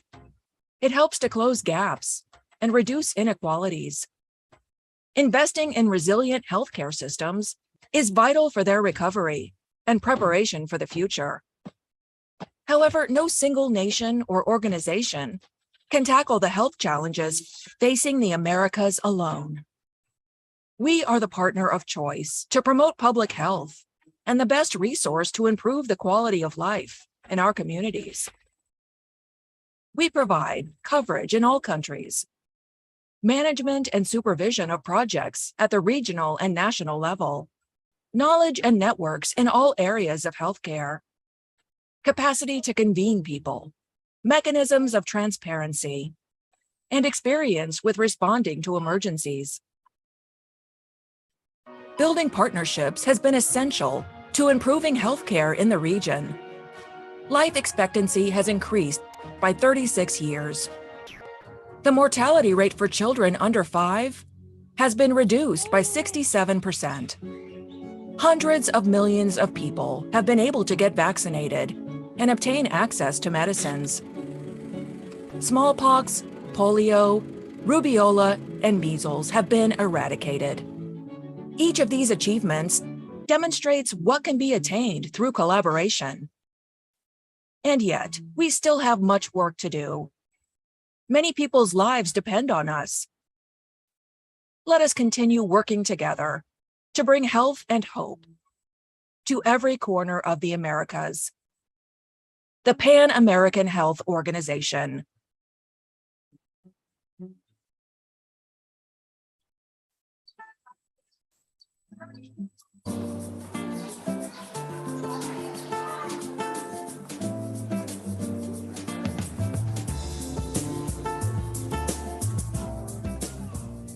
Desde que iniciou o surto de sarampo no estado do Amapá, essa vacinação vem sendo realizada com muito empenho, com várias frentes de vacinação, principalmente na capital e nos municípios onde nós tivemos casos.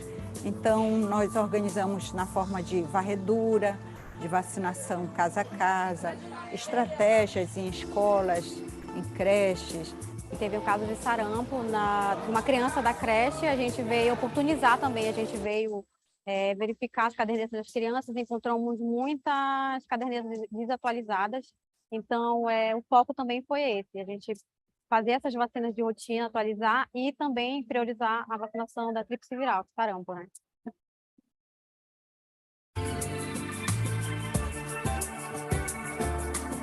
A varredura vacinal é uma ação que a equipe de saúde vai até a população, batendo na casa e perguntando quem mora, qual a faixa etária e revisando o cartão de vacinação. A partir da revisão do cartão de vacinação é ofertada a vacina que esteja faltando para completar o esquema de vacinação daquela pessoa e atualizando toda a caderneta, não só de uma pessoa, mas de todos os residentes daquela casa.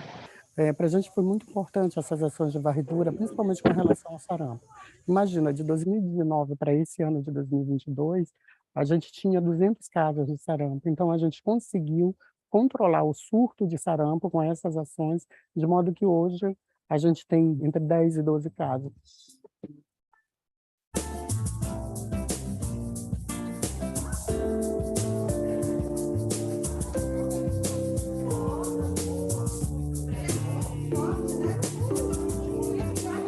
Você acha que é importante você tomar vacina? Por quê? Porque é ótima para nossa vida e nos livrar de todos os vermes e proteger as nossas famílias.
Las Américas.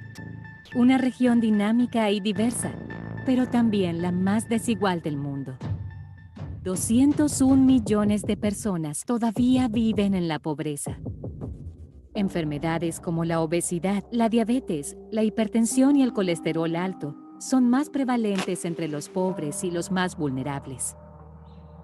La mortalidad de niños menores de 5 años es el doble cuando las madres tienen menor educación. Y cada año nacen 2 millones de niños de madres entre 15 y 19 años. Tenemos el deber de proteger a quienes más lo precisan. Haremos lo que sea necesario para que nadie quede atrás. Lo hemos hecho por más de un siglo y no vamos a parar. Porque nuestra determinación no para. Nuestra dedicación no para. Nuestro compromiso con las comunidades no para. Porque la vida no para. La salud es el recurso más valioso y un motor de desarrollo sostenible. Ayuda a cerrar brechas y a eliminar inequidades. Invertir en sistemas de salud resilientes es vital para la recuperación y la preparación para el futuro. Pero ninguna organización o nación puede abordar los desafíos de salud en las Américas por sí sola. Somos el socio de elección para promover la salud pública y el mejor instrumento para mejorar la calidad de vida de nuestras poblaciones. Tenemos cobertura en todos los países, capacidad de gestión y monitoreo de proyectos a nivel regional y nacional, conocimiento y redes en todas las áreas de salud, capacidad para convocar, mecanismos de transparencia y experiencia en dar respuestas a emergencias. Las alianzas han sido esenciales para mejorar la salud en la región. La esperanza de vida aumentó 36 años. Las muertes de niños menores de 5 años se redujeron un 67%. Miles de millones de personas se han podido vacunar y acceder a medicamentos. Se eliminó la viruela, la poliomielitis, la rubéola y el sarampión. Cada éxito demuestra lo que la colaboración puede lograr.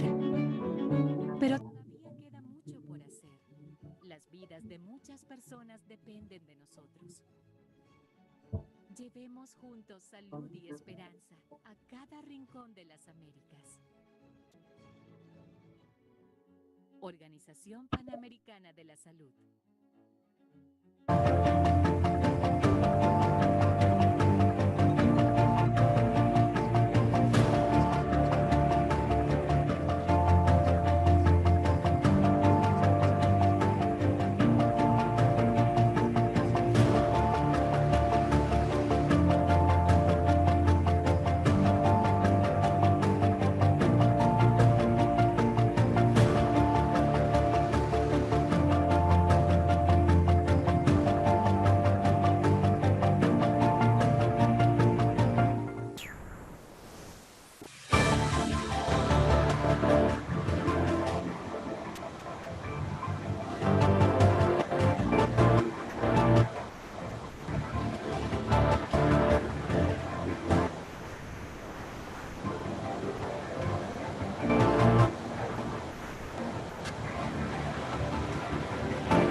The nationally determined contributions, NDCs, meet the commitments made by countries to face climate change. They include adaptation to climate change and mitigation actions, the reduction of greenhouse gas emissions and other atmospheric pollutants. Their implementation brings about benefits: reduction of the number of deaths, number and length of stay in hospitals, number of sick leaves, and respiratory and cardiovascular disease cases related to the quality of the air, among other consequences for the public health system, the companies, and the state. In order to quantify the benefits brought about by NDCs, the World Health Organization developed a tool called Carbon H. Carbon H allows legislators, voters, decision makers, and entrepreneurs to have the information they need on the expected effects on health of the enhancement of the air quality. The NDC, as prepared by Colombia, encompasses 148 measures aimed at reducing greenhouse gas emissions by 51% by the year 2030, as compared to 2014.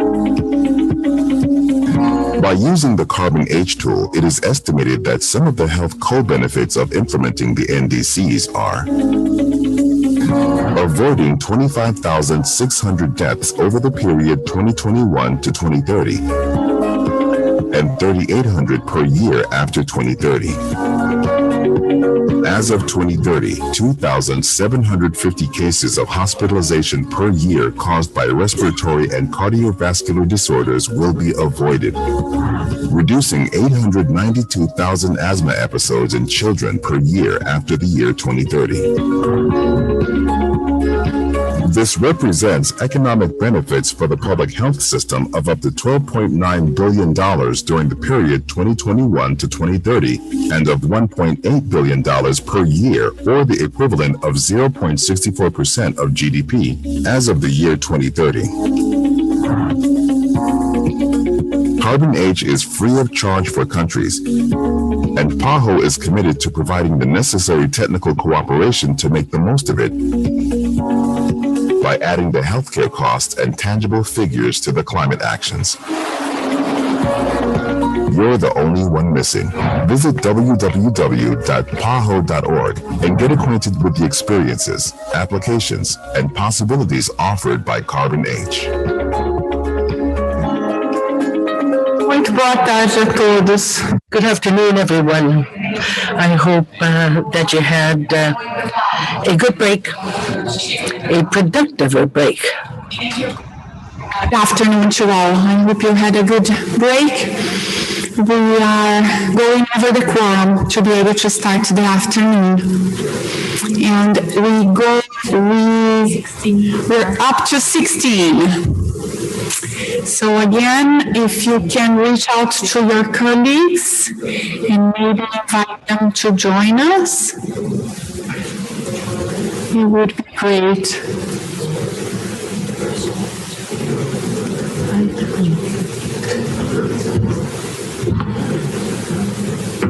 Mexico was in and disappeared, so we're losing instead of gaining delegates. Uruguay is taking a seat. Yes. So does that make 17? Uruguay? Counted already. Gabriela, já te havíamos contado. México, ahí está México. Mexico is there. I knew that Mexico was in the room. I knew I'd seen you. Please, Mexico. 17. Ah.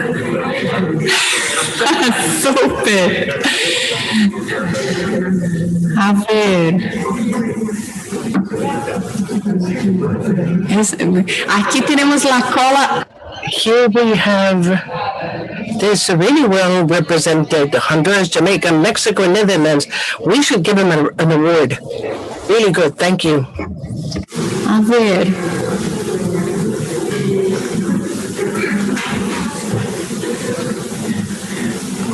Creo que habían algunos países. I believe that there were some countries that wanted to take the floor. We have Cuba, Dominica.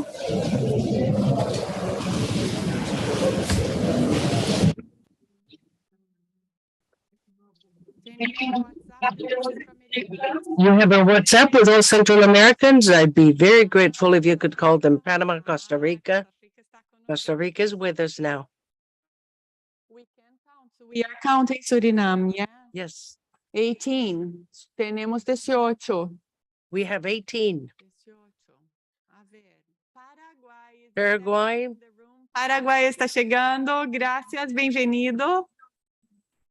Ah, já estava contando? Ai, é verdade. Já havíamos contado o Paraguai. Ok. Não, estamos de regresso. Sí. 19. Ok, 19. 19.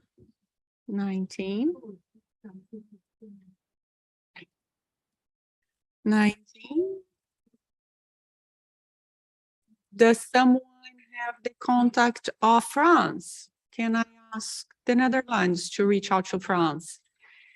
Me podría preguntar si alguien tiene el contacto de República Does Dominicana? anyone know where the Dominican Republic is? Can anyone get in touch with the Dominican Republic?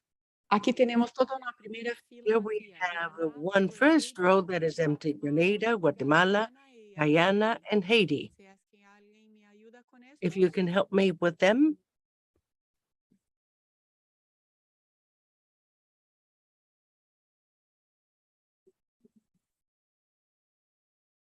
Lo que no puedo hacer es cantar para ustedes. What I cannot do is sing for you. Okay, vamos en 19. Very well. We have 19. We need 3 more.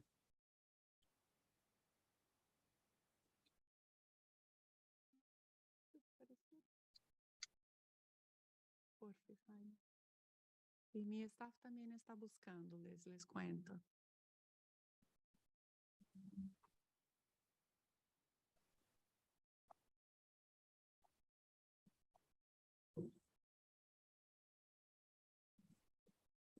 Quizás le pido ayuda a los caribeños. Maybe I can ask for assistance from the Caribbeans. We miss St. Lucia, St. Kitts, St. Vincent and the Grenadines, Barbados, Belize, Grenada. Can you guys give me a hand? We need only 3 of them.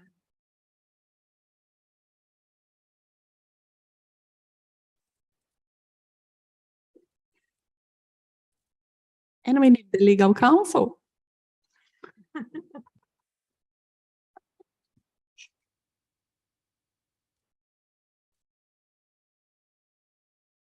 Okay.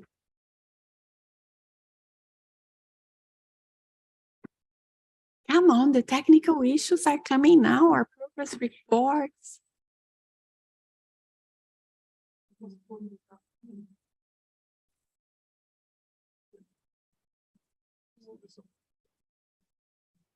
We don't see anyone. I see my staff waving their hands saying nobody is at site. So I really would need your help with calling or WhatsApping. If we were virtual, it was enough to see your names connected, you see? Ah. Exactly, no camera, but the name there. So I was counting you in.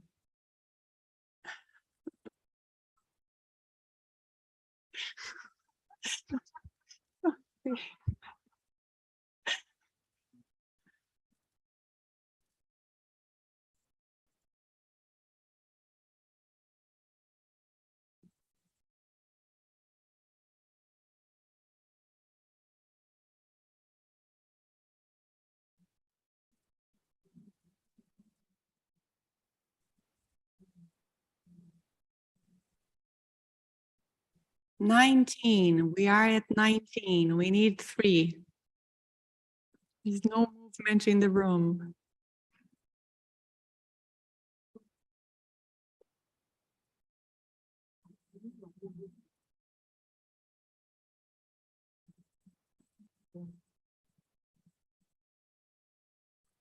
The colleagues from the OAS maybe can reach out as well.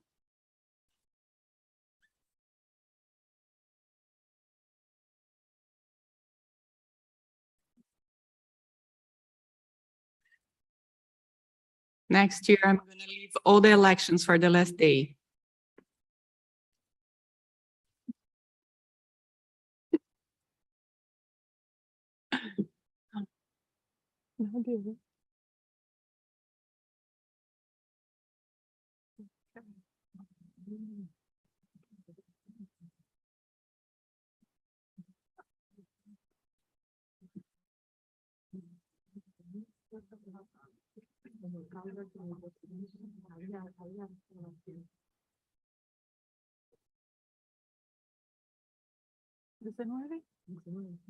Okay.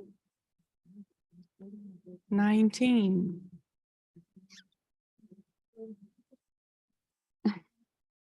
Dr. Tian, do you want to take a seat of Dominica, maybe? No. Maybe that. will- It's true.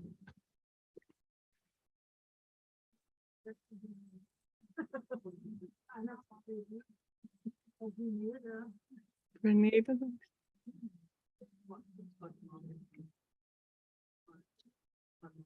Oh, I see Guatemala stepping in the room. I'm going to invite you to take your seat. Veo a Guatemala entrando. Le voy a invitar, por favor. I see Guatemala walking into the room. I will invite you. De 20. 20. 20. You're missing 2. 20. Vamos em 20.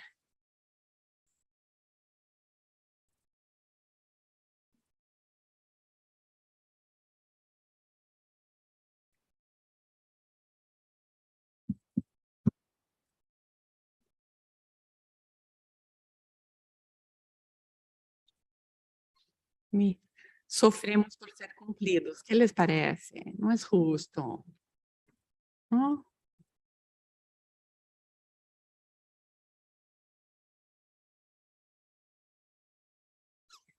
Entonces, ¿se saben de alguna reunión bilateral? So if you know of any bilateral meeting that's going on, just go and interrupt it, please. If you know that any bilateral is going on, just break it through.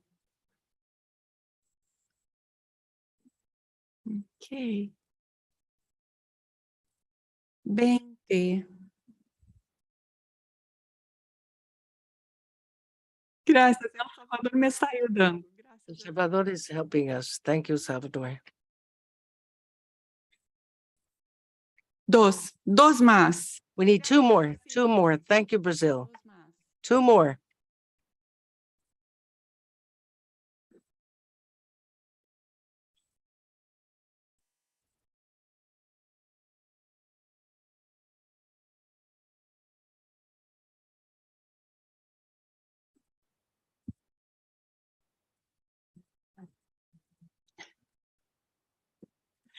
Sí, sí.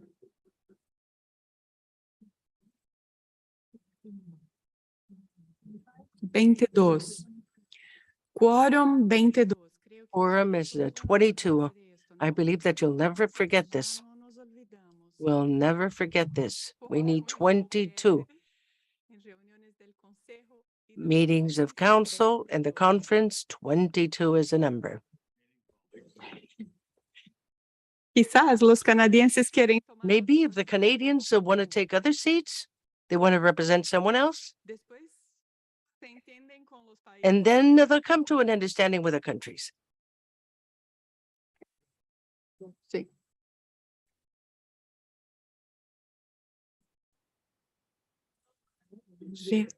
United Kingdom. Let's cheer for United Kingdom also. Yes. Thank you. Okay, 21. We need one more. Necesitamos uno más.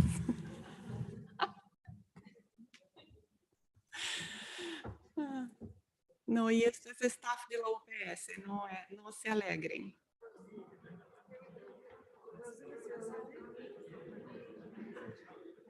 Okay. Curaçao, yeah! Curaçao walking into the room. Super. President, we can start.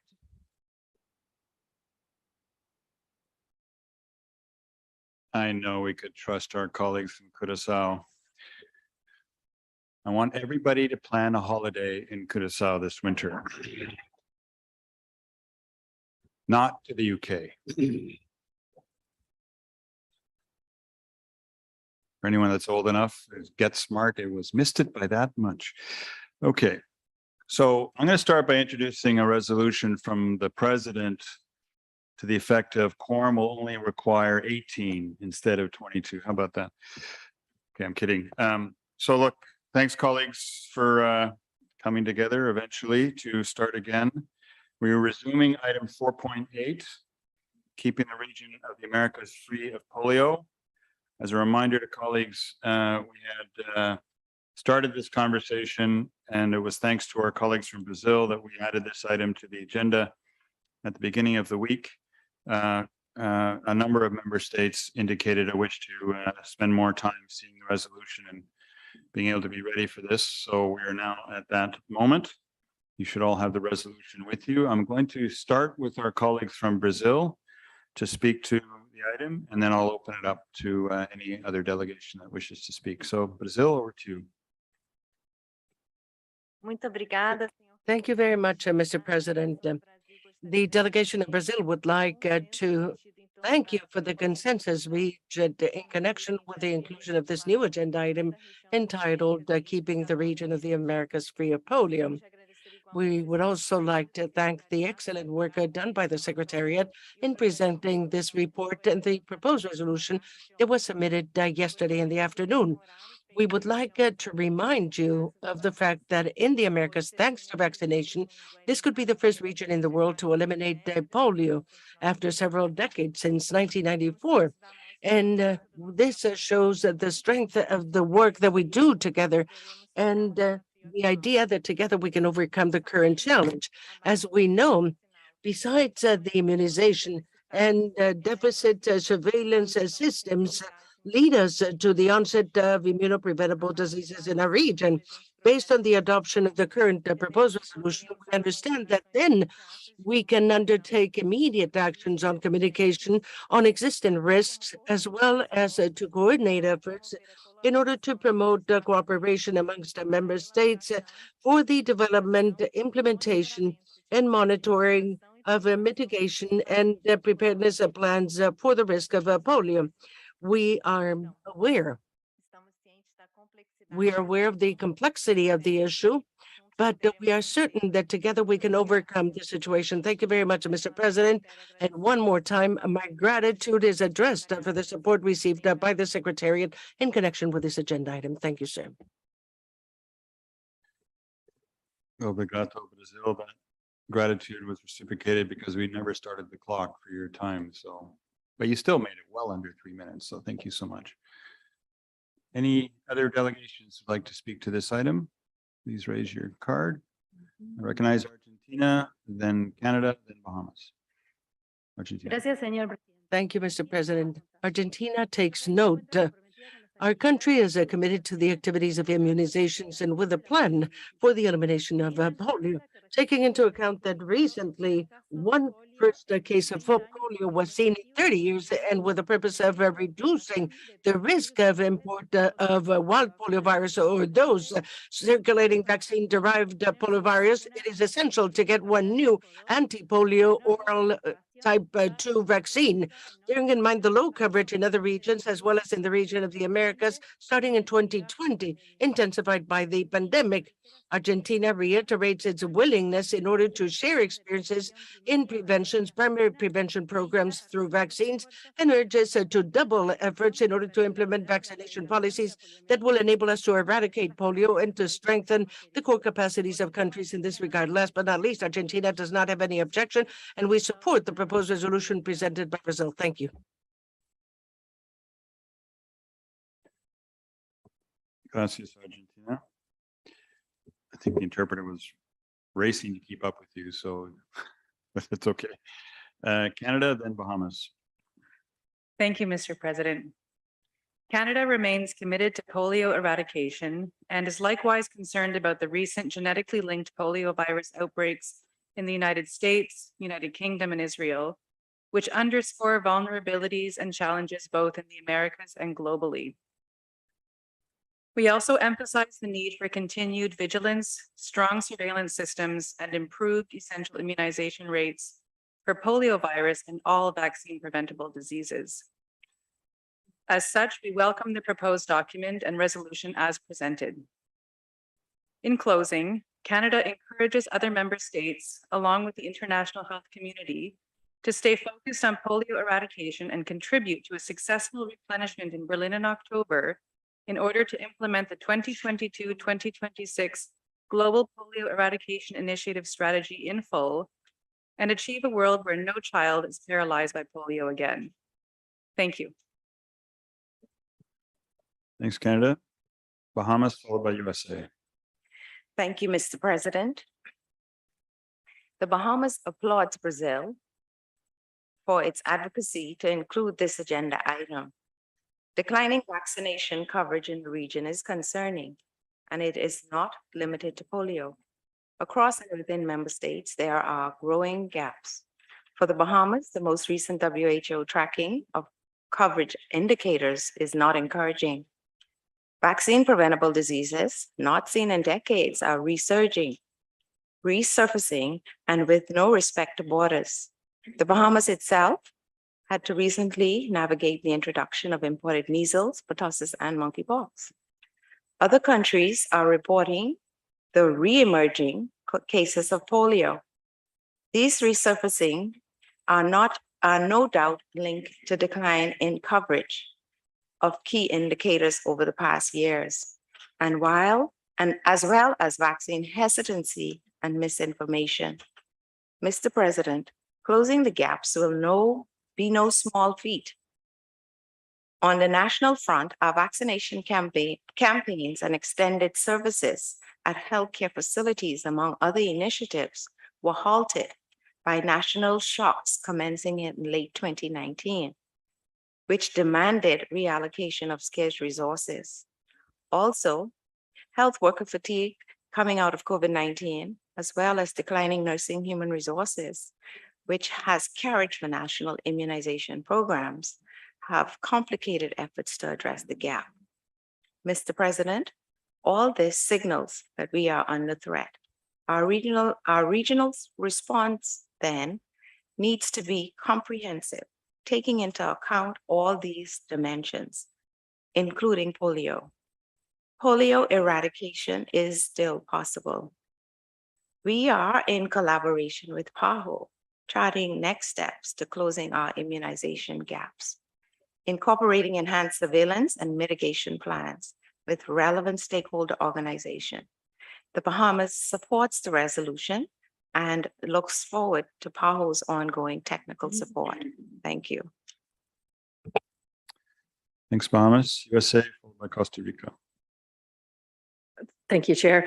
First of all, we'd really like to thank you and the rest of the body for the additional time to both absorb the report and to reflect on the resolution. So once again, thank you very much for letting us have overnight really with the report. And to that end, like others, would like to thank Brazil for bringing the text and the Secretariat for the comprehensive presentation of information in the report. We, as the U.S., had a few minor technical edits to particularly this situation as it was described in the US, and appreciated the time to sit down and talk with the Secretariat about those very minor edits and appreciate them being taken on board.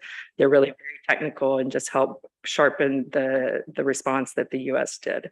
I think just in general, we would appreciate, just as folks think about responding to the call and the resolution, to just not underestimate the important role of risk communication plans in this response, and particularly as we think about looking at demand creation, but also hesitancy for uptake of vaccines, but in particular for polio. So in general, we are, well, actually more broadly, we're actually very supportive of the resolution and really appreciate the opportunity to join others for its adoption. Thank you. Thank you, US, Costa Rica, then Mexico. Thank you very much, Mr. President, and I very much thank Secretariat as well for this proposal. We support the points of this reform in order to keep the Americas free of polio. We also think it's important to prioritize this response through mitigation plans. These also need to use the tools that have been amply shown to work, such as epidemiological research and lab input, the participation of civil society and the community at large in taking strategic measures to strengthen the polio campaigns, as well as a proper integration into that response, the lessons learned over this pandemic, the technological advance that allows us today to intensify all of these elements, to sharpen them in order to ensure that our input is of high quality as we try to face the outbursts of polio as they may appear. We think that this is the right opportunity to make sure that polio is history. Thank you. Gracias, Costa Rica, Mexico, and Honduras. Muchas gracias, señor presidente. Thank you, Mr. President. Delegation of Mexico also is very thankful for this presentation, this draft proposed resolution coming from Brazil. We think it is indeed critical that we keep the region free from polio because we know that the pandemic itself heightens our risk because of the situation that exists as a result of this global pandemic. And therefore, we can only understand more properly how the local and regional capacity to produce vaccines is key, as well as a proper evaluation of risks at the level of communities. Thank you. Gracias, Mexico, Honduras, and then Paraguay. President, thanks very much. Honduras is very grateful for the inclusion of this 4.8 on our agenda to keep the region of the Americas free of polio. It is more timely than ever, despite efforts that have been made in the distribution of this document and the proposed resolution that has been distributed in the four languages. I think we are, because of all of this, in a better position to support this. I hope we all do as Honduras does, because the message is very clear. We need to be proactive. We need to be intensive. We need to be clear about the risk of polio outbursts in the case of any possible importation into the region of the Americas. The wild polio virus type 1 and circulating virus in the vaccine and needs to be looked at for what it is. The persistence of type 1 wild polio virus has been imported into non-endemic countries, and the registry of circulating vaccine-derived poliovirus in nearly all of the regions of WHO, and the most recent notification of a case of polio in the United States should, I believe, be a wake-up call.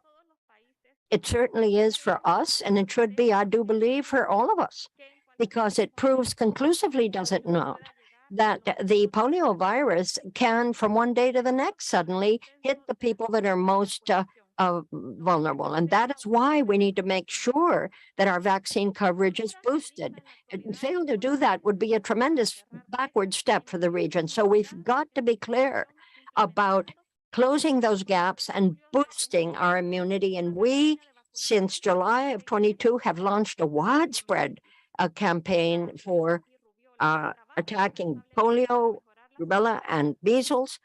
And we're trying to improve the coverage compared to our routine programs in order to ensure that epidemiological surveillance is as what it needs to be, especially in such a complex situation as we are post-pandemic, to make sure that our vaccine coverage and our proper response follow suit.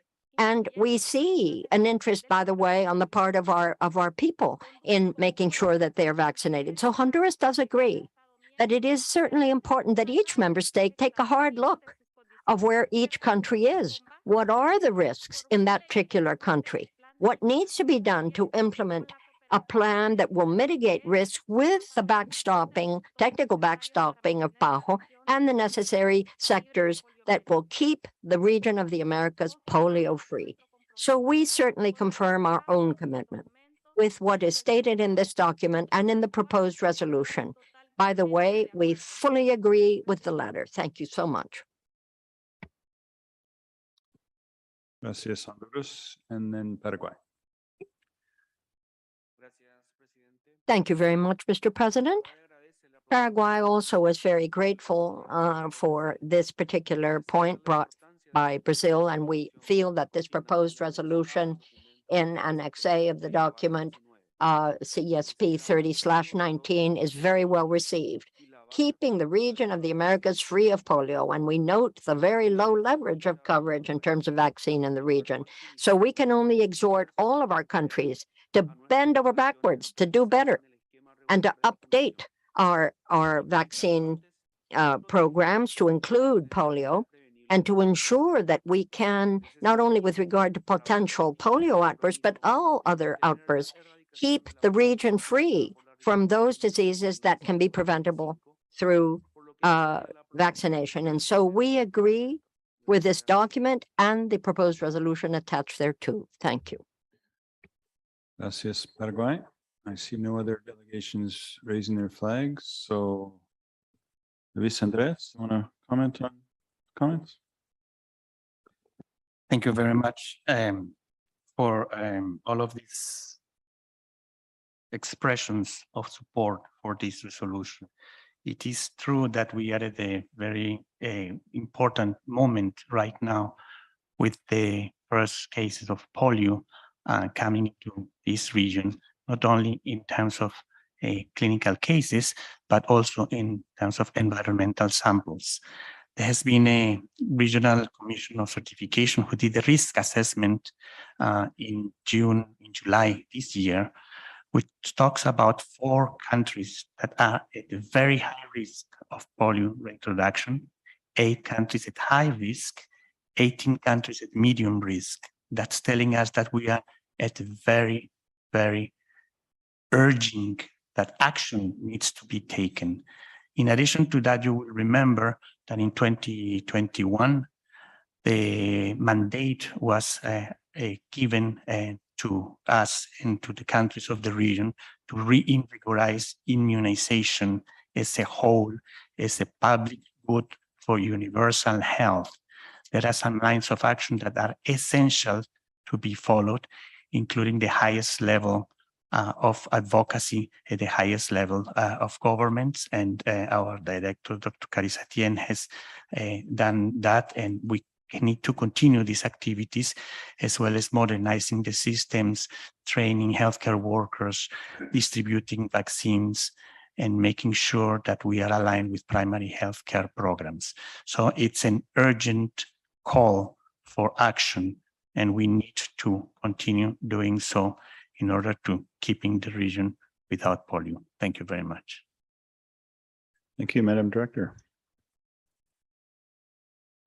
Thank you, and the Secretariat also wishes to thank Brazil for putting this on the agenda. The truth is, we have reducing coverage for not just polio, for measles, for DPT, for MMR. No?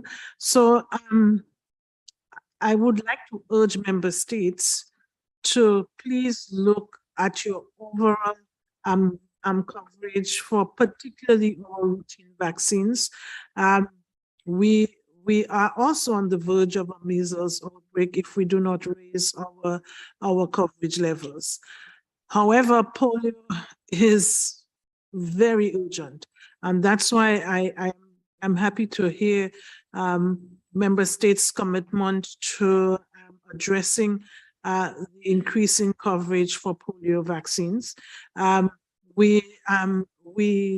The technical advisory group has deliberated upon this. We will have specific recommendations for you.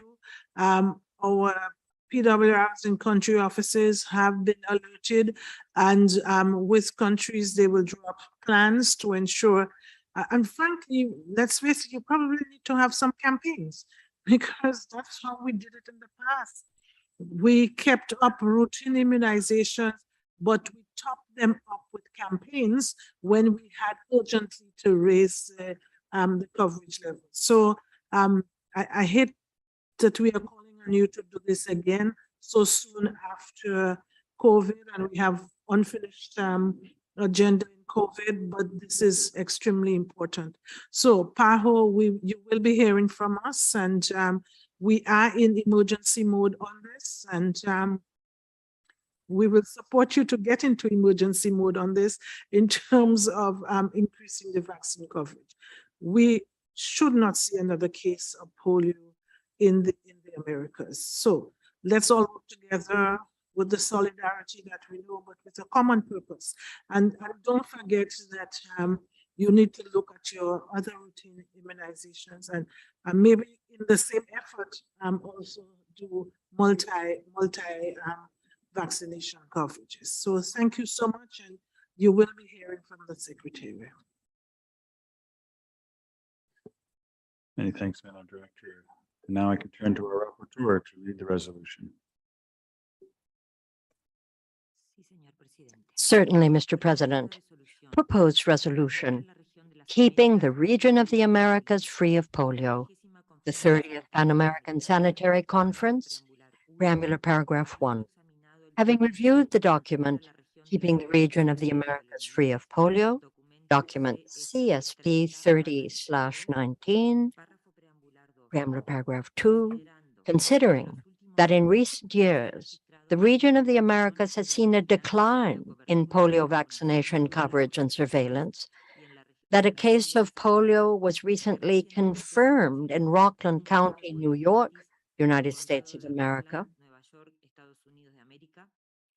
and that poliovirus was detected in several wastewater samples from 3 different counties in New York State, meeting the criteria then for circulating vaccine-derived poliovirus, CVDP-V, in New York, and that these viruses have genetic linkage with poliovirus detected in wastewater samples collected in Jerusalem, Israel, and London, United Kingdom, putting the region at increased risk of polio outbreaks. Preambular paragraph 3.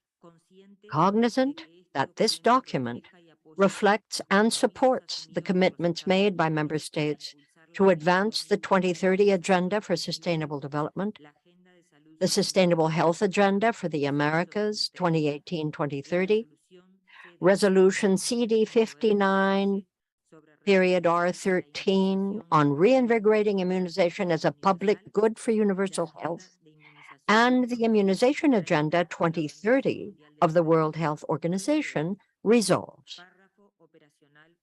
Operative paragraph 1.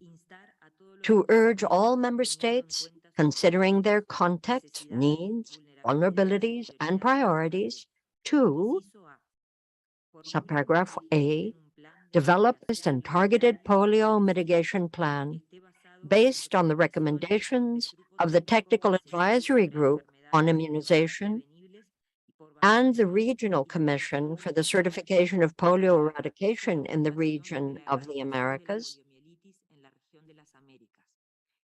which includes actions to increase vaccination coverage, improve surveillance performance, and ensure adequate preparedness for a possible polio event or outbreak. So paragraph B, engage civil society, community leaders, non-governmental organizations, the private sector, academic institutions, and other stakeholders to jointly advance and work in a coordinated manner to keep the region of the Americas free of polio. Operative paragraph 2, to request the director to A, provide technical cooperation and promote collaboration among member states in the development, implementation, and monitoring of their polio risk mitigation and preparedness plans. So paragraph B, report to the governing bodies on the progress made and the challenges faced in the implementation of this resolution as part of the reports on Resolution CD 59 R13 2021. Mr. President, that completes the reading of this proposed resolution. I thank you. Gracias, Rapporteur. So unless I hear any objections, I'd like to declare this resolution adopted.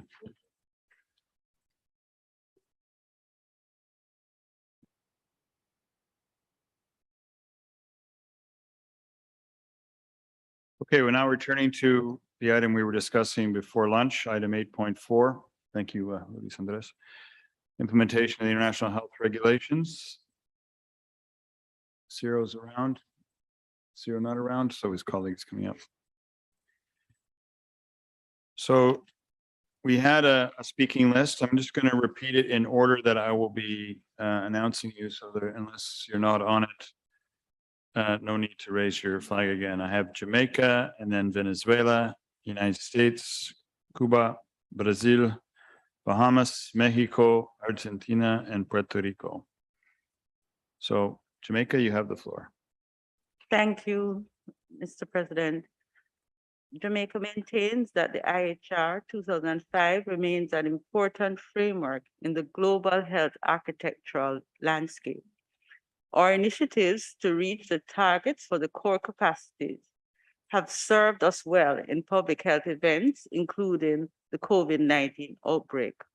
Recognizing their importance, Jamaica has and continues to review and regularly report on its progress on improvements in the attainment of the core capacities on an annual basis, including the updated definition provided to member states in December 2021.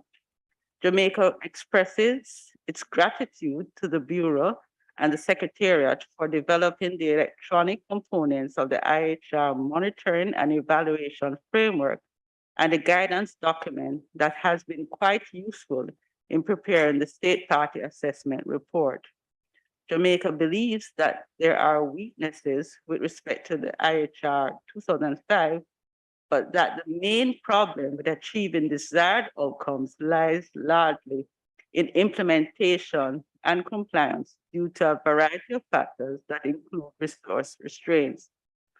We note that the revised state parties annual reporting tool addresses some gaps in the preparedness and response, and that the increased focus on health system strengthening and infection prevention and control should result in countries improving their capacity to respond. Jamaica remains committed to participate in discussions for targeted amendments to the IHR and the intergovernmental negotiating body, and will contribute to and support new ideas that will result in strengthening health security. While these processes are ongoing, there is continued need for sustained investment in capacity building. Jamaica reiterates its commitment to work closely with PAHO, WHO in order to further enhance its core capacity. Thank you. Thank you, Jamaica, Venezuela, and then USA.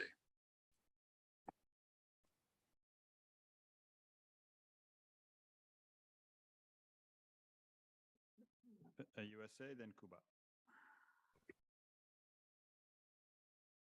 Thank you, Chair.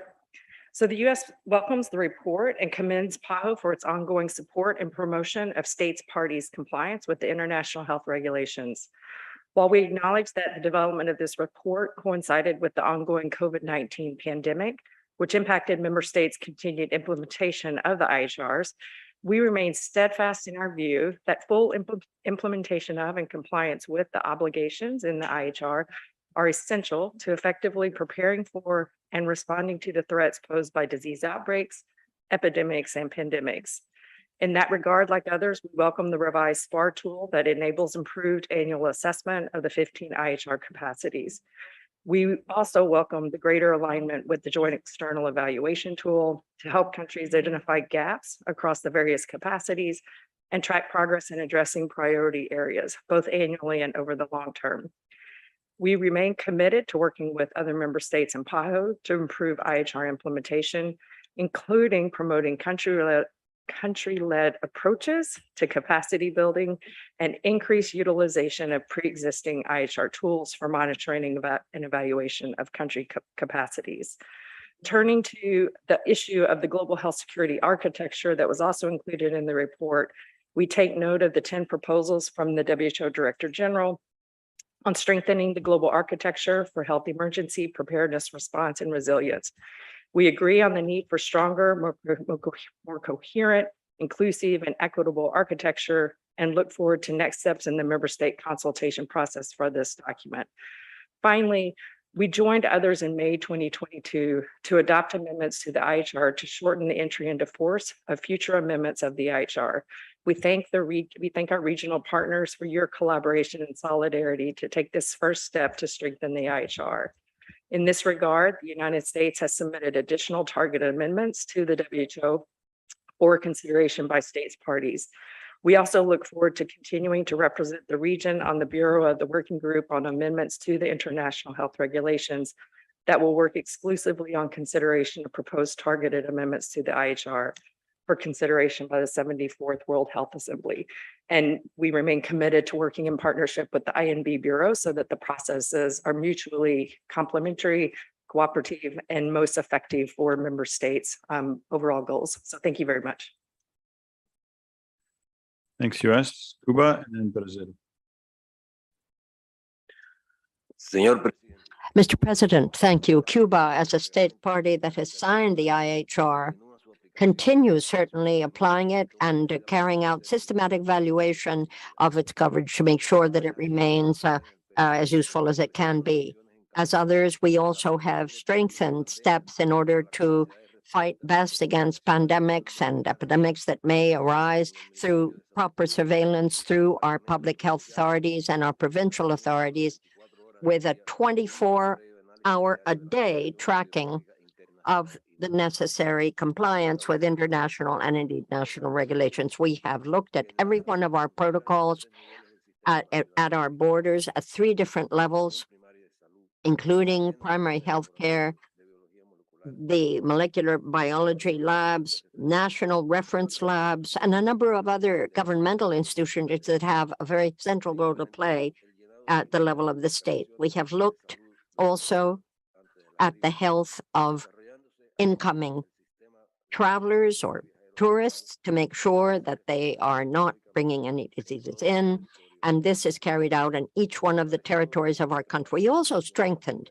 the national preparedness in the face of emergencies. We improved our training and capacity building of health authorities in the particular entry points of the country, together with boosting our preparedness and in terms of our response at the clinical and microbiological labs from the municipal, provincial, and national levels, as well as our national reference labs, such that today we have 24 different molecular biology labs that cover the entire scope and breadth of our national territory. We do believe that concerted action needs to be continued at the level of the member states of this region, boosted by this organization, sir, to make sure that the implementation of the IHR is considered a priority and is more effective. Thank you.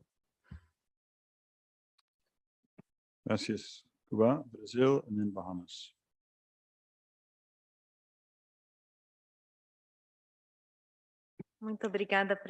Thank you very much, Mr. President.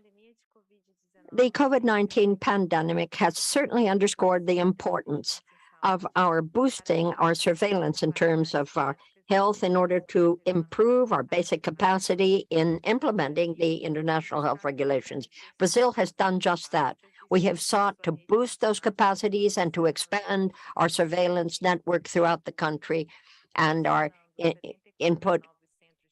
We have 74 additional strategic outlets added to the 75 we had. So we have, including 13 extra health posts at the borders. We have sought to improve our epidemiological data to make available to the countries of the region. We have long-distance modalities in order to respond to public health outbreaks, and also as regards epidemiologic surveillance and communication of risks in the public health arena. Just last July, we sponsored the first international meeting on the surveillance and public health, which allowed a number of the countries of the region and a number of Portuguese-speaking countries from around the world to get together to look at surveillance and ready response to see how best epidemiological information could be used to best avail. This, of course, with the support of our public health authorities, which has drilled down together with WHO support on all of these elements throughout the Americas so that we can spread the information on outbreaks of epidemics. We think this is something that we all need to pay more attention to. And we are also, sir, very much involved in working groups regarding the international health regulations, the international health architecture, and emerging situations. These are processes that we do believe need to be conducted in as a transparent way as possible with the greatest support that we can possibly offer, together with regular dialogue, often in English, in various fora. We need to remain strong and resilient. And to that end, we have to be smarter in terms of our detection and response capacity so that universal health coverage is not a dead letter, and so that the first level of care is as broad and as effective as possible. Thank you very much, sir. Obrigado, Brazil. We have Bahamas, then Mexico. Thank you, Mr. President. Now more than ever, global health security is crucial. The COVID-19 pandemic has put to test virtually all provisions of the IHR, exposing our strengths and laying bare our deficiencies in global health, emergency preparedness, and response. This despite almost 2 decades of capacity building efforts on IHR competencies. The Bahamas has long recognized the importance of IHR and continues to make steady progress to meet core competencies. But, Mr. President, the heterogeneity in member state resources, especially small island developing states, no doubt influences the levels of our achievement. Additionally, hazards and associated monitoring indicators continue to evolve, shifting the goalpost. A one-size-fits-all approach across member states has not been the lived experience. While organizations such as CARPA, PAHO, IAEA, and others can bolster member states' preparedness and response, the proposed IHR amendments and other international instruments on pandemic preparation, preparedness, prevention, response aimed to inform global health architecture will need to take stock of the unique limitations of small island developing states in addressing the compliance gaps. Mr. President, we endorse the recommendation that the IHR should cease to be portrayed as an end in itself and should be ingrained into the essential public health functions. Mr. President, the Bahamas notes the report, and we thank you. Thank you, Bahamas, Mexico, and Argentina. Muchas gracias, señor presidente. Thank you very much, Mr. President. Mexico is grateful for the report presented, but as on other occasions, we request support from the Secretariat to move to evaluate the implementation of core elements by countries, and because countries have to see whether or not we have complied with what was set forth in the regulations during the COVID emergency, and especially its impact on the epidemic curve of cases during the pandemic. At the outset of the pandemic, 15 years had already elapsed since the regulations had been drafted, and 10 years roughly since the implementation began. It is time to assess it, to evaluate it, and to present a report looking at its compliance and usefulness in the context of the COVID-19 emergency. Thank you very much. Gracias, Mexico. Argentina, then Puerto Rico. Thank you, Mr. President. Argentina notes the report and reaffirms its commitment to implementation of the IHR and the monitoring and evaluation framework. Argentina has participated actively in the regional and global debates on full implementation of the IHR, including the working group on strengthening. That is why we welcome the group's continuity with a revised mandate and name to work specifically on the proposed amendments to IHR 2005. As to intergovernmental activity, we have submitted our comments as a country as well as a state part of Mercosur in a joint regional position. We reiterate that these two processes must be managed simultaneously to avoid duplication of provisions and erroneous interpretations. We also consider it's necessary to guarantee the participation of all member states and ensure representation of sub-regions with different priorities. Lastly, we hope that future debates will consider sufficient time for texts to have realistic mandates and commitments that can achieve the greatest level of consensus possible. Thank you very much. Gracias, Argentina, Puerto Rico, and then we have two more names, Dominica and Suriname. Puerto Rico, please.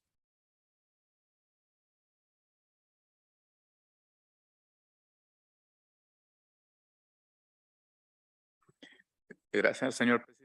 Thank you, Mr. President. We simply wanted to share a brief comment, recognizing from Puerto Rico's perspective the work done with Dr. Ciro Ugarte and his work team to respond to the international emergency caused by the COVID-19 pandemic. With regards to the IHR, we were helped understand those elements having to do with regulations in the international context and collaborate insofar as possible with its compliance. And a brief comment, if I may, as to agenda item document point 8.1 having to do with the pandemic. I'd like to acknowledge the work done by the bioethnic unit, and this has achieved a change to technical cooperation. In the second half of 2021, a number of conferences were carried out, essentially having to do with the ethical aspects of the emergency and the ethic aspects of research. It was extremely important, especially amongst academia and researchers in Puerto Rico. Thank you very much, Mr. President. Gracias, Puerto Rico, Dominica, and then Suriname.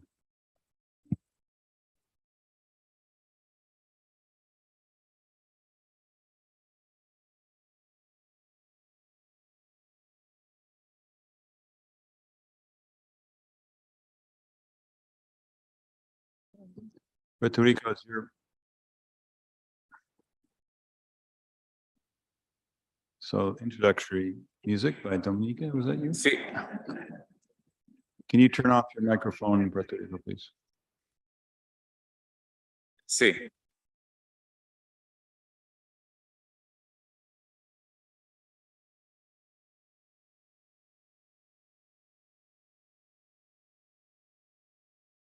Dominica's microphone's not working. Oh, there you go.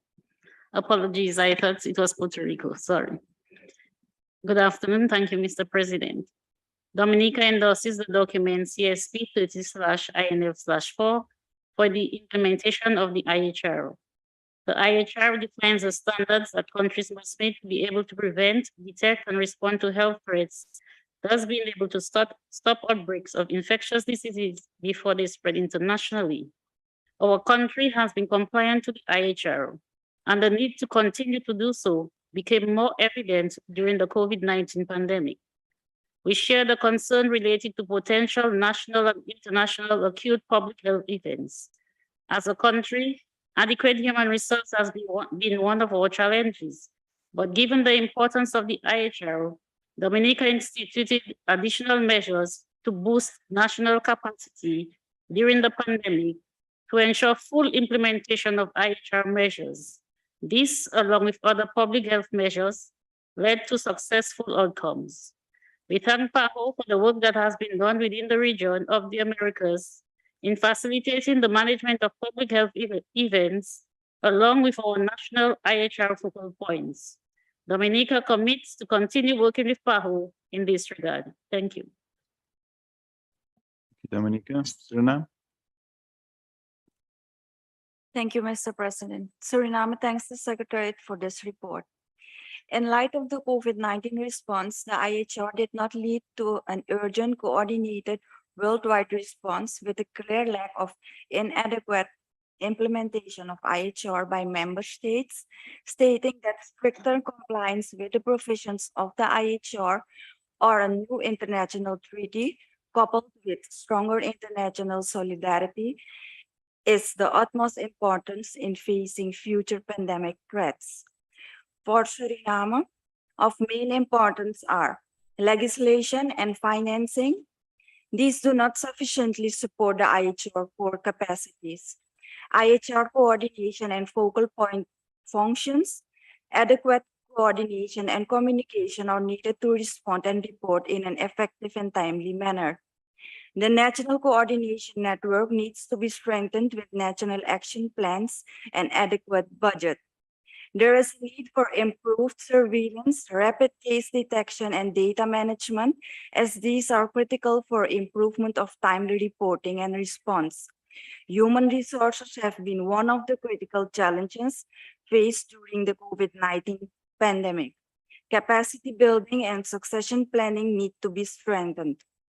There is a need for updated plans, standard operating procedures, including the incident command system, and approved stock of emergency supplies. There's also need for a national risk communication plan, including communication in peace times to increase trust and visibility of the government. Suriname takes note of the report and will review and strengthen the implementation of the IHR core capacities, for sure with the technical support of the PAHO. Thank you, Mr. President. Thank you, Suriname. Let me turn to my colleague, to my right here, Doctor, do you have any comments on the member state comments? Oui, merci, Monsieur le Président. Thank you, Mr. President. Let me share some comments, having heard the contributions from countries. The interventions from member states regarding this agenda item. We have, of course, taken notes of all your reports. I'd like at this moment to share some considerations from the Secretariat following the point made by both the United Kingdom and the Bahamas regarding small island development states. The monitoring of core capacities for IHR in small island development states can be seen as challenging and complex. Previous to the pandemic, back to 2019 and before, the discussion was already ongoing and unfortunately put between brackets during the last 24 months plus, including during a meeting organized in London with the participation of the United Kingdom, the Netherlands, WHO, and PAHO. The consensus from this moment has been to adapt the existing tools attached to the state party annual report in order to better reflect the reality of small island development states and to promote and catalyze a joint interstate parties and overseas territories approach to progress toward the core capacities. This process should be continued, including in the context of lessons learned during the pandemic. También agradecemos. We're also grateful to the suggestion made by the delegation of Mexico, and we will undoubtedly work together with member states on an analysis of the pandemic and capacities, and this will be done as a joint effort. I'd like also to, as my colleague Ciro Ugarte flagged this morning before lunch, that state parties are still on time to submit their amendments to the WHO for the international health regulations. And time is short, but this is the perfect moment to analyze and use your analysis at country level to contribute to the global health security. Thanks a lot, Mr. President. Thank you. Gracias. Merci. Madam Director. Thank you, Mr. President. I have just one ask, that member states do engage in the various processes that are occurring simultaneously for IHR review and around the pandemic. It is complex. I'm happy that we had the session at lunchtime, but there are several initiatives that are being discussed on a parallel level. The Secretariat, we committed to members of the executive board from the PAHO region that we will convene a small one-day or half-day retreat to address some of the important agenda items, including some of these initiatives that are ongoing.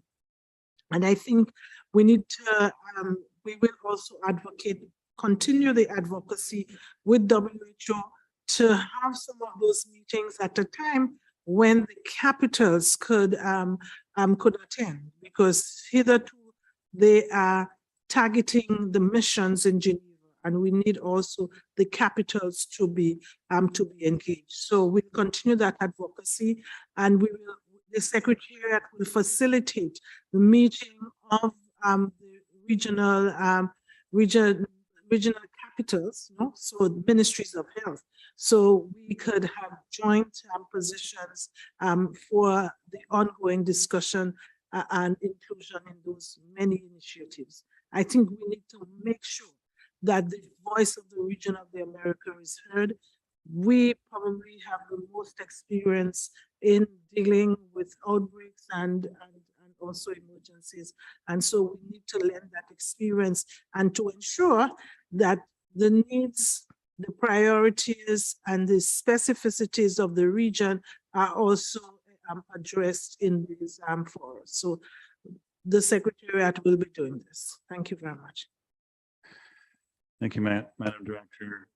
And just a very quick comment about the connecting of the dots between our very important and useful conversation about surveillance and the early warning element of what the IHRs, one of the things the IHRs are about. And I reflect in particular on Sir Garte's comment that of the 106 potential emergency threats of public health concern, 70% in the last couple of years, I believe it was, or even less than that, were by national authorities, a huge increase. So there's a clear connection, not just because of the pandemic, but of the recognition by national authorities of the need to be acting. And I congratulate all member states for that, and hopefully we'll continue to see that more in the future as well. So I'd like to inform the conference that the discussions will be noted in the final report. And thank you all for very useful discussion. Now move to item 8.5. Thank you, Doctor. Monitoring of the resolutions and mandates of the Pan American Health Organization, document CSP 30/INF/5. And our good friend Monica, power behind the throne, gets to take a stage. So this is excellent. So I yield the floor to the Executive Committee representative to report on this item. Thank you, Mr. President. Item 8.5, monitoring of the resolutions and mandates of the Pan American Health Organization. The Executive Committee examined the report prepared by the Bureau on this item during its June session. The committee was informed that during the period between 1999 and 2021, a total of 363 resolutions had been sunset. The remaining 142 resolutions had been classified as active, conditionally active, or ready to sunset. The Executive Committee welcomed the report, which was seen as a useful tool that enables member states to monitor the implementation of the resolutions and mandates adopted by the governing bodies and to identify potential gaps or areas of overlap and duplication of efforts. The Bureau's efforts to put forward more strategic agenda items and reduce the number of plans and strategies were also applauded. Thank you, Mr. President. That concludes my report on this item. Many thanks. And now any delegations wish to comment on this item? Floor is open.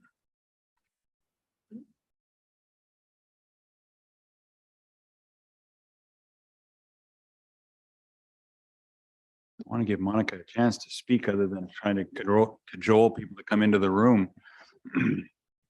Somebody ask a question.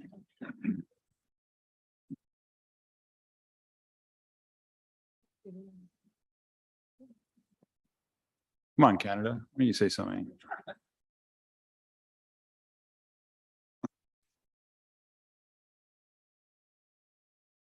Okay, Monica, let's pretend. Oh, Mexico. Gracias. You have the floor. Thank you very much, Mr. President. Mexico always has something to say.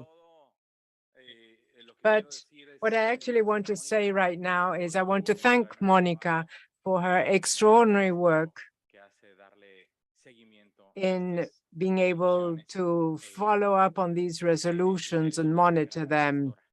She's a very good shepherd, not only in leading us and guiding us towards resolutions, but furthermore, bringing us back to the table. So thank you very much, Monica and Dr. Etienne.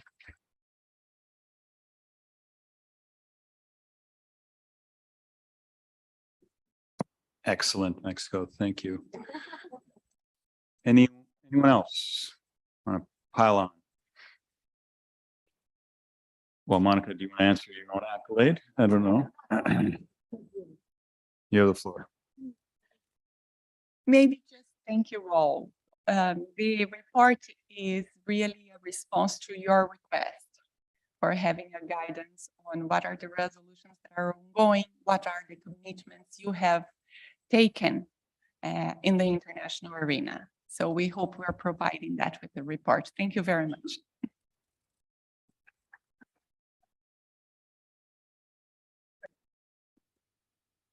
Madame Director. Any comments, Madame Director?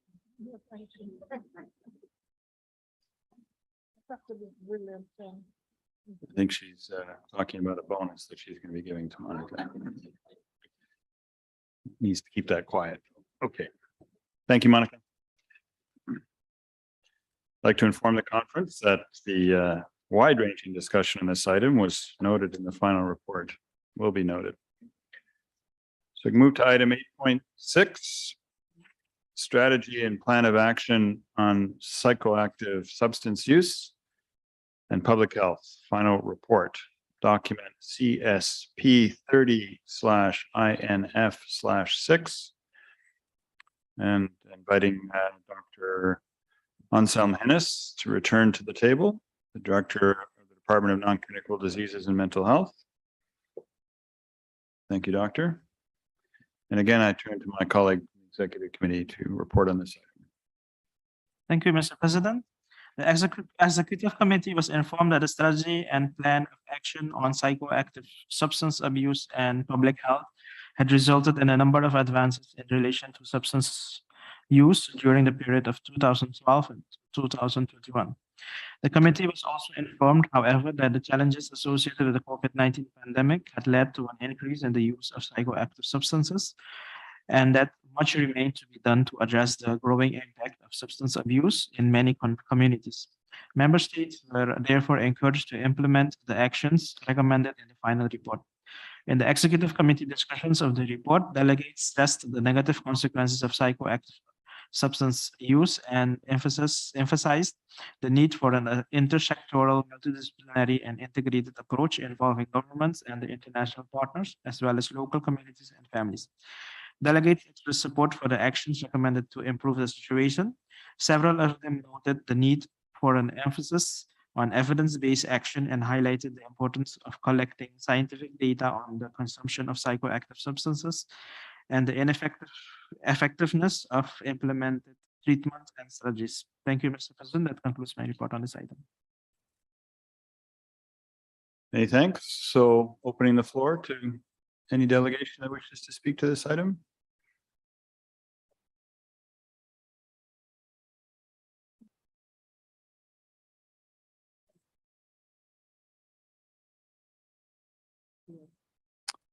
I see Honduras.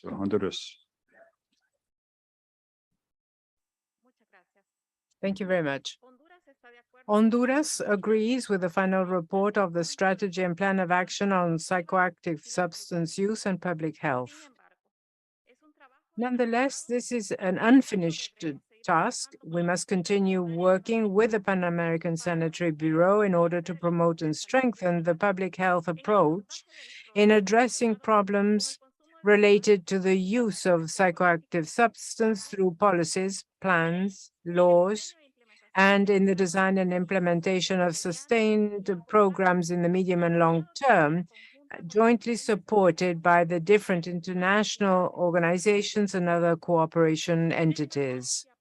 We underscore the inclusive look respecting the human rights of the person who are addicted to psychoactive substances. Honduras is reactivating its interagency public mental health work group to design a plan for the country, including addiction to psychoactive substances as one of its priority axes. The Honduran Institute for the Prevention of Drug Addiction and Pharmacodependence wants to build the first addiction center in Honduras. This will cover existing needs in our country. Likewise, the Institute is promoting outpatient treatment of people with addiction and promotes the strengthening of community care through protocols and standards that are to be effective. Thank you very much, Mr. President. Gracias, Honduras. United States, followed by Suriname. Thank you, Mr. President. The United States appreciates PAHO's work on the strategy and plan of action on psychoactive substance use and public health in the final report. We commend PAHO for exceeding almost all the targets set for the plan of action. The USG is considering policy engagement across several multilateral organizations to intensify global efforts against the spread and the lethal effect of fentanyl and other synthetic drugs.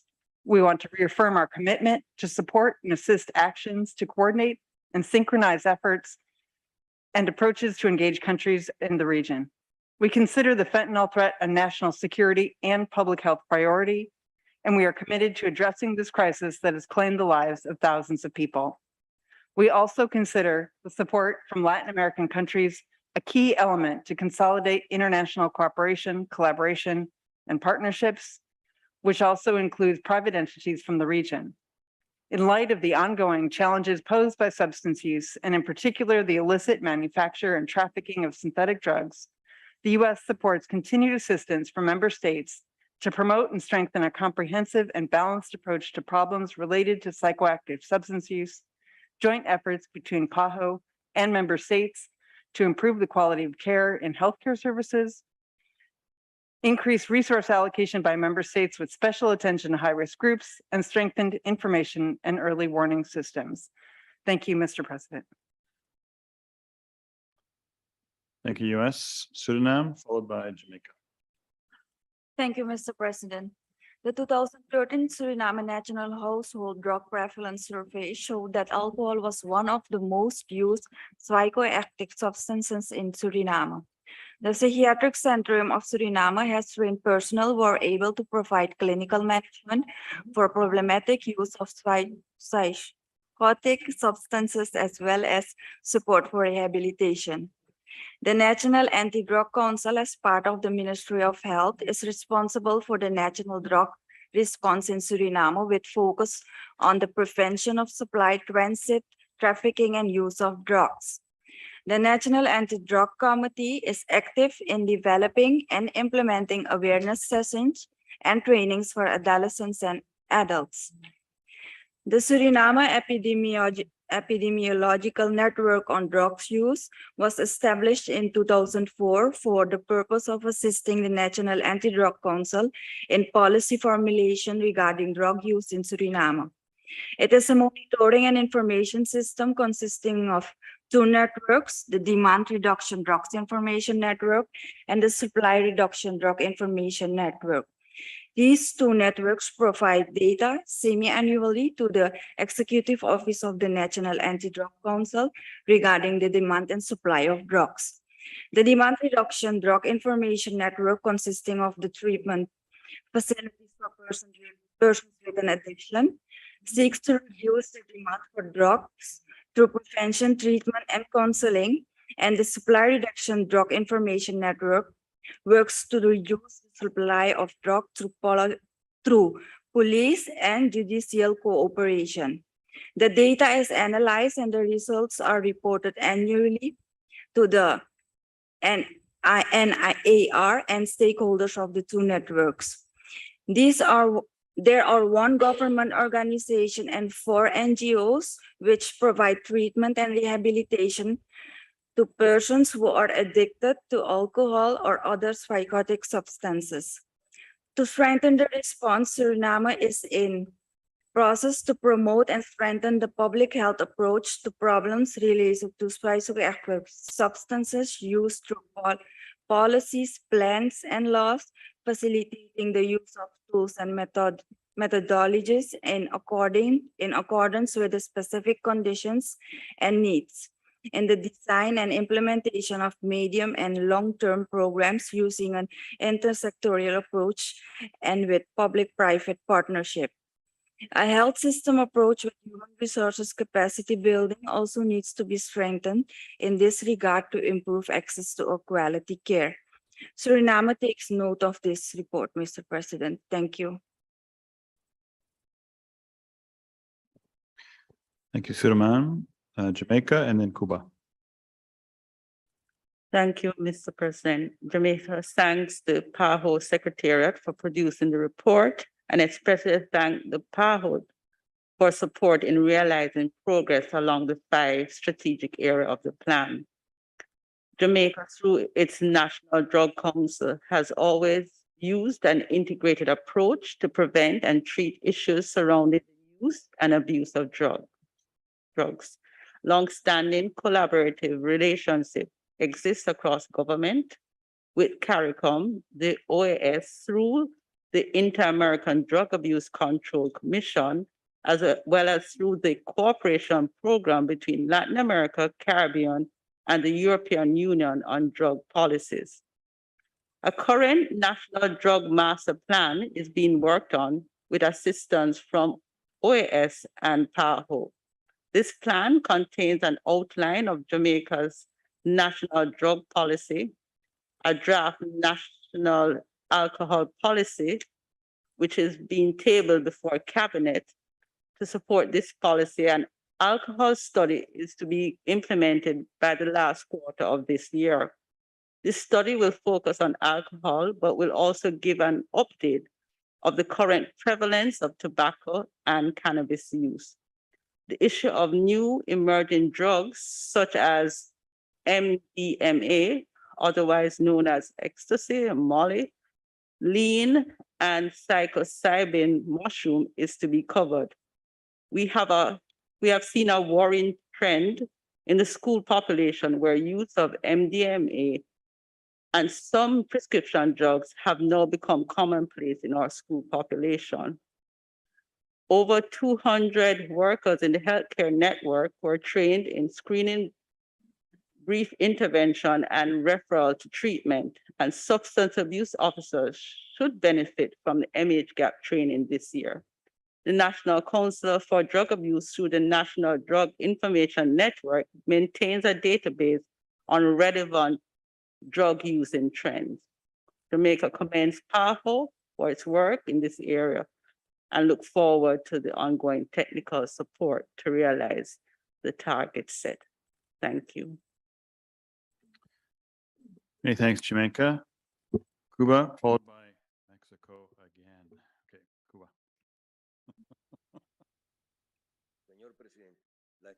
Mr. President, the strategy and plan of action on psychoactive substance use and public health includes different strategic areas, objectives, and indicators. And Cuba has been working systematically in that direction with the support of APAHO, WHO, and others. Since the 90s, the Ministry of Public Health, as a permanent member of the National Commission on Drugs, has an action plan that has been periodically updated. In 2016, the Ministry of Public Health approved a strategy for training and for dealing with psychotropic agents with a view to intensifying the actions of prevention, promotion of action, and targeting young people, and also working with different organizations and agencies to guarantee assistance, as well as the social reincorporation of addicts. So the inter and extra sectoral collaboration helped deal with dispensing, control, and oversight of psychotropics and other substances of a similar nature. In academia, there is a master's program on the prevention of drug use, and that is being coordinated by the Academic Coordination Center that is part of Havana's Medical Sciences University. Also, there is a plan, a comprehensive plan for dealing with treatment. So we understand it's important to have preventive action, and we need to integrate these efforts with the Sustainable Development Goals to strengthen our strategies and our actions.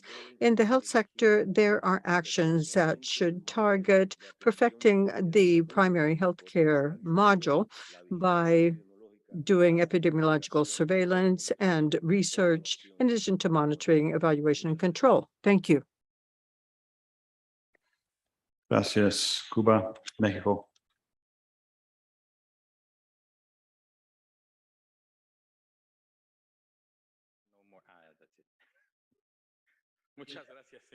Thank you very much, Mr. President. Mexico appreciates the report presented, and we realize it is important that we all work against addiction to psychoactive substances.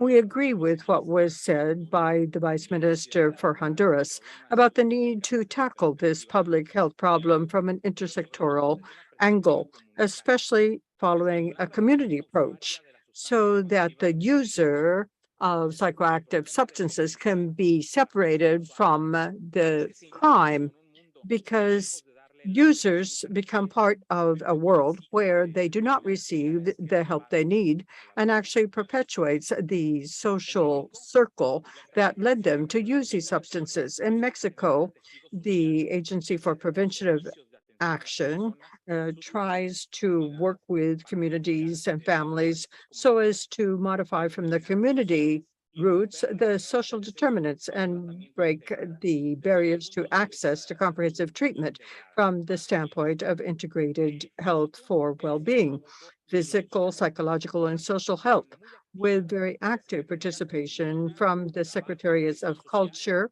Labor, and Social Services, and also the people working in the most affected communities by this problem. We put at the disposal of the whole organization Mexico's experience during the last 3 years. Thank you. Gracias, Mexico. I don't think I see any other flags. So, Dr. Hennis, do you want to comment?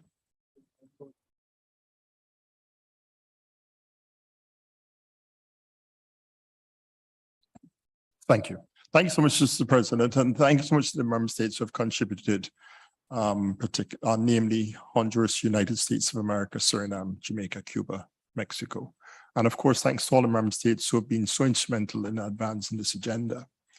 As said, there has been progress in the member states, though it has been uneven. We've seen an increase in implementation of evidence-based programs and prevention, screening, early interventions, treatment and rehabilitation, social integration, as well as health services. And member states have actually started attributing more of their budgets to the whole area of psychoactive substance use and treating problems related to use of psychoactive substances. But as you've heard, there's been some regression as a consequence of the pandemic and also the emergent threats. We heard quite eloquently from the United States about the fentanyl threat. We've heard from Jamaica about MDMA as well, and all the novel substances, psychoactive substances that are being created in illicit labs and so forth around the world. So it's an ongoing challenge. But we also heard too about the whole issue of the public health approach, human rights, community-based approaches. So very much centered in terms of treating people in the communities where they get the most support. We heard also the fact that it's an area that requires collaboration beyond health, the intersectoral collaboration as well as multi-sectoral collaboration, and the importance also not just of prevention, but also of treatment. So much remains to be done. It's a continuing agenda. I think member states are taking the right approach. I think we need to scale up the efforts that have been made so far. We also need to improve the quality of information and data that we have coming back to us. So I think we continue to provide technical support, but this is an ongoing challenge, an ongoing crisis. New challenges will and can emerge, and we have to keep a focus in terms of trying to work assiduously towards the whole issue of tackling psychoactive substance use in terms of a public health approach. And we remain here steadfastly to work with you. Thank you. Many thanks, Doctor. Madam Director. Thank you, Mr. President. And if you look at some of the targets that were set in this strategy, you would say that we are exceeding expectations on many of those, but the war is still on. It is not yet over. And I dare say it seems sometimes that we are losing the war. So this needs, although this is the final report, this does not mark the final attempts to ensure that this program and the technical cooperation around this program continues, and I would say not just continue, but that we enhance the technical cooperation and help member states to truly address this issue, which is growing in our region and resulting in a lot of death and disability and societal violence. So hence, it's a final report.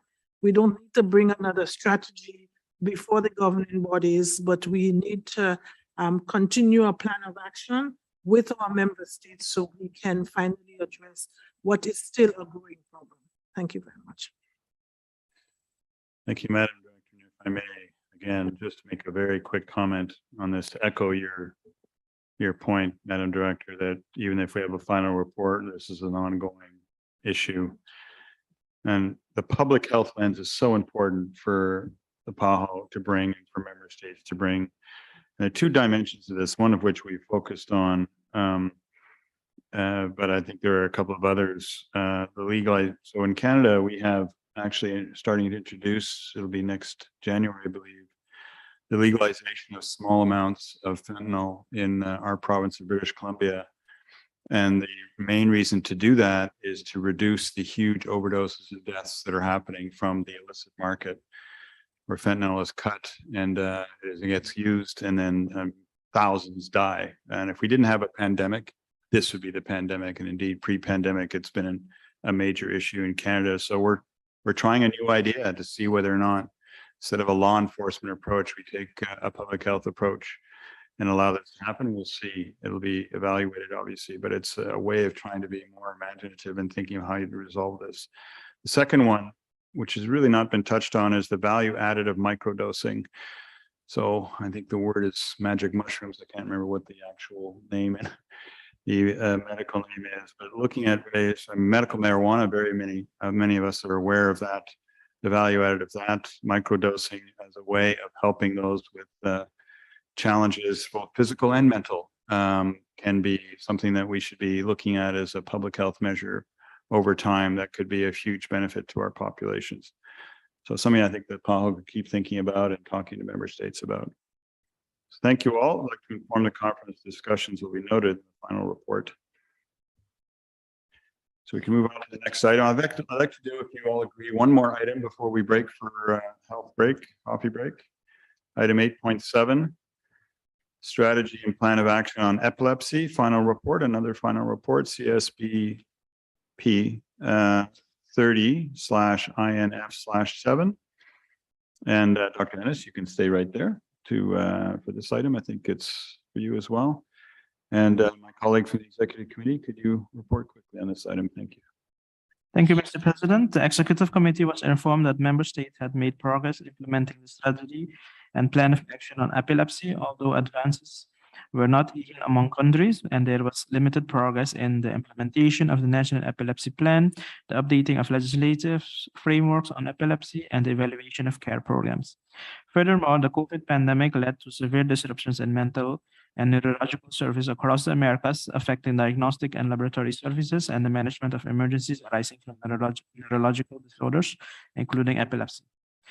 In the Executive Committee's discussions of the report, delegates agreed that epilepsy is an important health concern in the region and reaffirmed their commitment to meeting the objective of the plan of action. The importance of strengthening capacity for the timely diagnosis and treatment of epilepsy at the primary care level was emphasized, as was the need for interinstitutional and intersectoral coordination and involvement of civil society, including organizations working to promote and protect the rights of persons with epilepsy. The delegates also acknowledged the negative impact of the COVID-19 pandemic on mental health. Thank you, Mr. President. This concludes my report on this item. Many thanks. Any delegations wish to speak to this item?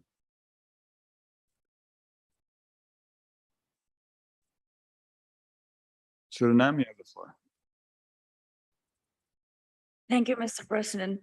Suriname thanks the Secretariat for this document. Across the region of the Americas, the COVID-19 pandemic has led to severe disruptions in mental, neurological, and substance use services. There has been a delay in diagnosing and treatment of persons with epilepsy. There also had been an increase in the risk of relapse. Suriname has an epilepsy NGO, which works with the epilepsy patients and their family. Suriname is working on the following in order to improve the epilepsy care. Adjustments in the legislation on mental health. Adjustments in the legislation on mental health in Suriname, as these are outdated, increasing awareness about this disorder, strategies to improve care availability of medicines and specialized neurologists, and availability of anti-epileptic drugs level monitoring. Data collection needs to be done to determine the mortality rate, percentage of people being treated or not.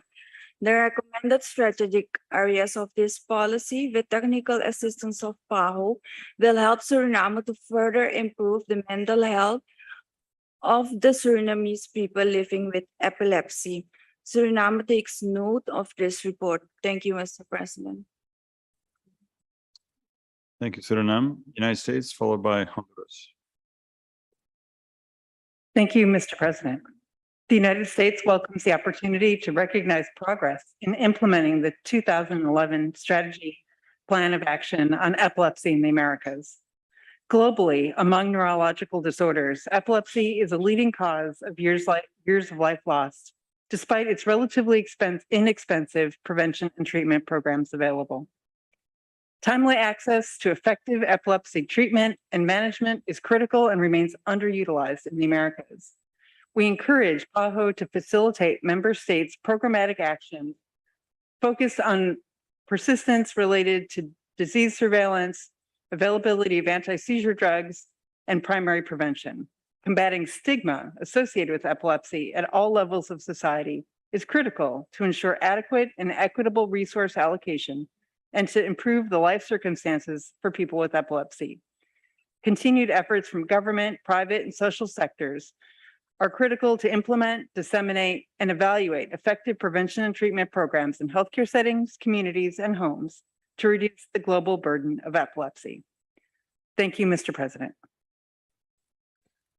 Thank you, US, Honduras, then Brazil.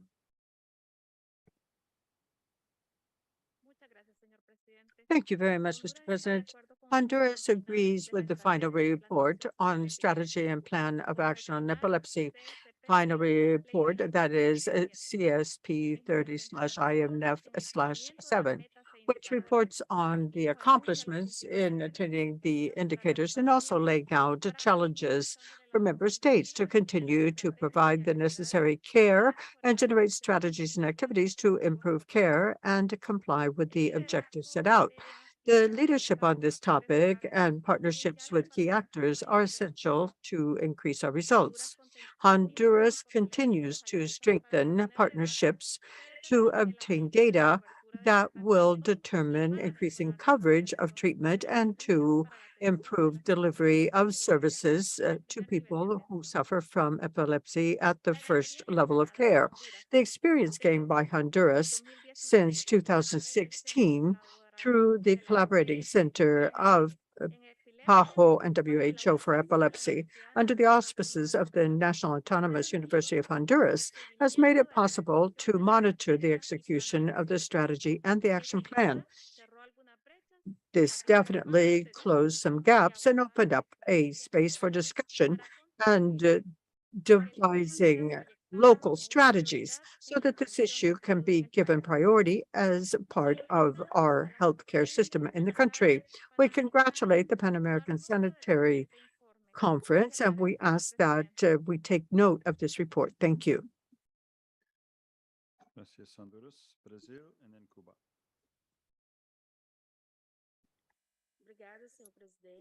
Thank you very much, Mr. President. Brazil is strongly engaged to strengthen this health sector in health by providing appropriate care to people with epilepsy. This is part of the strategy in the action plan on epilepsy. The country's strategy aims at developing the quality of life, education, protection, and health recovery, amongst other factors. Now, this at different levels of care, basic or specialized care. This protocol has different objectives to improve the care given to epilepsy patients by providing safe diagnosis and prescriptions and thus democratizing knowledge amongst doctors.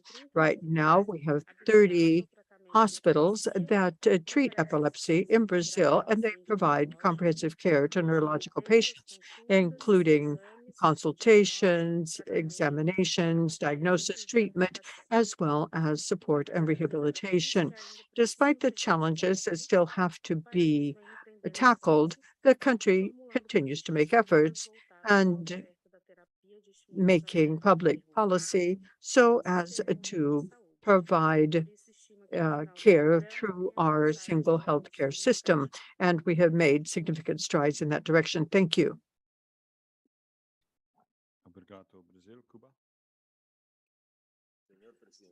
Mr. President, integrated care to epilepsy patients in Colombia are part of the primary healthcare system, and there we train healthcare workers at the first and second level of care for the evaluation and treatment of this disease, including care for pregnant patients as well as newborns with epilepsy.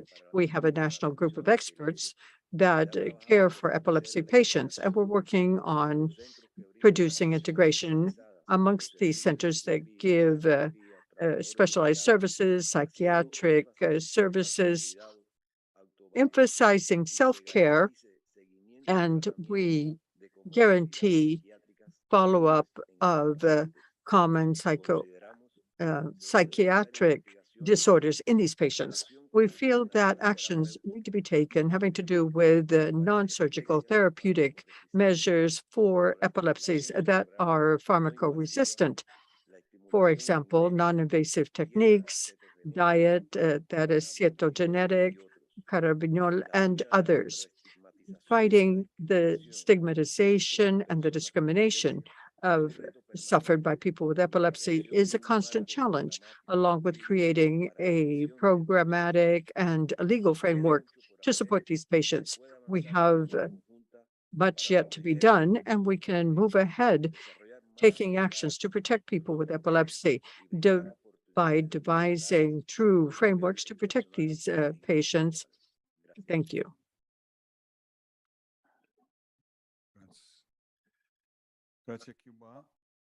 I don't see any other member states with their flag up. We have one non-state actor who would like to speak, International League Against Epilepsy. So please, sir, you have the floor. Thank you, Mr. President. The International League Against Epilepsy promotes evidence-based treatment for epilepsy through 128 national chapters. Over past decade, ILAE has worked with World Health Organization on the implementation of 2011 strategy and plan for action on epilepsy.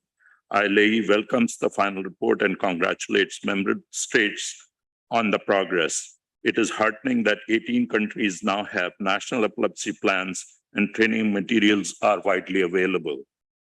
ILAE thanks all member states for their unanimous approval of the International Global Action Plan on Epilepsy and Other Neurological Disorders at the World Health Assembly this year.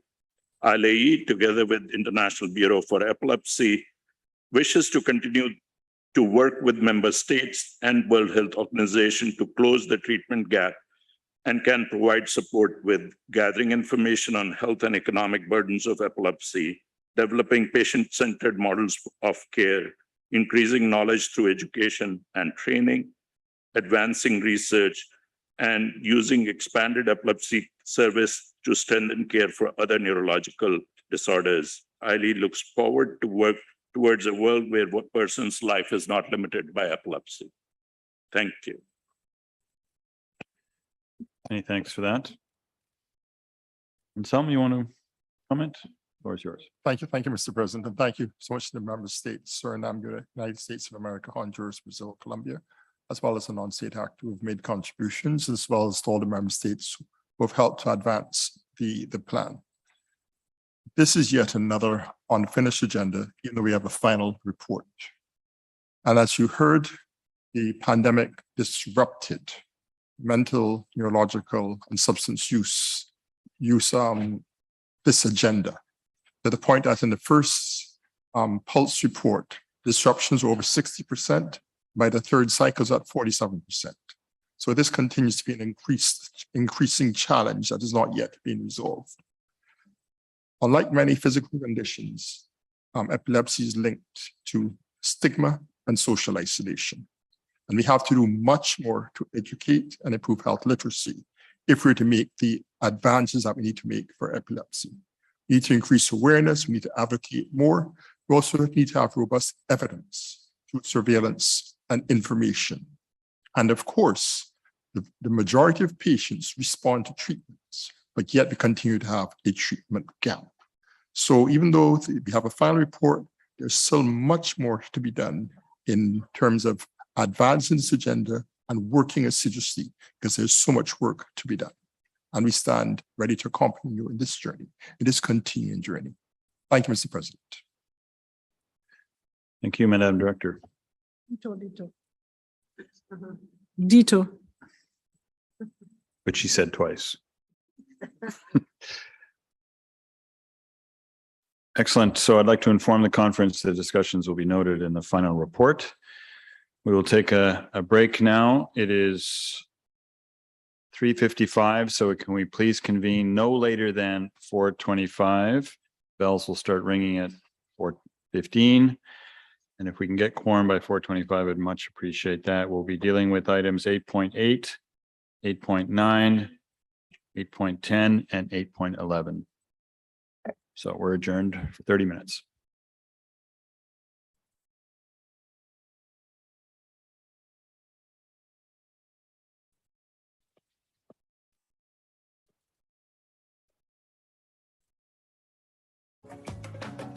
Hello, Paula. Buenos dias. Bom dia. O que você gostaria de falar hoje? Olha, Oi. Hi, I'm Paula. I'm the Pan American Health Organization's first digital health specialist on alcohol use. Why we developed Paola? The COVID-19 pandemic amplified two chronic problems we had with alcohol. One is misinformation on the internet and social media, and the other is the limited health professional capacity to deal with alcohol problems. Therefore, the pandemic accelerated the need for a trusted and reliable source of information to improve health literacy related to alcohol, as well as to help people assess their risk and decide on a change plan towards a healthier lifestyle. What or who is Paola, and why do you think we need her? I was built to provide reliable information about the impact alcohol can have on your health. I want to help reduce your risk of harm from alcohol use. Beber álcool pode causar câncer? Há uma forte ligação entre o álcool e as doenças crônicas, particularmente o câncer. How can I make sure I drink responsibly? I'm sorry to say, but there's no such thing as responsible drinking. ¿Cómo sé si estoy bebiendo demasiado? Puedo ayudarte a evaluar si lo que bebes puede causarte daños. Paola is a conversational agent created by Pavo, the first in the world dedicated to alcohol topics. She's built with artificial intelligence and the latest scientific information on hundreds of alcohol-related topics. Paola speaks English, Portuguese, and Spanish to an unlimited number of users, 24 hours per day, 7 days a week, in a way that is totally anonymous, confidential, and free to the user. She can be reached by mobile phone, desktop, tablet, or other similar device. Why a digital health specialist for this obviously really important function? What was your decision there? Paola can answer your questions on alcohol and health or alcohol-related harms, can screen for your alcohol risk, and guide you towards a change or quick plan. She can also refer users to treatment resources in their own country. Paola is empathetic, engaging, her conversations are anonymous and non-judgmental. The capacity of digital people is enormous to reach more people where they are at a minimal or no cost. It can reduce the workload of health professionals and give them more time to talk to their patients when necessary.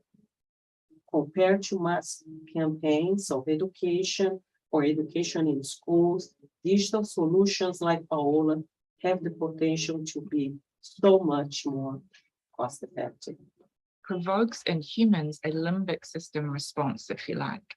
So you can retain more information and you can do it for longer. Paola is completely innovative, but is based on established evidence-based principles. In fact, artificial intelligence has become the new frontier in health. Technology designed to improve knowledge, promote health with personalized, non-judgmental engagement, and ultimately to save life. It is a great step forward. Think you could benefit from drinking less?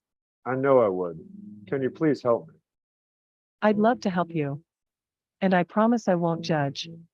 I'm a digital person after all. I don't know how to judge.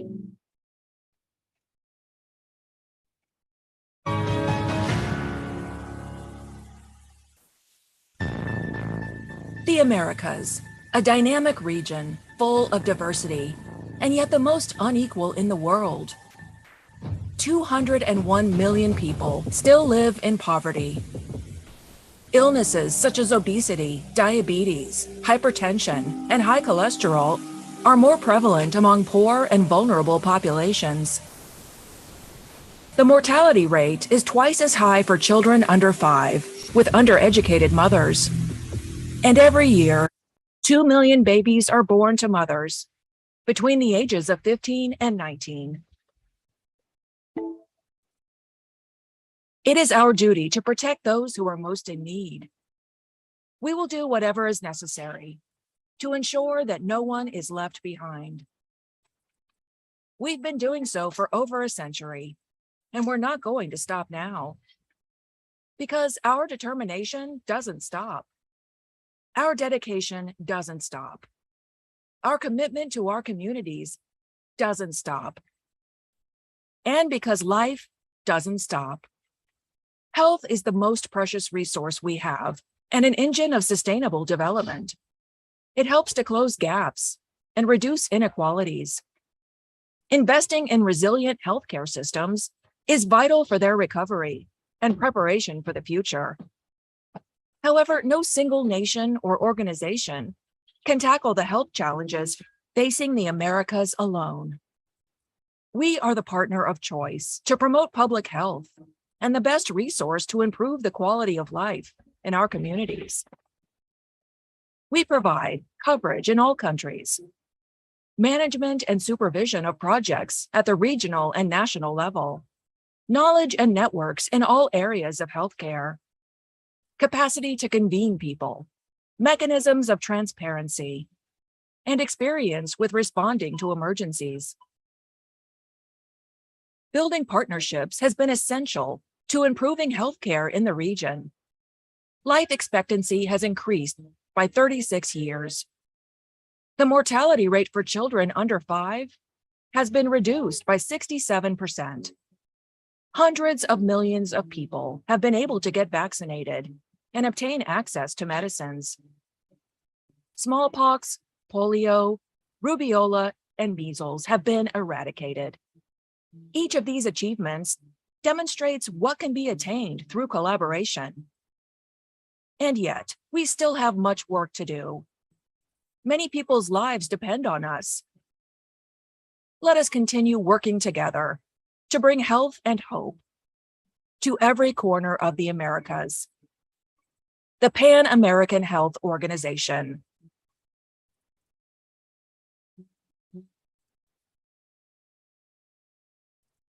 There is a silent threat we can confront and beat when empowered with information. Around 57% of cases of liver cirrhosis and 78% of liver cancer worldwide are caused by infections, which in turn are caused by hepatitis B or C viruses. These viruses may produce an inflammation of the liver. Some of the common symptoms are fever, nausea, vomiting, abdominal pain, skin rash, jaundice, loss of appetite. However, in most cases, symptoms caused by the virus do not show for years until the disease becomes chronic. Knowledge is power. Moreover, in order to prevent the spread, we must bear in mind that both hepatitis B and C are transmitted by contact with infected blood due to unprotected sexual relations, mother-to-newborn contact during delivery, sharing needles, and other personal and intimate objects. A vaccine against hepatitis B is available for people of all ages. A single dose administered to a baby within 24 hours of delivery, followed by a comprehensive vaccination plan during the first 12 months of the child, may avoid transmission of the virus from an infected mother to her child. A routine vaccination plan for children and adults belonging to groups at risk, such as healthcare workers, is the best way of achieving immunity for the population from hepatitis B. In the case of hepatitis C, there is no vaccine to prevent contagion, but there are treatments that cure the infection for good, thus avoiding complications and transmission to others. Remember, knowledge is power. That's why, ask for a hepatitis B vaccine for your baby. Practice safe sex. Do not share syringes, needles, or other objects that may contain contaminated blood. And last but not least, go get tested. Do not hesitate to get a test in order to have a hepatitis diagnosis. If we act mindfully, we may achieve our goal to eradicate viral hepatitis in the Americas by the year 2030.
Las tecnologías perinatales elaboradas por el CLAP son herramientas que permiten acompañar el cuidado de las mujeres embarazadas en el periodo prenatal, durante el trabajo de parto y en el parto, así como en el control de los recién nacidos. Son instrumentos de bajo costo y de alto impacto en la atención primaria de salud, pero también lo son para especialistas que asisten a niveles de mayor complejidad. Son fáciles de utilizar, de interpretar, trasladar y facilitan la atención oportuna tanto de las gestantes como de los recién nacidos. Esto con esto y la cita, me voy al medio del campo y yo controlo el embarazo.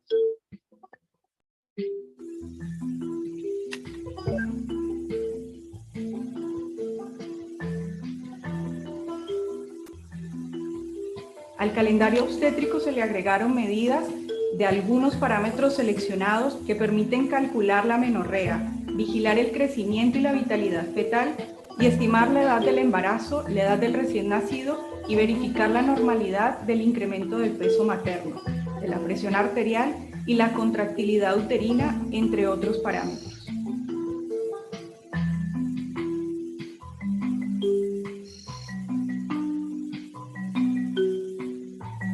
Este disco permite detectar casos con restricción del crecimiento fetal o macrosomía fetal, alteraciones de la duración del embarazo o una contractilidad mayor a la correspondiente a la edad gestacional. Además, si se desconoce la fecha de la última menstruación, nos permite estimar la menorrea a partir de las medidas ecográficas embriofetales. A partir de la semana 20 se presentan los valores de percentiles 10 y 90 del peso fetal y el percentil 50 de la talla correspondiente a cada semana.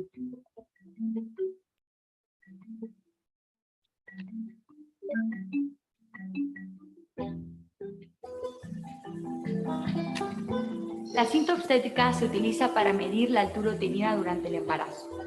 Permite controlar el crecimiento fetal y recordar los patrones para la vigilancia de la salud materno-fetal.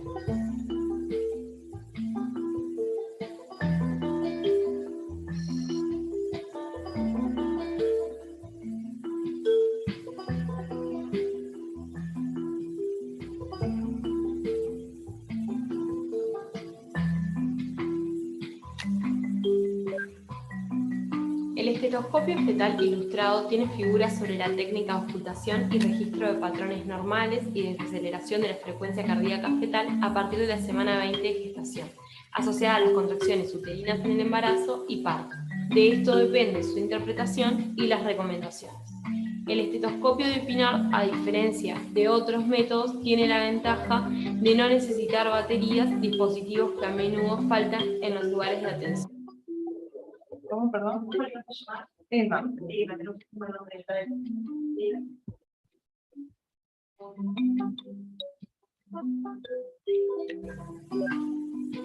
El dilatómetro es una herramienta que nos sirve como una plantilla para ir viendo el grado de dilatación y de esa forma entrenarnos para la correcta valoración del trabajo de parto.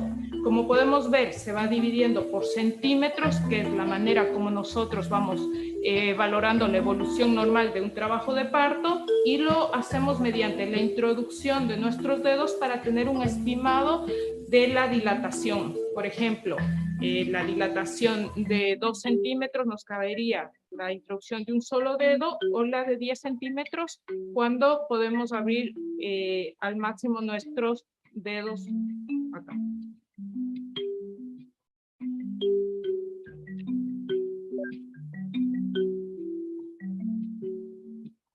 La cinta neonatal es una cinta métrica diseñada para medir el perímetro cefálico del recién nacido al momento del nacimiento y a las 24 horas si fuera necesario confirmar la medida.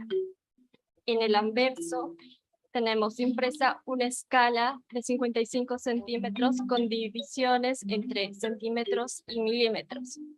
En el reverso contiene los valores correspondientes a -2 y -3 desvío estándar para el perímetro craneano para una edad gestacional conocida para niños y niñas desde las 27 semanas hasta las 42 semanas de edad gestacional. También en el reverso se encuentran los valores normales correspondientes a -2 y -3 desvío estándar de perímetro craneano para niños y niñas de término. Esta tecnología ha sido de gran utilidad para vigilar el síndrome congénito posiblemente asociado al virus del Zika. Este instrumento es de fundamental utilidad para nosotros los neonatólogos y en general el seguimiento del recién nacido, dado que podemos obtener información clara y precisa acompañado de un instrumento que es fácil de utilizar, nos facilita la valoración de nuestros pacientes.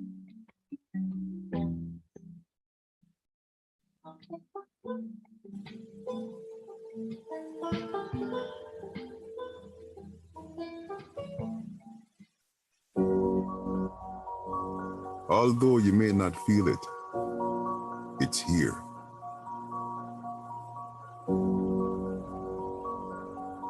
The air we breathe is a right.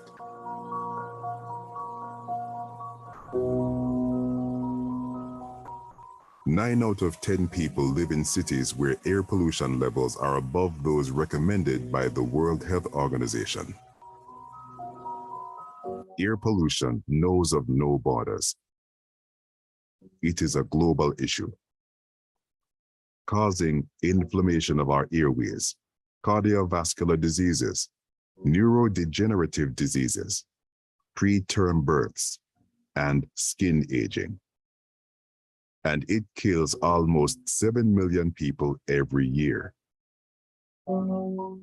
We may reduce pollution levels by demanding laws that limit the emission of gases and particles, by using clean means of transportation, providing for a good disposal of waste products, by opting for energy efficiency. You are part of the solution.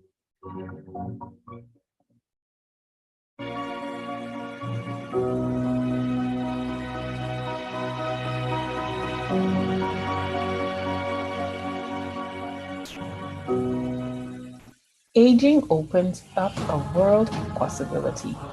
The possibility of continuing to do what we love and be who we are. But without the right support, aging can also bring limitations. Poor health, vulnerability, loneliness. We believe that a safe, caring, and supportive environment can turn aging into an opportunity to be healthy, to live fully, to embrace change, and keep learning and developing.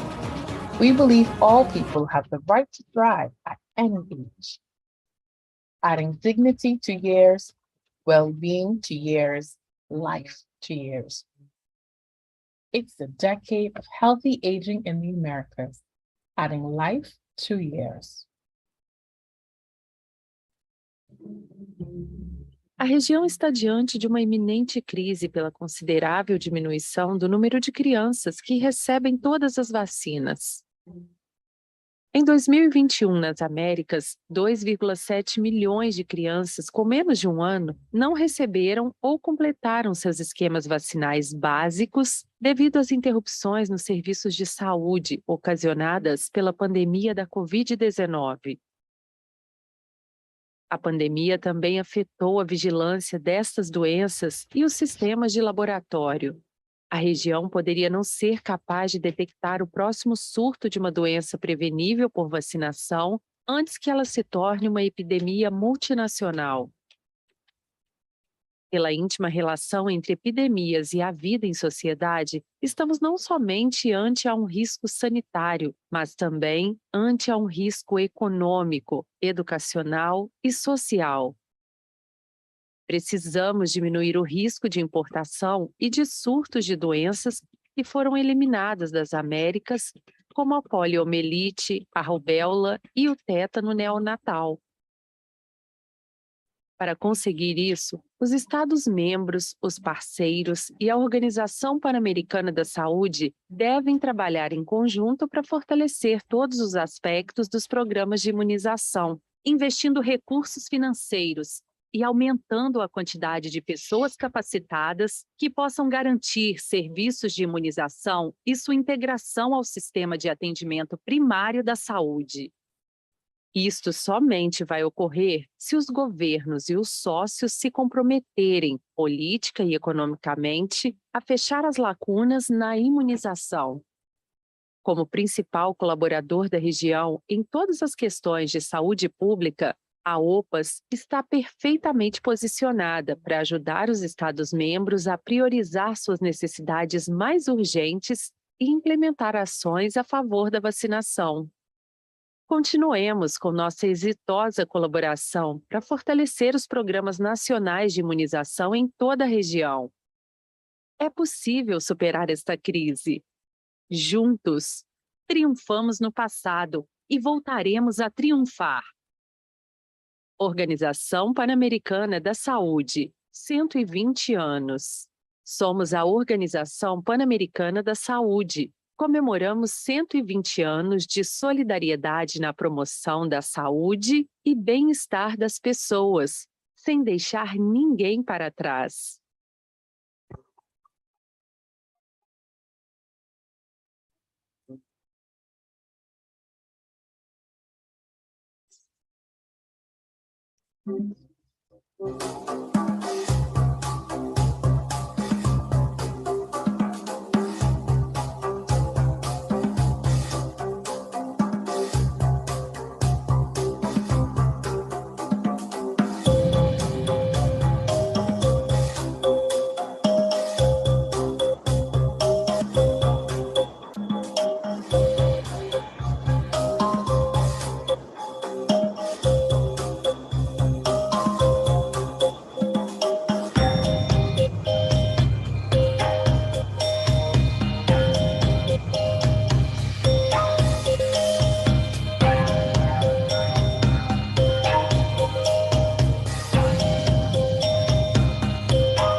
El Salvador, please come back.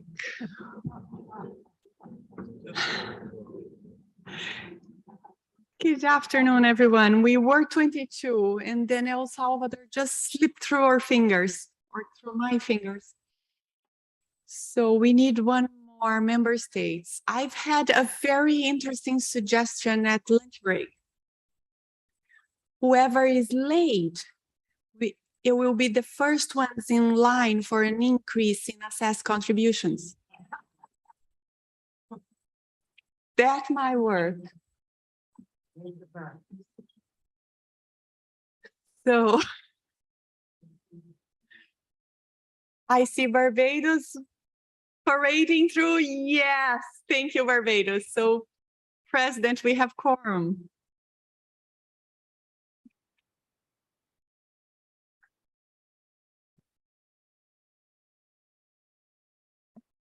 Excellent. Thank you, Monica.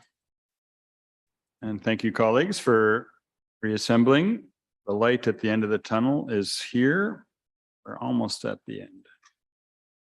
Okay, we're not quite almost at the end, but we're getting there.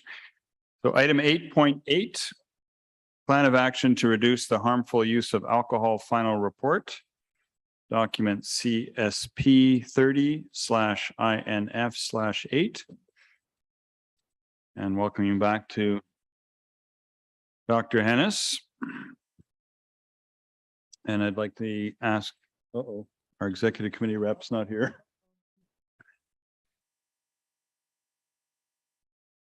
Okay, is our legal advisor here? Or can I get away with saying the executive committee did a report?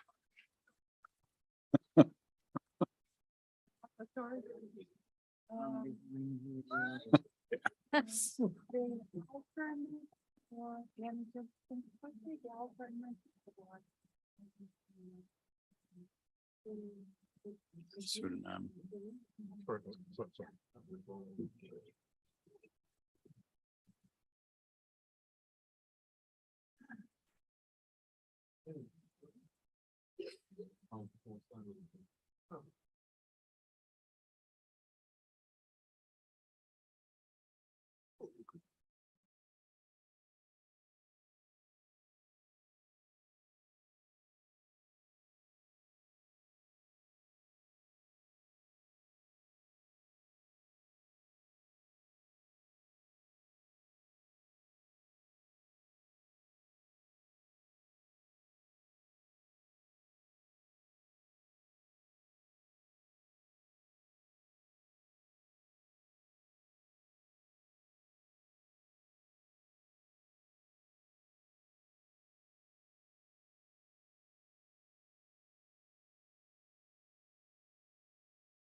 Sorry for that, Mr. President. The Executive Committee was informed that 4 of the 5 objectives of the plan action to reduce the harmful use of alcohol were achieved. Nevertheless, the actions taken were insufficient to lead to measurable progress in reducing the consumption and harmful use of alcohol in the region. Per capita rates of alcohol consumption remain high in the Americas and are predicted to increase if no additional measures are undertaken. Member states are therefore encouraged to implement the WHO Action Plan 2022-2030, which was adopted by the 75th World Health Assembly with a view to effectively implementing the global strategy to reduce the harmful use of alcohol. The Executive Committee welcomed the progress made under the plan of action by also acknowledging that harmful use of alcohol remains a serious public health problem in the region and that further action is needed to tackle it. Strong support was expressed for the WHO Action Plan 2022-2030. Support was also expressed for the actions proposed in the final report to improve the situation, although it was suggested that more precise language was needed in the recommendations concerning the use of fiscal policies as an effective means of reducing the harmful use of alcohol. It was stressed that any fiscal policies must be evidence-based. The need to focus prevention efforts on vulnerable population Especially youth was emphasized. The Bureau was encouraged to continue promoting actions to reduce the harmful use of alcohol by facilitating information exchange, disseminating good practices, and providing evidence-based guidance. Thank you, Mr. President. That concludes my report on this item. Many thanks. So, anyone from the floor like to speak on this item? Recognize Costa Rica and then Barbados.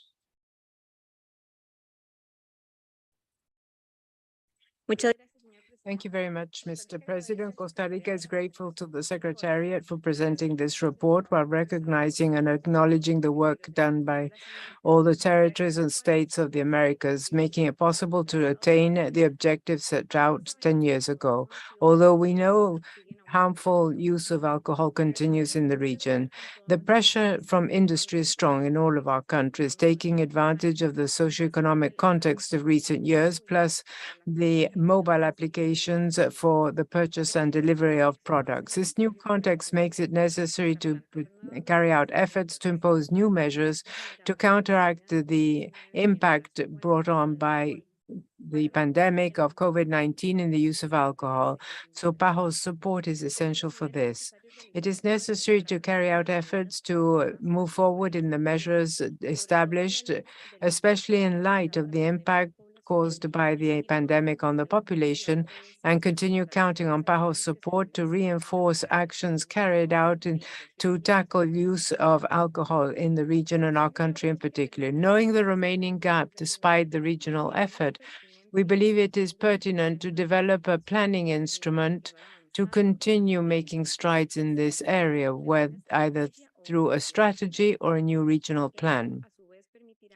This will also enable member states to design and implement similar instruments nationally, and PAHO becomes a key partner. The new instrument needs to be rethought in order to be able to address it throughout the life cycle and all economic situations. We need to strengthen joint research initiatives as to the effect of alcohol on health, policies, and programs aiming to reduce damage caused by alcohol consumption and the impact this has on the economy in order to provide a justification for public policies and obtain support from other sectors others than health. Thank you very much.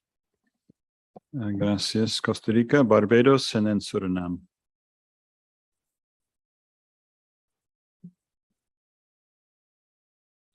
Mr. Chairperson, distinguished delegates, let me begin by thanking the Director for the final report on the plan of action to reduce the harmful use of alcohol. Barbados is grateful for the work of PAHO WHO to raise awareness and support action in reducing the harmful use of alcohol. Given the lack of real progress in this area, there is a need for member states and PAHO to examine the commitments and the effectiveness of the measures implemented. Barbados recommends a sub-regional approach to this matter, as many of the economies in small island developing states in the region are linked to local sale and export of alcohol products. Low-hanging fruit include bans of marketing, sponsorship, and advertisement, and the implementation of drunk driving policies and legislation. We believe that if the harms of this leading risk factor for NCD are to be averted, continued action must be taken. We are therefore calling on member states and the Directing Council to continue action in this area even after this final report, given that many of the issues have not been resolved. We therefore support the recommendations to adopt the WHO Action Plan 2022 to 2030 and to align the regional plan with the WHO plan and indicators. We look forward to PAHO's continued support in data collection and analysis to inform actions as well as to develop appropriate policies and legislation. Chair, I thank you. Thank you, Barbados, Suriname, and then Argentina.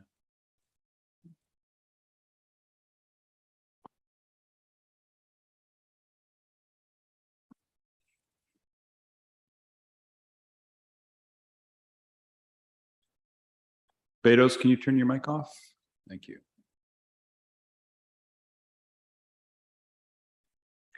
Thank you, Mr. President. A comprehensive response focusing on the reduction of harmful use of alcohol is very relevant for Suriname, as alcohol is an NCD risk factor, and the NCDs are the leading cause of death in Suriname.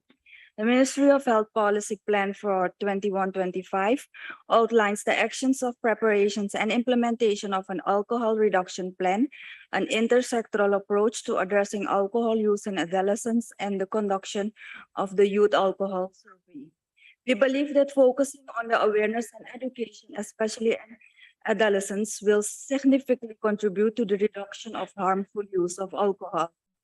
The National Anti-Drug Council of the Ministry of Health is responsible for the national drug response in Suriname and is active in developing and implementing awareness sessions and trainings on alcohol use and abuse. The objective of the plan, the objectives of the plan of action to reduce the harmful use of alcohol remain relevant for Suriname, and efforts continue towards achieving these. A national strategy and plan of action to reduce the harmful use of alcohol in Suriname is developed by the Ministry of Health Suriname in collaboration with national stakeholders and technical staff of the Pan-American Health Organization Country Office.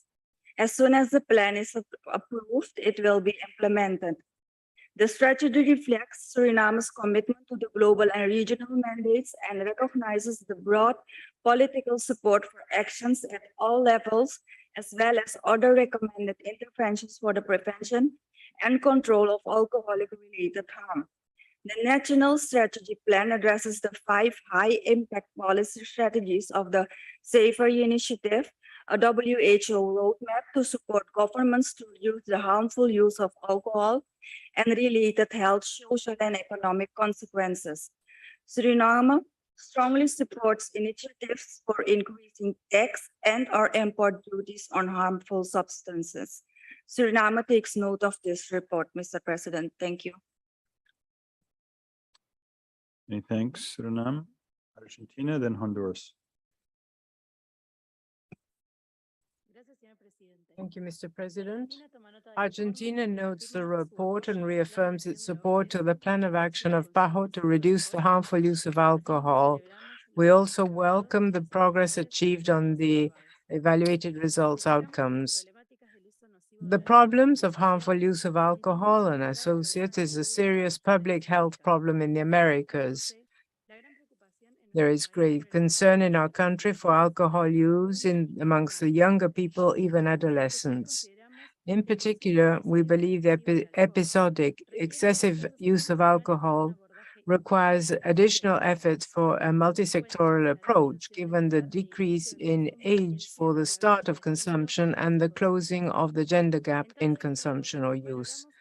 We appreciate the specific approach for the impact of harmful use of alcohol on vulnerable sectors of the population, particularly young people, and different types of alcoholic beverages. Argentina believes it's necessary to include the gender perspective in the proposed plan of action to provide technical assistance for prevention and dealing with it in the event of violence, especially violence against women, girls, and elderly. Lastly, we believe the recommendation to harmonize the regional plan on alcohol with the WHO plan. We believe this is a positive step forward. Thank you. Gracias, Argentina. Honduras, then Brazil.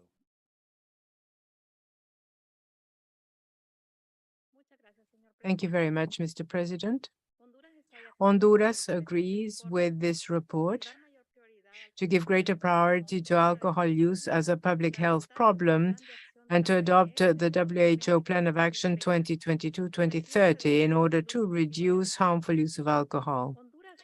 Honduras has made strides in policies to control alcohol use. In 2017, a national plan for control of alcohol use was developed, a national plan to prevent and treat disorders due to alcohol for years 2018 to 2022, which, given the pandemic, was not fully implemented. However, we are currently looking at its strategies and once again considering its implementation. And we want to build the first national center to treat addictions in Honduras. It includes addiction due to alcohol that will cover the needs and vacuums that exist in our population that are both sick and with addiction. Honduras is working on a policy to prohibit the sale of alcohol to those under the age of 18 through a bill that is currently being studied. We're also working on reinforcing control of merchants so they comply with the rules pertaining to the sale of alcoholic beverages. Nationally, we're working with different educational establishments to promote health and prevention of alcohol use by children and adolescents in our country. Thank you very much, Mr. President. Gracias, Honduras, Brazil, and then Cuba. Senhor Presidente. Thank you very much, Mr. President. Brazil congratulates PAHO for the progress made in the effort to reduce the harmful use of alcohol. And we are in favor of the actions that have been carried out. These have been through events as well as developing plans of action, national and subnational level, and surveys. These contribute to a better control of the matter. Brazil congratulates PAHO, in particular the success of Paola, the first virtual control for the use of alcohol, something we've been seeing during this conference. This shows the potential of using artificial intelligence and machine learning for the benefit of health and provides cost-effective measures. We encourage PAHO to continue working in looking at this kind of innovation. The government of Brazil understands the harmful use of alcohol and its harmful effect on the society is a major management challenge for state organizations as well as for the organized civil society. Aggravated by the COVID-19 pandemic, the challenge assumed even greater proportions, and managers and people have had to look at different health priorities and actions. In the context of social isolation due to the pandemic, there was a decrease in hospitalizations. On the other hand, there was an increase in alcoholic consumption in the household. These factors contributed to aggravate diseases and numbers of deaths due to the harmful consumption or use of alcohol. In Brazil, alcohol use plus tobacco, unhealthy eating, and lack of physical activity are the main risk factors for the NCDs.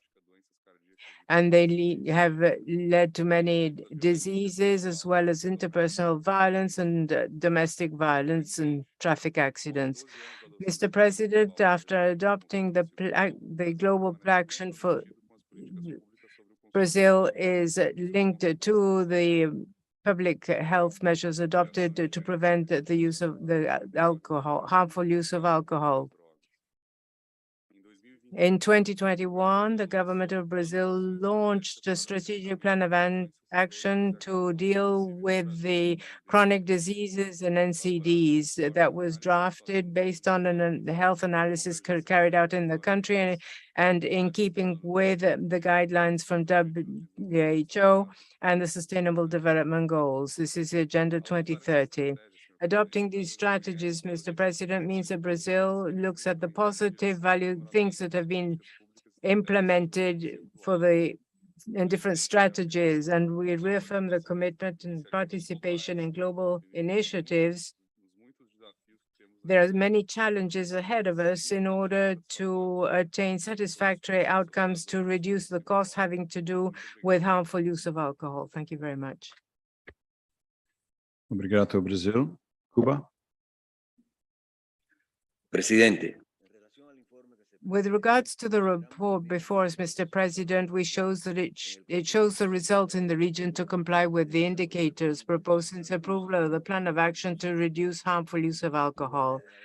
Since the 90s, Cuba has a national program for the prevention of alcoholism, which was updated in 2007 with support from PAHO WHO, and incorporating in the program the concept of harmful use of alcohol. As part of the preventive work, we have provided intra and ectosectoral training, reproduction of documents, methodological workshops, and other activities. National investigation has been prioritized. Cuba is member of the INEVIA network, and since 2012, the Pan American Network on Alcohol.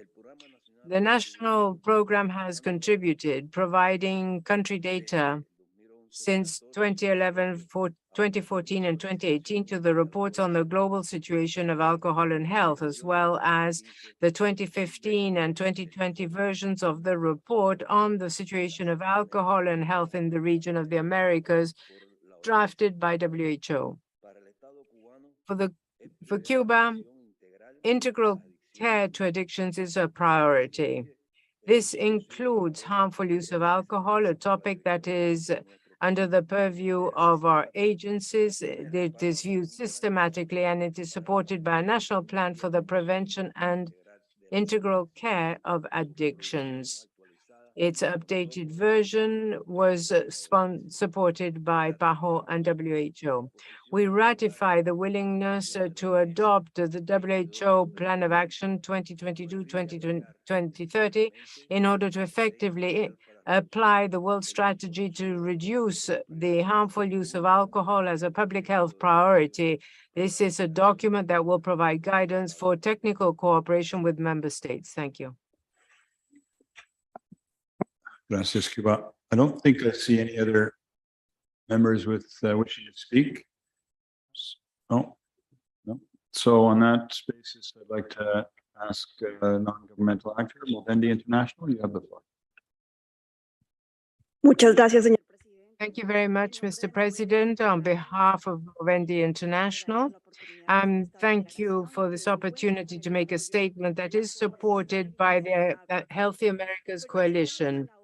We congratulate PAHO for the report and the work carried out so that the countries in the region better protect their population from the damage caused by alcohol. Despite the chronic and insufficiency of funds, PAHO has shown clear leadership when it comes to alcohol use and has developed important tools such as Paola mentioned by Brazil. Hopefully, you've all had the opportunity to meet her outside of this room, and other materials and campaigns that have been extremely important to provide guidance when it comes to alcohol and COVID-19. Imagine what would be possible if it were properly financed in accordance with the burden alcohol represents for the region. We continue concerned, however, because it's not only the specific death rates associated to alcohol that are high and continue increasing, but furthermore, we anticipate growth in alcohol use at the populational level. We're also concerned by the products as well as the practices of the alcohol industry. The alcoholic beverage enterprises use the pandemic to put pressure on our governments to worsen the alcohol policies and to market even more aggressively their products, increasing alcohol use and associated damages. But people and communities in the Americas are entitled to be protected by the damage caused by these alcoholic beverage industries. That's why Movendi International supports the measures in this report to develop the policies to prevent alcohol use as public health measure. We call upon member states and PAHO to 4 things. First, align regional work with the global plan of action targets and goals and ensure its full implementation. Second, eliminate the erroneous concept of harmful use of alcohol, following the example of WHO Europe a few days back. Third, ensure the monitoring and evaluation so as to periodically take a look at the progress achieved. And 4, develop a technical guide on conflicts of interest and protection against interference by the industry of alcoholic beverages. To implement the safer technical package will promote sustainable development. It will contribute to attain universal health coverage and will promote economic productivity. Thank you very much. Gracias. Dr. Ennis, over to you. Thank you so much, Mr. President. And thank you so much to member states who have contributed, as well as Movendi, Costa Rica, Barbados, Suriname, Argentina, Honduras, Brazil, Cuba, as well as I said before, Movendi. Now, we all know the adverse impact of alcohol on health. Think to over 200 conditions in the ICD classification of diseases, international classification of diseases. But this includes violence, mental health issues, NCDs, and communicable diseases. It is a public health threat. Now, despite our knowledge, the per capita consumption is still extremely high in the region of the Americas. And in fact, the prevalence of alcohol use disorders among women in the Americas is actually the highest in the world. Now, while the plan achieved 4 of its 5 objectives, it faced significant challenges and is pointed out in some of the responses. The actions taken were insufficient to lead to measurable progress on reducing the consumption and harms from alcohol in the region. So much more is in fact needed. As noted again, as a consequence of the pandemic, the industry used many strategies to increase alcohol consumption. And as noted by one of the member states, one of the challenges that we really face is the influence of the alcohol industry, and also the confusion among messaging. In fact, longitudinal studies will say very clearly, there's no benefit from alcohol consumption. These are longitudinal studies, but there's a lot of confusion in the interpretation of what literature actually says. Really, it's good to hear member states continue to work in terms of particularly tackling alcohol consumption among the youth. But what really makes a difference is regulatory measures. So regulations to control alcohol access, affordability, marketing, advertising, promotion, and sponsorship, including clearly defined enforcement mechanisms, as well as monitoring and evaluation, will be key tools to reduce the use of alcohol. Furthermore, strengthening the institutional capacity of the health authority to effectively regulate alcohol consumption through improved governance, transparency, accountability, and management of conflicts of interest is also critical. And the other big pillar, of course, is advocacy. We note and we acknowledge, we thank you for your interaction with Paola, which is use of an artificial intelligent being to help to extend the scope of capacity for communicating with persons about their alcohol use and for sharing information. So this is yet another continuing unfinished agenda. So much more needs to be done in terms of alcohol. And I agree fully with the points raised about following the mandates of the WHO Action Plan 2022 to 2030, implementing effectively the global strategy to reduce the harmful use of alcohol in our region as the North Star and the guiding light for the way forward. And of course, the implementation of the safer package to reduce the harmful use of alcohol. Thank you so much. And we continue to be available to work with you to reduce alcohol consumption in this region. Thank you. Thank you, Doctor. I believe there are no further comments. So I'd like to inform the conference the discussions will be noted in the final report. So we can move on to item 8.9, Strategy and Plan of Action on Urban Health, final report. Document CSP 30/INF/9. Invite another doctor from the Secretariat to join us. To return, Luis Andres. Over to you, Representative of the Executive Committee, to report.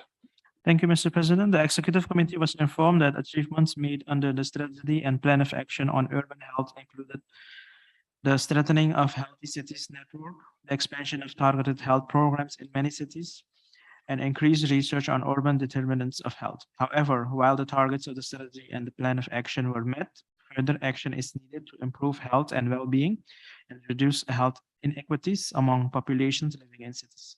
It was pointed out that regional strategy and plan of action on health promotion within the context of sustainable development goals provides a framework for such action.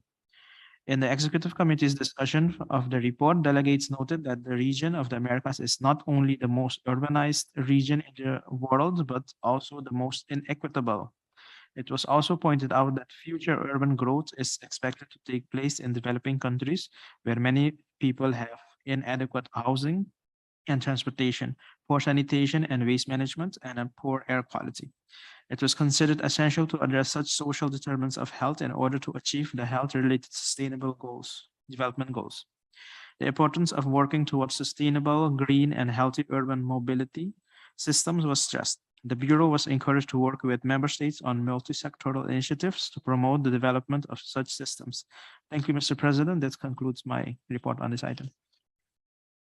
Thank you, colleague. Opening up to anyone, any delegation wishes to speak to this item. Bahamas, please, followed by Suriname.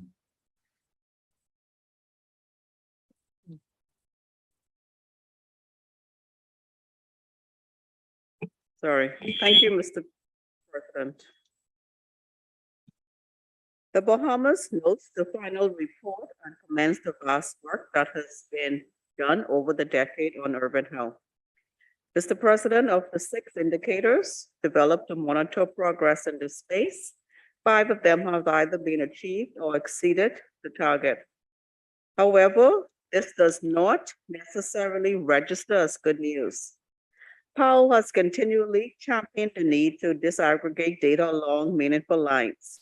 In the context of indicator performance on urban health, a meaningful line might be indicator achievement by subregion to ensure even progress. Mr. President, we cannot be satisfied with this. The Bahamas request the Secretariat to reevaluate strategies for eliminating barriers for engaging in this important work, while simultaneously directing not equal but equitable support where capacities are weak or non-existent. Mr. President, no one should be left behind. I thank you. Thank you, Bahamas. Suriname, followed by Argentina. Thank you, Mr. President. Most people in Suriname live in the city. Approximately 90% of the population lives in the urban and rural coastal areas. Therefore, it is important to ensure that health is included in urban planning and that policies and settings facilitate the promotion of health and well-being and address some of the determinants of health. This will help to contribute to the reducing health risks such as air pollution, road traffic injuries, noise stressors, barriers to physical activity, and water and sanitation risks. The Health in All Policies approach was first approved in Suriname in 2018, and 12 policies across several sectors were identified for implementation. Unfortunately, the implementation was delayed. The National Development Plan for Suriname 2022-26 has reiterated that importance of this intersectoral approach to health and development and proposes the acceleration of the Health in All policy approach.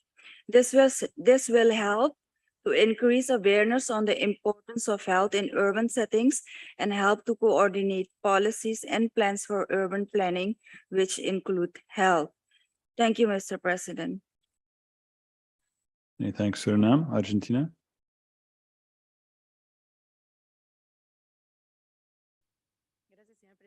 Thank you, Mr. President. Argentina takes note of this report. We reaffirm our commitment to the strategy and the action plan to promote health within the Sustainable Development Goals Also, we have supported the strategy and the action plan on urban health 2011-2021. We celebrate the progress achieved and the specific objectives having even exceeded some of the results indicators at the regional level. As the document states, most of urban growth occurs in developing countries where many residents have a lack of transportation, poor sanitation services, poor air quality. All of these are social determinants that work against their good health. So it's important to take actions with an intersectoral approach based on human rights and with a gender perspective. Argentina is working side by side with WHO and PAHO, designing a multi-sectoral strategy that involves the ministries of health, transportation, and the environment to help cities reconstruct their mobility systems with a public health focus so as to make them a green and healthy environment. Our country is actively involved within WHO to support a dual mandate on urban actions, and we hope that all countries in our region will support this. We hope that this type of initiative will give the cities the necessary tools to rethink and to rebuild with clear priorities, understanding the many negative externalities that urban contexts can generate and to take consequent action. Argentina feels that these debates will promote future initiatives in urban health, and we encourage countries to work together to achieve healthy communities in the Americas. Thank you. Gracias, Argentina. I don't see any other delegations wishing to speak. So, Luis Andrés. Thank you very much. Thank you very much for the remarks made by the delegations of Bahamas, Suriname, and Argentina. Indeed, when this war started in 2011, there was much less information and much less knowledge about what were the factors in terms of urban health. And there has been much work that has been undertaken by countries in the region. And this is one of the reasons for which this report has many positive features in terms of the indicators. But I think it's also important to say that given that the region is very much urbanized in terms of 80% of the population living in urban areas, we have seen, in particular with COVID, the real importance of urban development and policy development that really helps health. The problem in the issue is that the inequities are very, very, very strong in the region, and this is one of the areas that needs to be focused in terms of the policies, basically for improving health and improving well-being. Certainly, this is a final report that taught us much about how to do this, but I would like to say that we continue working in two areas: the resolution on health promotion that was approved by the council during 2019, and the resolution on the policy of getting back to the root on the social determinants for health with equity also have the elements of urban health. So it's recognizing the importance, and the points that were mentioned by the three speakers are being taken into consideration. I think that this is not only a question of a ministry. Part of the intersectoriality is extremely important in the policy in the policy work, because we are not talking about a ministry that is basically doing urban health, but we're talking about city-led actions that are supported by ministries, and in that sense, health becomes a very important outcome of this process. there's also a series of networks that have been designed over the period of the 10 years, with which we are learning very much and taking into consideration for the policy discussion and debate moving forward. Thank you very much. Hey, thanks, Marcos. Yeah, thank you, Mr. President. There has been a lot of progress on this in this final report, but to me, the issue of urban health is a non-ending issue because our cities in the region are also crowded with huge pollution, huge overcrowding, lack of services in many of the barrios or slums or favelas or so on. So to me, we need to be very careful because this is a final report, but it's probably the beginning of the work to make sure we push for health to be taken into account and to improve the health of these citizens. And Luis Francisco referred to intersectoriality, which is the key issue here, because it's up to us and to the ministries of health to push the other ministries to be involved in this and to make sure health is taken into account when designing barrios or cities, when, designing environmental issues and so on, because it's a very complex issue. And I think this is something that it's a long way to go, probably even beyond the SDGs. Thank you, Mr. President. Thank you very much. Very important comments that everyone has made, actually. So I'd like to inform the conference that discussions will be noted in the final report on this item. And I'd like to move now to item 8.10. Plan of Action for Disaster Risk Reduction 2016-2021, final report. Okay. We got a last minute substitution here. Dr. Alex Camacho is invited to the head table. Executive Committee representative, over to you. Thank you, Mr. President. The Executive Committee was informed that the Americas was the only region that implemented a plan of action for disaster reduction based on the Sendai framework for disaster risk reduction 2015-2030. The committee was also informed that a number of countries had incorporated measures for the inclusion of persons with disability in their disaster risk management plan, and that some had also incorporated ancestral and indigenous knowledge. The need for long-term investment to enhance the resilience of health systems and services was emphasized.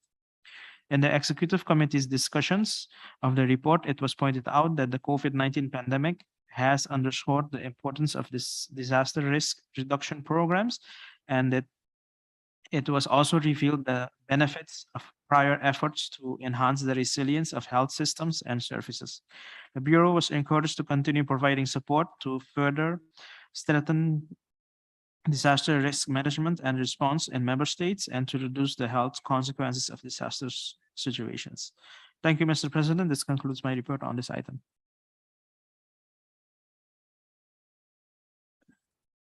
Many thanks. Can I open the floor now to the member states? Anybody like to speak to this item? Barbados, I recognize you.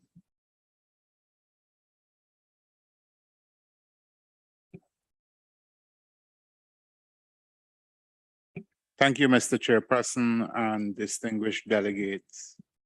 The government of Barbados acknowledges that the health of the population is a priority in disaster risk reduction, and that special attention should be paid to the capacity to respond to natural and man-made events. We remain committed to ensuring access to medical services after disasters and caring for the needs of vulnerable persons within the community. Barbados continues to train all first responders in disaster preparedness and to update all institution disaster plans annually. Recommendations from the Safe Hospital Initiative continue to be implemented, and improvements to health facility infrastructure to strengthen hazard resilience continue to be a priority of the government of Barbados. Barbados wishes to acknowledge the work done by the Secretariat. We also wish to emphasize the need for assistance with funding of safe hospital initiatives and projects geared towards mitigation and response activities in order to safeguard lives for fellow Barbadians. Thank you so much. Thank you, Barbados, Honduras, and then Jamaica.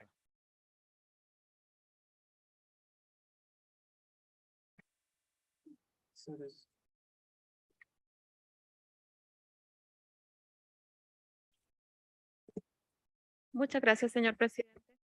Thank you very much, Mr. President. Honduras agrees with the final report for the Plan of Action for Disaster Risk Reduction 2016-2021 and asks the authorities of the Pan American Health Organization to develop a new action plan to reduce risks for disasters so as to strengthen and institutionalize and provide continuity to the actions carried out by the Ministries of Health to avoid deaths, disease, disabilities, and the psychosocial damage produced by the different emergencies and disasters.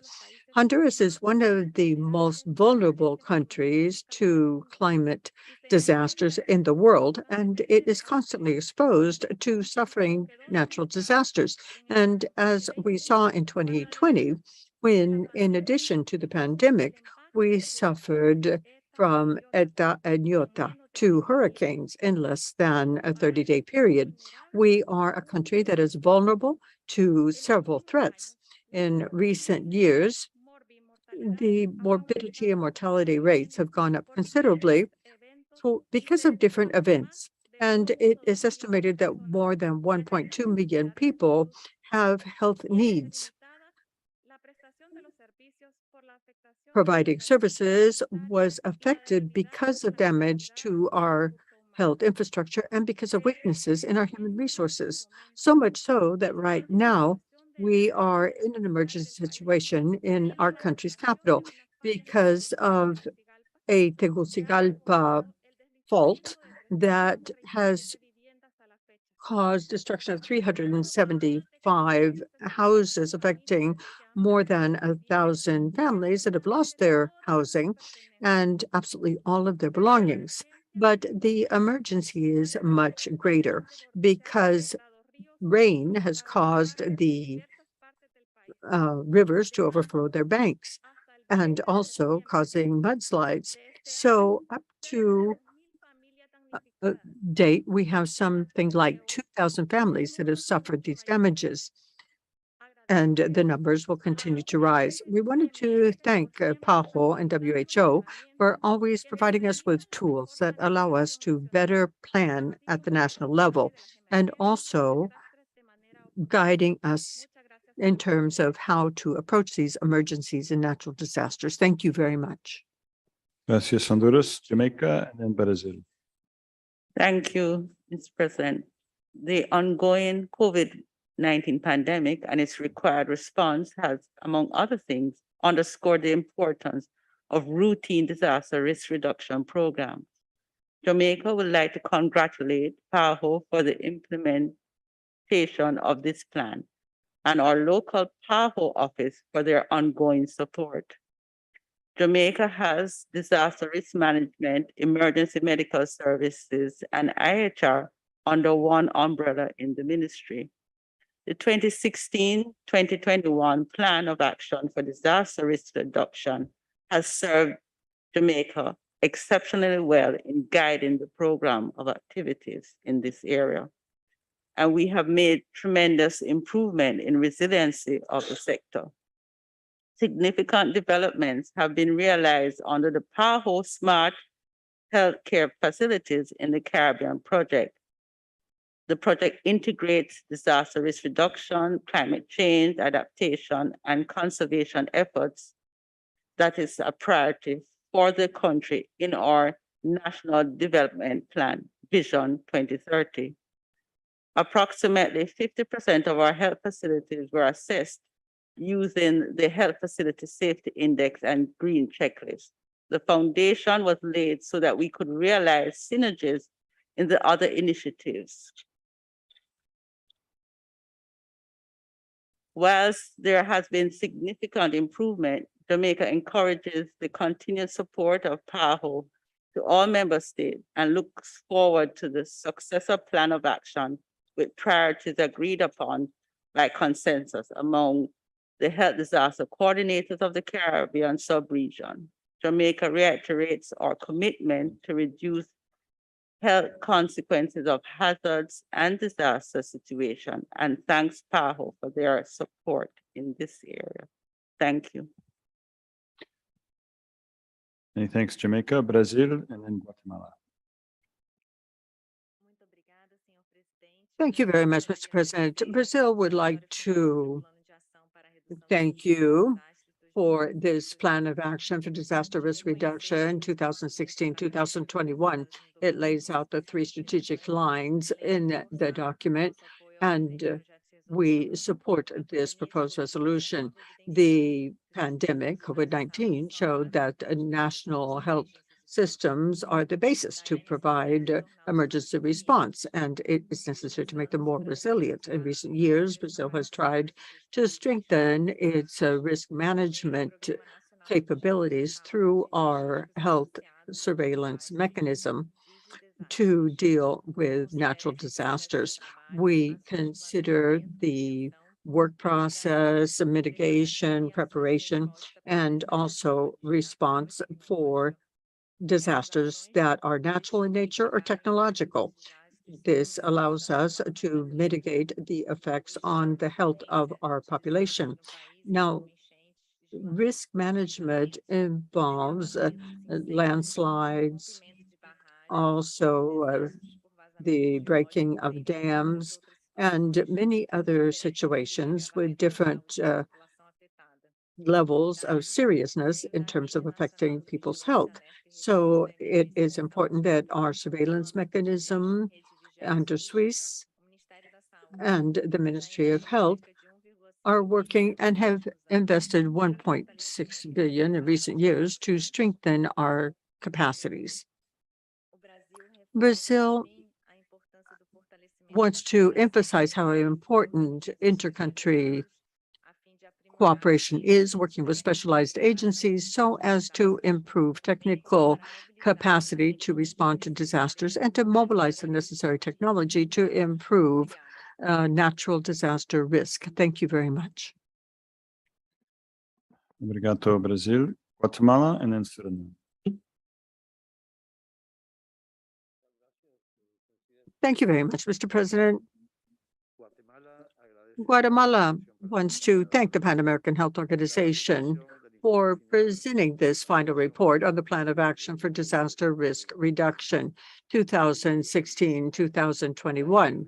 And also, we are appreciative of the achievements in our region. In Guatemala, the action plan to reduce disaster risk and the different lines of endeavor, governance of disaster risk, and the capacity of the health sector for preparedness and response to disasters. All of this has contributed to a prioritization of actions to reduce this disaster risk.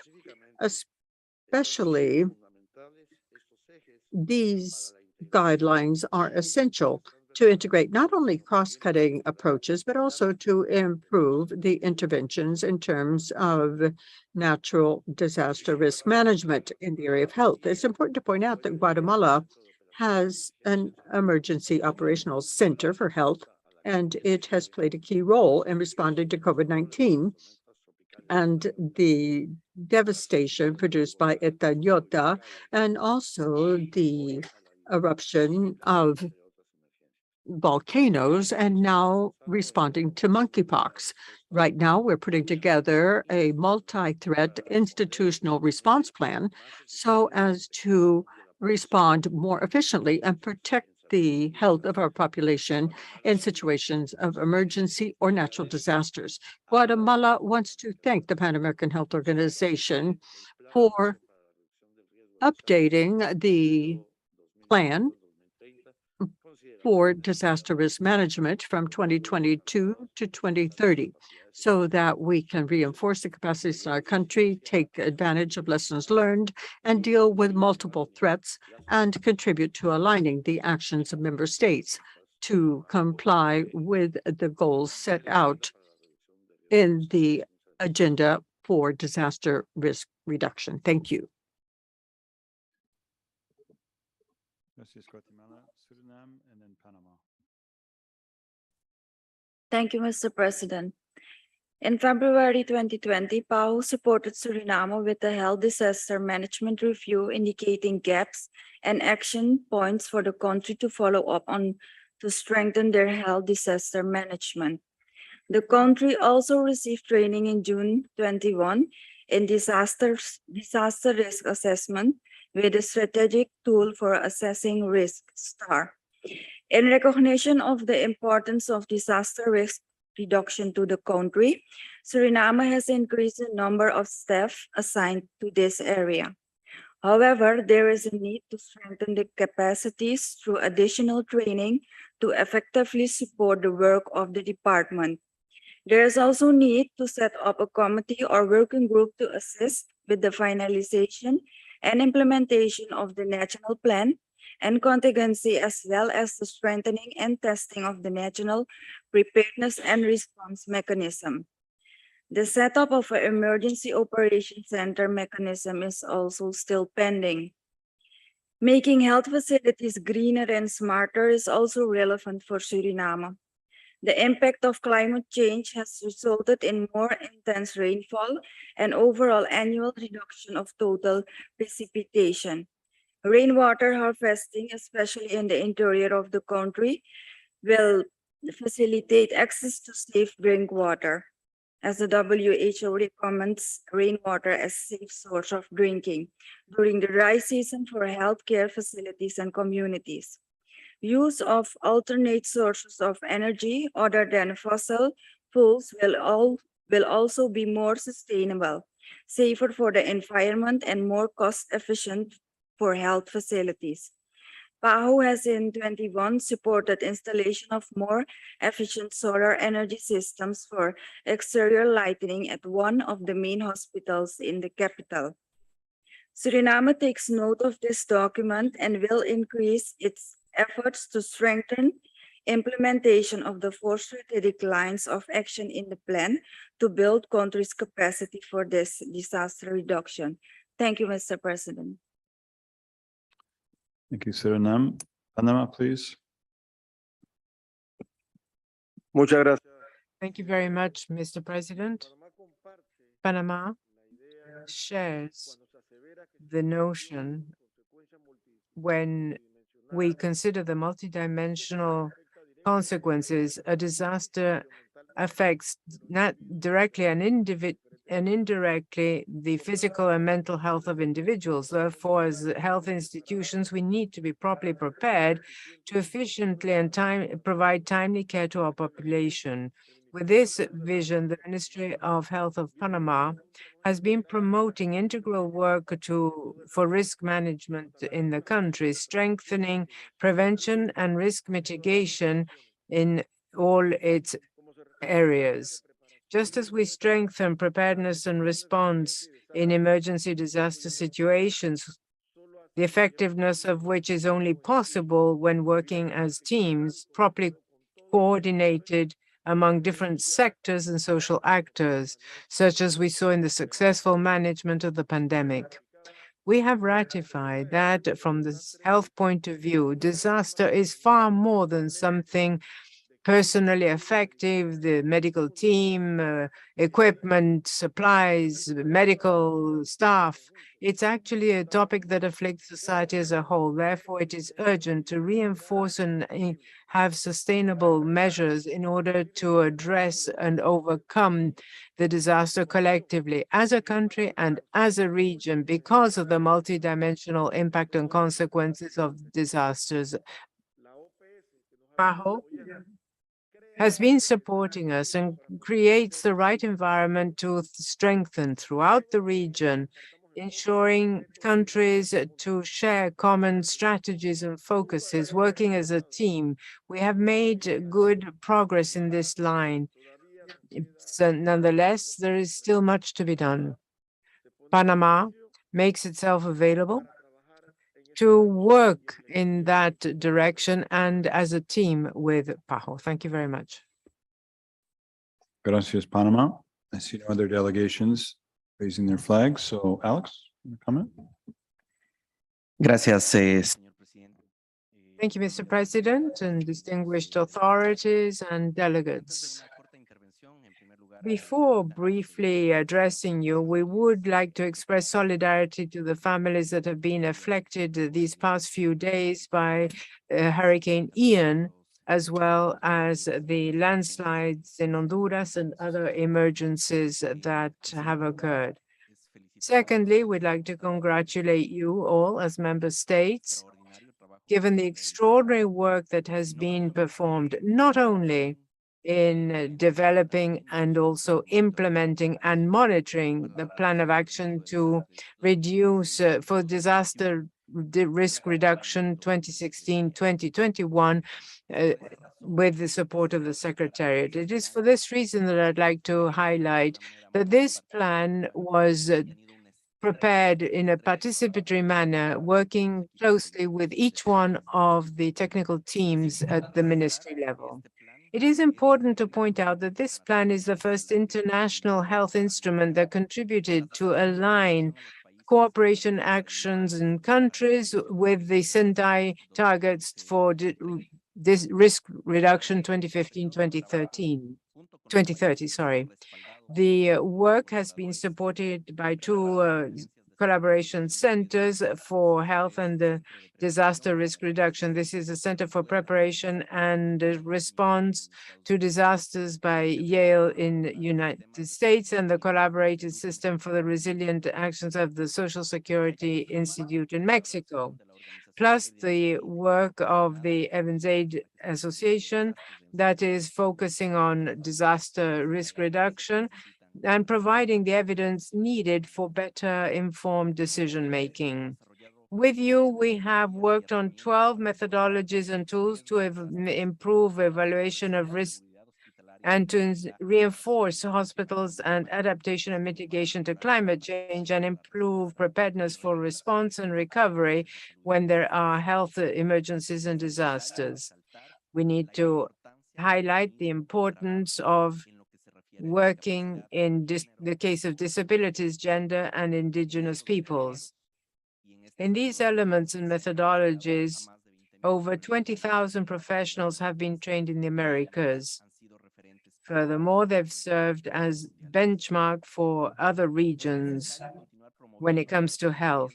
We need to continue promoting health during disaster risk reduction to be able to plan measures, also promoting greater links with the development of the regulation, the IHR.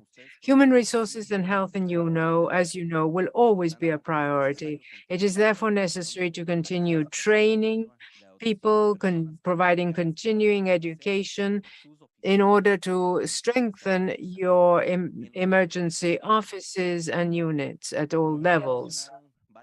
As several countries pointed out, the Safe Hospital Initiative has been developed and implemented actions, and these services must remain operational and at full capacity during and after a disaster. There's also the mass hospitals in the Caribbean that is concretely making contributions to the situation. These initiatives obviously will continue and will grow, will scale up in order to build a much broader initiative, more comprehensive, having to do with resilience of health services. The pandemic response, which we have heard at this forum, demonstrates the importance of being prepared to respond and recover after any kind of emergency, incorporating the multi-threat response mechanism in health, allowing national and subnational and, of course, local level governments to respond, as they have been doing, in a more efficient, independent manner, from a multi-sectoral approach, and obviously never leaving anyone behind. Thank you very much, Mr. President. Thank you. Dr. Marcos. So thanks to all. I would add to Alex's comment, not just Hurricane Ian, but Hurricane Fiona, which among other places in the Caribbean had a disastrous effect on Atlantic Canada, including the worst effect on the sand dunes in Prince Edward Island, our smallest province, the worst in 100 years. So we're all feeling it. And I think it's incumbent on an organization like PAHO to be considering both the physical and the mental effects of health effects of these disasters. So thank you all for your comments. We'll move on to our last item of the day, item 811.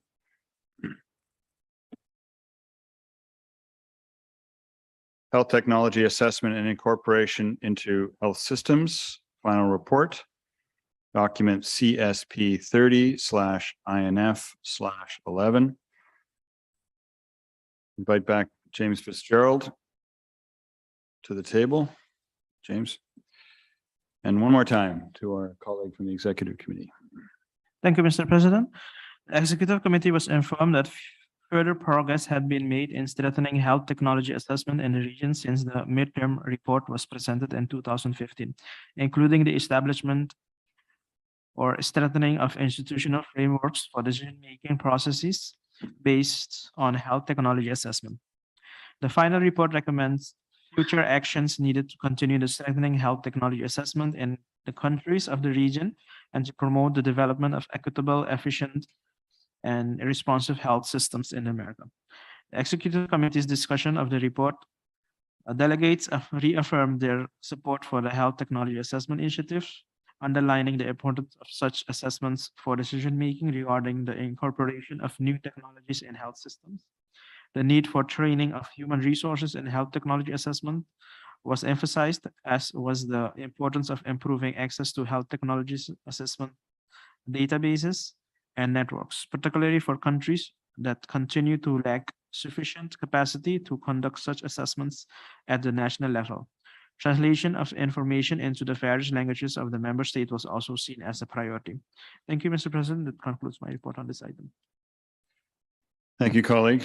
And we can just back up the record 2 minutes regarding 810. I'd like to inform the conference discussions will be noted in the final report. Otherwise, Monica would have been not happy with me. Okay, delegates, any comments on this, our last item of the day? Anybody like to speak? Bolivia, please.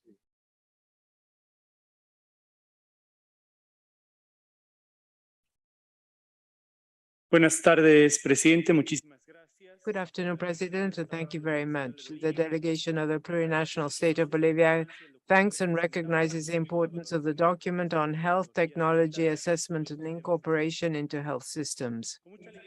With great joy, we must mention here that the national government of the plurinational state of Bolivia, through the Ministry of Health and Sports, has socialized and validated the proposed implementation of the new single health data system to effectively implement it nationally as an informatic platform that is interactive, and it is for the health sector. This long-awaited project aims to strengthen making sectors information systematic, but in particular that generated by health establishments from the 3 subsectors of the national health system. The Swiss will make it possible to have technological tools for data processing that is automatic, and they interoperate. This is a single meeting point for health data. We are fully aware that the new health information system that we intend to implement must essentially have a technical operational strategy that is well directed with actions to be carried out in the short, medium, and long term in order to unify all the resources and efforts as needed. We ask PAHO to support this initiative and to assist in this project that we are currently implementing. Thank you very much, Mr. President. Gracias, Bolivia. Suriname, followed by Brazil. Thank you, Mr. President. The COVID-19 pandemic and the large donations of equipment and supplies in this regard highlighted the importance of health technologies and the need to standardize policies and guidelines on specifications and need for certain health technologies, as well as training in the use and maintenance of the technologies. Standardized training in the use of mammography and CT technology is being planned for Suriname. However, for Suriname, there is a need to strengthen health technology assessment. The main challenges and constraints relate to the limited qualified human resources to support this area. There is also lack of adequate knowledge and promotion of health technology assessment as a decision-making tool. There is therefore a need to institutionalize HTA starting initially with the identification of a national focal point and the formation of a committee in the Ministry of Health to lead and oversee this process. Suriname takes note of this report and will continue its efforts in implementing actions to strengthen HTA in Suriname as a tool to support decision-making. Thank you, Mr. President. Thank you, Suriname, Brazil, and then Argentina. Thank you very much, Mr. President. Let us begin by thanking the presentation of this final report today. Since the creation in 2011 of the National Mission for Incorporation of Technologies, that's CONITEC, Brazil is committed with therapeutic assistance and to incorporating technologies into our health system and to have the universal access, the single site. We want to achieve transparency and efficiency in looking at the processes to incorporate technologies based on scientific evidence, and they focus on efficacy, accuracy, effectiveness, and technology, as well as a comparative economic assessment of costs and benefits versus existing technologies. The protocols and clinical guidelines published by the Ministry of Health are recommendations for health professionals, patient management, diagnosis, treatment, accompanying and monitoring different diseases. These are used on the entire national territory. The Swiss recommends certain treatments and is an important tool to manage and regulate medicines, products, and procedures. Thus far, 179 clinical studies were published, some of that focusing on high-cost treatment. These are important tools for management and regulation of medicines and other health technologies and have contributed to obtain better outcomes in the health of Brazilian population. I'd like to focus on the excellent work carried out by the specialists in the evaluation of medical technologies for prevention of COVID-19 and that are part of a national program of immunization. Given the persisting challenges in our region to consolidate the analysis of health technologies in decision-making processes, Brazil will continue supporting the development and training of human resources in the Americas through exchange programs and courses provided in person at CONITEC so that people will have full awareness and knowledge about these health technologies that promote health. Thank you very much. Obrigado, Brazil, Argentina, and then Honduras. Thank you, Mr. President. Argentina is grateful for the report. We support creation of decision-making processes based on the evaluation of health technologies so they may be incorporated in health systems, and we appreciate the development of the information technology network in the Americas. Argentina is well advanced in this area. There is an important role of our National Commission for Health Technologies created in 2018 with the purpose of providing recommendations for the mandatory medical program and be a benchmark for the entire health system. Furthermore, to consolidate the public network of health technologies in Argentina. I'd like to achieve some of CONITEC's successes. Where decision-making process, promotion of collaboration through networks, strengthening resources and evaluation of health technologies.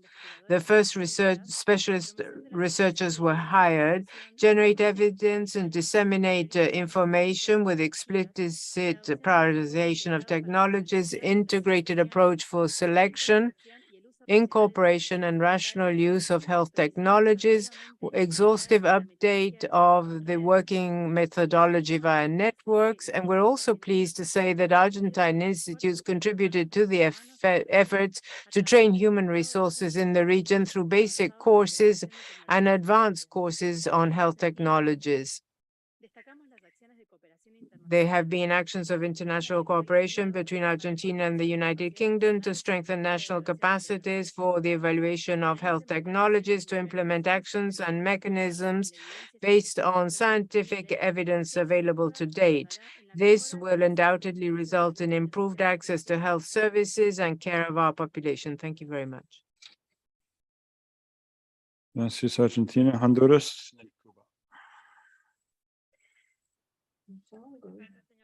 Thank you very much, Mr. President. Honduras agrees with the final report on the health technology assessment and incorporation into health systems. This has been a very timely tool responding to the health network needs to make timely decisions. Linking different levels of care is vitally important, especially when we look at the primary healthcare network and the specialized service health networks, such as hospitals and health centers and intermediate level centers. The country is interested in the adoption and development of capacities through programs and web seminars on topics having to do with evaluation of health technologies to integrate the group of emerging countries with new technologies. Thank you very much, Mr. President. Gracias, Honduras. Cuba.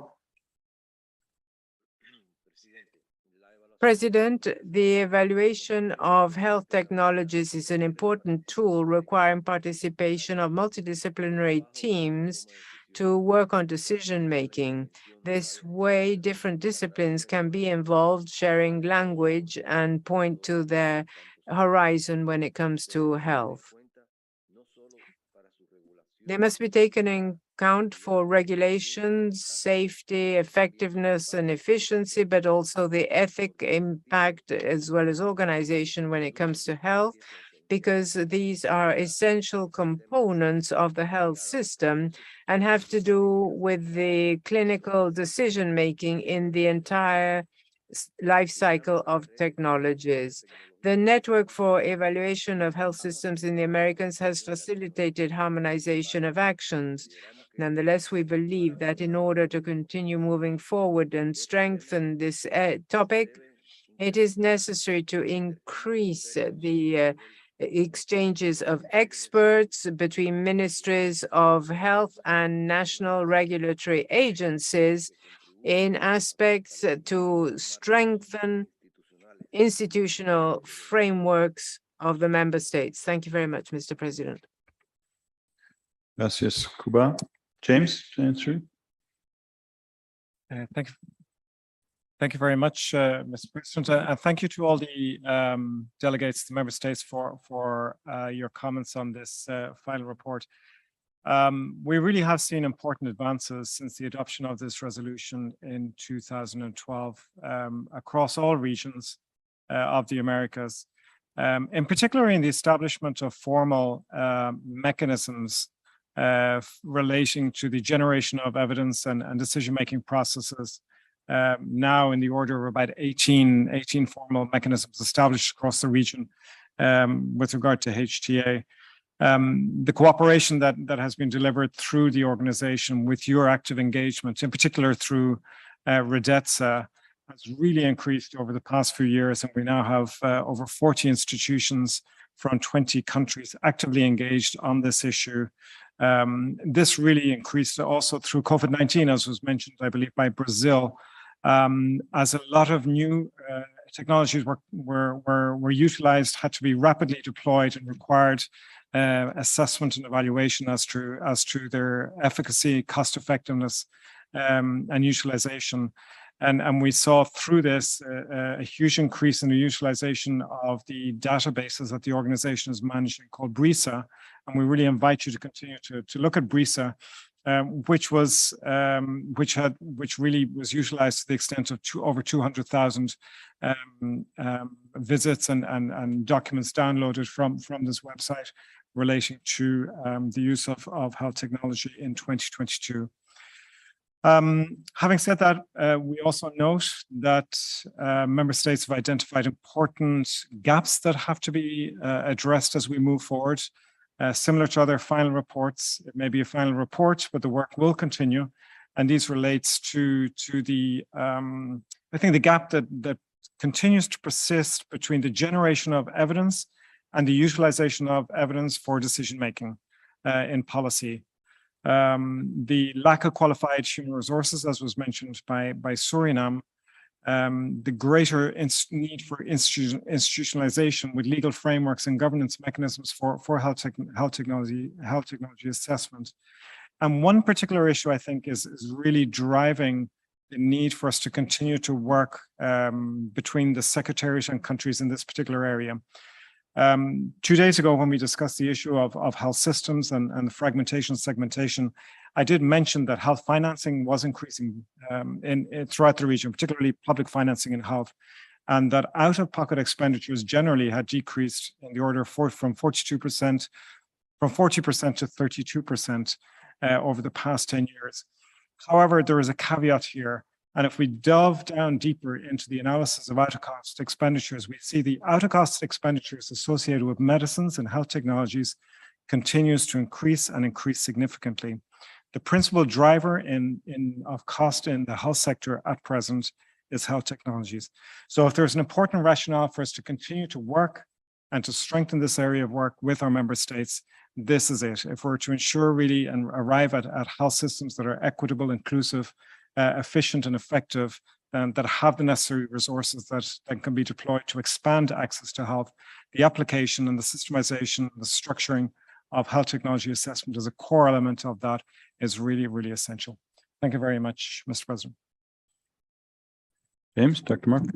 Yes, thank you. I think, and James said it clearly, this is not the end of it, but it's continuing to work on this. This is an area that is really with a lot of progress, but also we need more progress. And James touched on I invite all member states to look at the actions recommended in the report for the future. And James mentions almost all of them. And there is one also that is very important, the availability of local data to ensure that we have updated, and to improve the quality also of this assessment and so on, human resources, institutional frameworks, decision making, and the gaps. So still some way to go in this important area. Thank you. Thank you, Marcos. And we are now at an end of our day. Just a quick heads up about our final agenda items. We are in the home stretch, as we sometimes say. Items 8, 12, and 8.13 will be our last two substantive items. Each one is quite detailed, however. Under item 8.12, there is one A, B, C, D, and E. All of these are various progress reports. And then item 8.13, resolutions and other actions of intergovernmental organizations of interest to PAHO. Please note that there are 3 items under 8.13, the World Health Assembly, the OAS, and sub-regional organizations, but we'll treat them as a group. So you'll have one intervention to address all 3. I'll be a little bit more flexible with respect to how much time you have. But if we can take them all together in that'll be our last substantive item for this annual meeting. So until tomorrow, 9 o'clock sharp. Have a good evening and thank you for a productive day. We're adjourned.